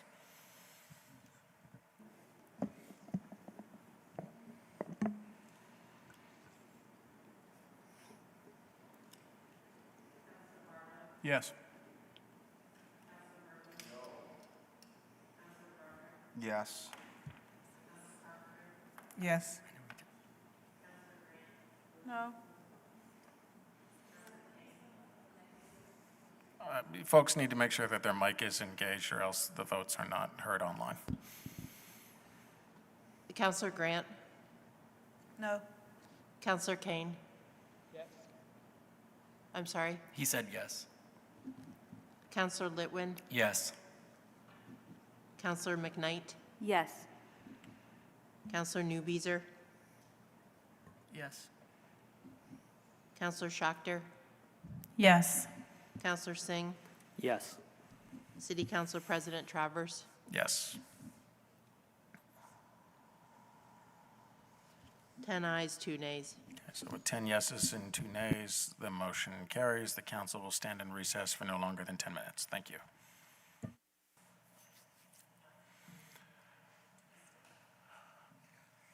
We will return from our recess now. Are we back live on Town Meeting TV? Okay, great. Thank you very much. Councilor Carpenter, you had the floor before. As I indicated, I think Councilor Bergman, we were going to give you the last word on the amendment here, and then we'll likely be prepared for a vote on your amendment. We're ready for you, Councilor Bergman. Yes. All right. So, you know, this is only 1/2 of a percent, right? But it's an essential $900,000. And just to be really clear, based on the information that was provided to the Finance Board, it's actually, if you go to sunset it in August, it's $726,000, okay? So that's, you know, it's 50 cents on a $100 bill. I mean, please, folks. This being said, you have the need to either find alternative revenue to this, and this is the mayor's budget, by the 30th of this month, or come up with $726,000 in cuts on your amendment. I haven't heard anything, right, that would make that responsible governance, right? It is irresponsible. My closing argument would have been, right, that this is really a fundamental choice about avoiding either larger budget cuts or raising property taxes, or, you know, that's the one side, or keeping a small 1% tax on meals and drinks, and that's only, you know, which is a tax on discretionary spending. I'm starting to repeat what we've said, and is minuscule. And so to me, the choice is clear that you keep it. But we aren't even, and Councilor Broderick said that, in that position. We're right now needing to come up with $726,000 in either revenues or cuts by the end of this month for this budget to come into play. And there's nothing that anybody has vetted anywhere. You could come up with it tonight, right? You could, on the fly, right? And it wouldn't be good governance at all. So I plead with you, I really do, and I cross the aisle all the time. I plead with you not to take this. You want to look at it in the future, work with the administration, work with us to do that. Do not take this step. Go back to the original that we've proposed. Thank you. Thank you, Councilor Bergman. I think we will, Councilor Litwin, you have not been recognized yet on the amendment. Thank you. So we will go to you now. Thank you. I am taking my time to be recognized on the amendment because I was, for the record, for folks who are watching from home, I was not part of the recess. So I am in agreement with Councilor Bergman. I will be voting for his amendment. My mind is not going to change by June 23rd. It hasn't changed in a year. It's not going to change 2 or 3 weeks from now. I misspoke earlier. I actually says the late hour. I said 75 cents on a cup of coffee. I meant to say like a fraction of 7 cents or something to that effect. Right, exactly. So I do think that building in runway for 1 year is reasonable. We can revisit this as we build the FY27 budget. And maybe by then, optimistically speaking, we might be in a better position to even lower it. Who knows? But I don't see the point in sunsetting it, and I certainly don't support increasing property taxes to do so. Thank you, Councilor Litwin. I think everyone's been recognized on this amendment now at this point. If I'm mistaken, let me know. Otherwise, I think we will call. Are you asking to be recognized? Oh, okay, all right. I think we will call the question. The question is on Councilor Bergman's amendment. And as a reminder, the amendment here is to revert the ordinance as amended by the Board of Finance back to the original version that was sent to the Board of Finance, which effectively would eliminate the sunset of the gross receipts tax at 2.5%. And on this item, the clerk will please call the roll. Counselor Barlow? No. Counselor Bergman? Yes. Counselor Broderick? Yes. Counselor Carpenter? Yes. Counselor Grant? Yes. Yep. Counselor Kane? Yes. Counselor Litwin? Yes. Yes. Counselor McKnight? No. Counselor Newbeezer? Yes. Counselor Schachter? No. Counselor Singh? No. City Council President Travers? No. Councilor Carpenter, were you seeking to be recognized? I was confused in my vote and meant to say no. Okay. Councilor Carpenter has changed her vote to no.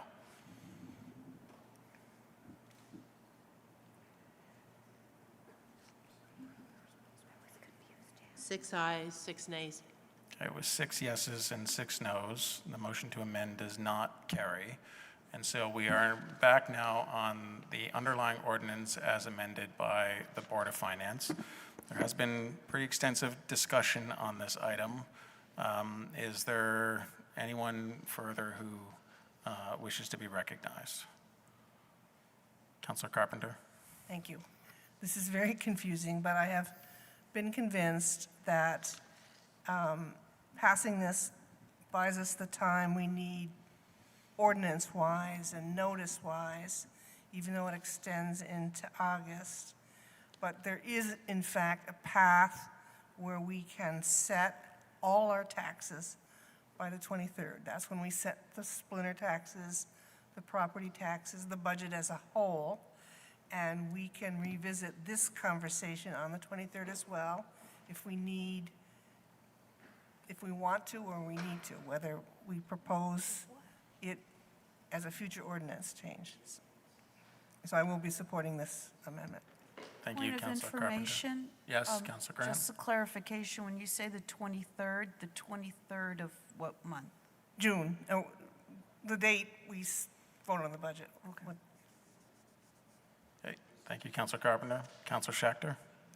I echo Councilor Carpenter's remarks in that I see this as an opportunity to get as full an understanding as we can by the meeting on the 23rd to have all the information about what's going to happen at the state level and where some of the moving parts in our own budget are going to land to be able to make a final decision on this, which is why I'm supporting this resolution.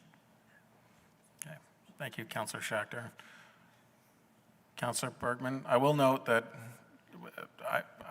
so these are the councilors that were previously recognized on the underlying motion: Barlow, Newbeezer, Litwin, Bergman, McKnight, Carpenter, and now Schachter. So before turning back to Councilors Bergman and Barlow, I would just like to confirm, are there any other councilors that have not been recognized on the underlying motion that would like to be recognized for a first time? Okay, we're going to go to Councilor Grant and Broderick, and then I'm happy to give a brief moment to both Councilors Bergman and Barlow before going to a vote. Councilor Broderick. So, if I'm not mistaken by what's happened, if I'm not mistaken, while the other forms of our like general city tax rate are will be confirmed in the budget resolution, what is in front of me here is an ordinance instituting the restaurant portion of the gross receipts tax. Therefore, I don't believe that there's any other option here in regards to getting to a point where whether we, so if we're in a situation where we want to get rid of the sunset in the future, whether it's June 23rd or August 31st, if we get to a point after we find out more information and deliberate again that we want to reinstitute, we want to keep the 2.5%, we do have to change an ordinance. But after, in this case, I guess it will be changed to August 31st. So, okay, so I guess I was misspoken. However, the possibility still exists that we will get to a point after June 30th if we are all of a sudden hundreds of $1,000s in the hole because of actions in Montpelier or whatever, that 20-day clock will need to happen, and we will be at a point where businesses will have a 2% gross receipts and then a 2.5% gross receipts. So that is how I'm understanding this. Thank you, I guess. It's okay. No, thank you, Councilor Broward. Councilor Grant?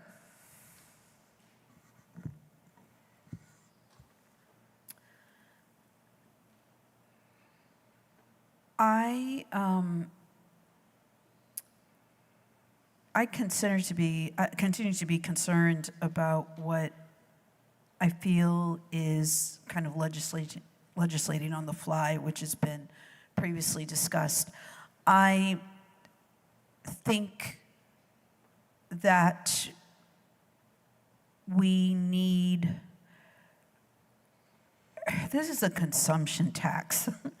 And I just continue to feel that we do things that we say one thing and then we do something like this that is in direct conflict with other things that we are saying.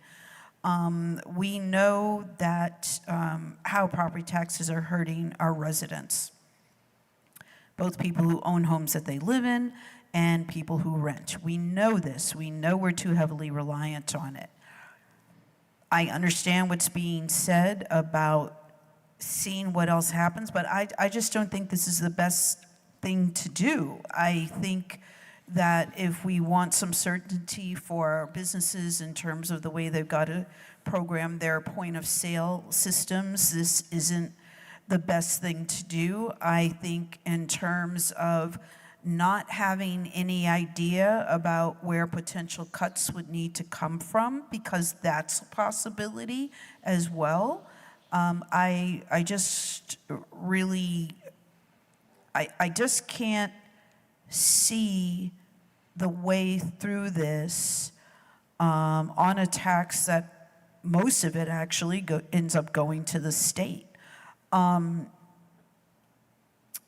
So I'm asking people to reconsider for the residents that we all say that we care about, and the fact that we care about how oppressive property taxes are. I just think it's the most responsible way to go. Thank you. Thank you, Councilor Grant.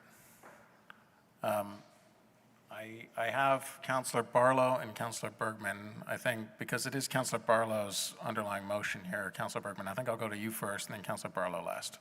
Sure. So I'm going to vote yes, knowing full well that y'all have 21 days to come up with $726,000 and some change in either revenues or cuts. Now, if you're going to come up with them in cuts, then I'm going to really be shaking our head, and the language that people are probably going to use is not going to be very nice if you thought that language has not been nice so far. So new revenues, that's going to be a daunting task. And for those of you who think that this puts us at a competitive disadvantage, I would I would ask you to just check that thinking and do it in terms of real numbers there, not perception numbers here, right? We're, again, talking about 0.5%, right? So I will vote yes on this and wait with bated breath for the wonderful solution that you're going to present me with in 21 days. Thank you, Councilor Bergman. I saw you trying to be recognized there, Councilor Litwin, but you were already recognized on the underlying motion, and I'm just trying to get us to a vote here. I would appreciate 30-ish seconds since I'm diverting from the caucus and 2 councilors are being afforded additional time that have been recognized. Okay. I was trying to do a sort of one-and-one kind of thing. I understand, So we'll give it to you briefly. If there's any one on the other side of the table that wants it again before Councilor Barlow, I'll go to that. But I will go to be you, as Councilor brief Litwin. as humanly possible. So I will also vote yes because I am in a position where I need to do that. I would urge members of my caucus to continue to think about this quite urgently. I also would say that the sales tax that's collected by the state, only about 1/3 of that, which I think is what, 7%, something like that, goes into the state education fund, whereas 2/3 of property taxes, which is like 60 to 70% of property taxes, goes into the state education fund. So if we see a return of savings from the state education fund or an adjustment to that system, who should benefit from that first? I think that the renters and the homeowners of Burlington should benefit from the bulk of that. I think we're doing a lot for our business community. I will continue to stand up for our business community. I will continue to urge all of my council colleagues to help address the needs of our downtown, but I don't think this is the right way to do it. And come 3 weeks from now, I am not voting to sunset this. Okay.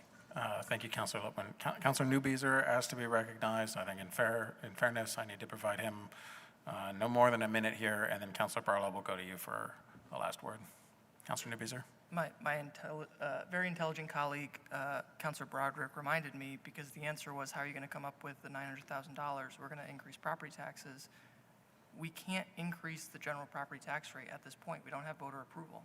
So similar to what Councilor Bergman just said, I am very curious to see where you're going to cut $700,000 in the next couple weeks. Yeah, I will just or note find as a additional revenue in other ways, but I just think it's wild to me. Yeah. Councilor Newbeezer, I'll just note as a point of information that the budget that was presented this evening by the mayor's office does include increases to certain property tax rates that are not voter approved, as has been outlined by the mayor's administration. There are a couple splinter taxes that may be increased without voter approval, and so I do just want to correct the record on that point. Councilor Barlow. Thank you. And I still think there's a bit of confusion about what we're trying to do and how we would pay for things, and what the timeline is that we're talking about to make a decision. And the decision has to be made in June. And I concur with Councilor Carpenter's analysis that we should do it when we do the budget resolutions on the 23rd. That's when we're going to raise any of the splinter taxes that can be raised without voter authorization.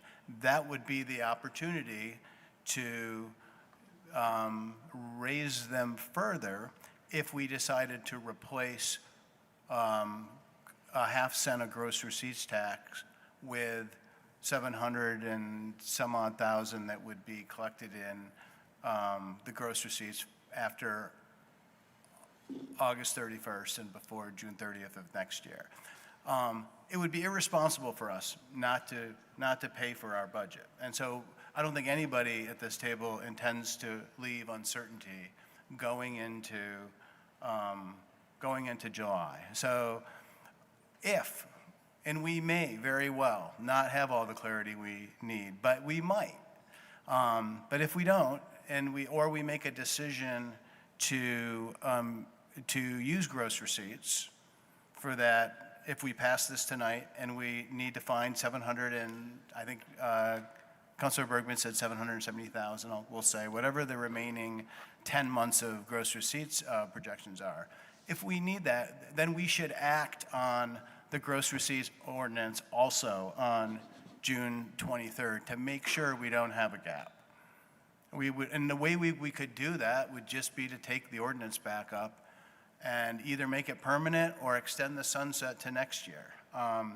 So we have options still. All we're doing is keeping our options open.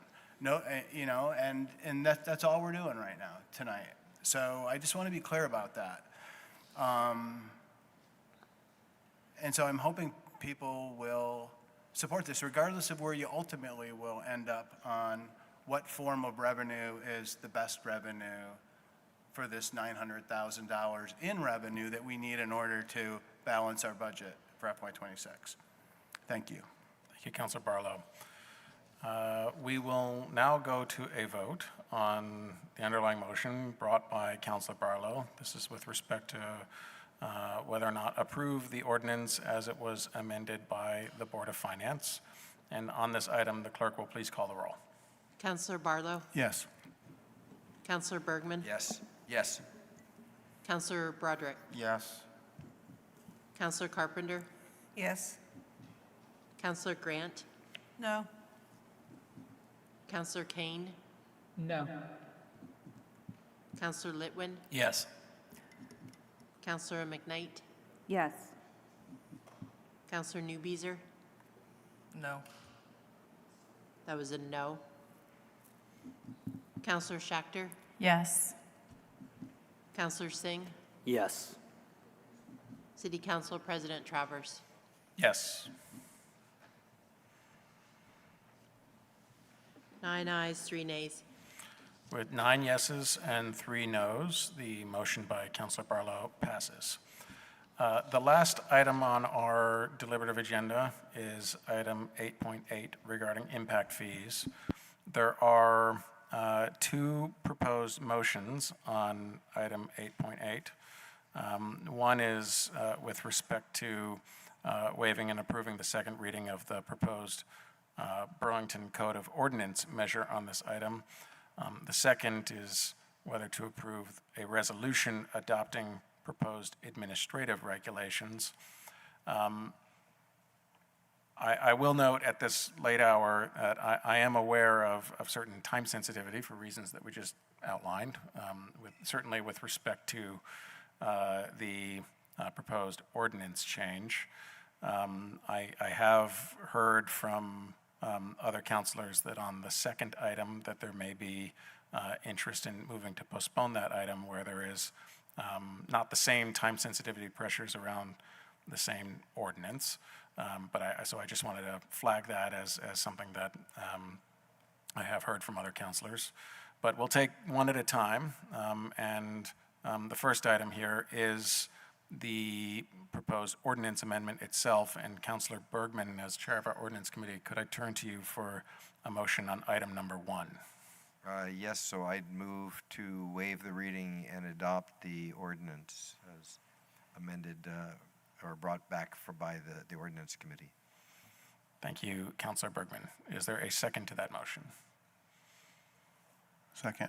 Thank you, Councilor Barlow. Councilor Bergman, did you want the floor back on this item? Yes.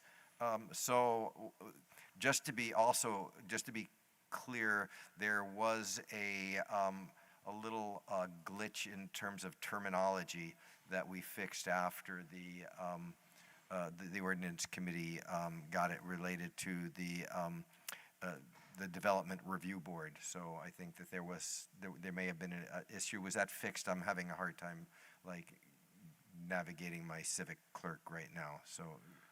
My understanding is that there was an updated version to reflect that the appeal body here would be the development review board, not the design review board. And so to clarify, that is the version that you have That is the moved. version that we're using. Ordinance Committee looked at this. We approved sending it back here unanimously, and we really did vet this quite a bit. I mean, we did have 3 meetings, like in the span of a week, so we really worked hard on this. And I mean, I think that the crux of the matter, it will be in the administrative rules, but this is absolutely essential to get to the point where we can have an impact fee system that is compliant with state law and meets our needs. And as somebody who has been working very hard for the entirety of my term, over the last 3 years on transportation demand management, this is a very critical piece of us funding the important pieces of transportation demand management that we need for all sorts of reasons. And of course, the water changes that we have just adopted by bond. This is going to be critically important that we pass this. So I urge your support of the ordinance change. Thank you, Councilor Bergman. Is there anyone else who wants to speak to the proposed ordinance change? And I will note, Ashley Parker, appreciate your joining us here this late evening remotely. Certainly if anyone has questions for Ashley or the sponsor or the city attorney's office, I will note Assistant City Attorney Ramakrishnan, who's put a great deal of work into this, is also here with us at this hour. Again, on the motion by Councilor Bergman, seconded by Councilor Barlow on the ordinance. Any further questions or debate? All right.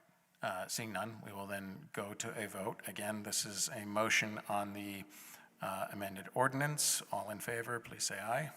Aye. Aye. Aye. Are there any opposed? That carries unanimously. We are now on to item number 2, which is the resolution adopting the proposed administrative regulations. And is there a motion on this item? Councilor Barlow? I would move to postpone the resolution on administrative regulations until a time certain, our meeting on the 16th of June. Thank you, Councilor Barlow. There's a motion to postpone the resolution on the administrative regulations until our next meeting on June 16th. Is there a second to that motion? Seconded by Councilor Bergman. Is there any discussion on that motion to postpone?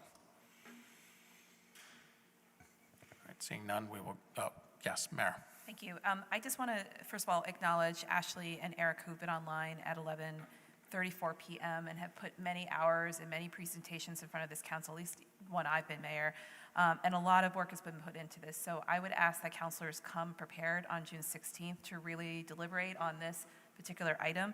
It reflects a lot of investment of staff resources and time for which we've been debating about how we utilize best our city assets. I also want to just caution that folks really look back at those presentations and understand any further delays beyond July 1st and the impacts that will have. I've spoken to just briefly here, but to our water division and how that impacts water rates, to the legal compliance parts, of course, to the general fund. But just come prepared with any final questions, because I would really like to honor the staff's work on here, that we make a decision one way or the other, and just be very clear around how we compare it to others, other municipalities, South Burlington in particular, and just be really clear-eyed in stewarding this forward. We need it as we continue to build assumptions around our budgets, but we also need it in order to bring a conclusion to a lot of hard work invested by our city staff. Thank you, Mayor. Any other comments on the motion to postpone? All right, seeing none, we will go to a vote. All in favor, please say aye. Aye. Aye. Aye. Any opposed? That carries unanimously. And that is the conclusion of our deliberative agenda this evening, which is what our rules allowed us, our suspended rules allowed us to go to. And at 11:35 p.m., I will now adjourn the city council meeting. Thank you all.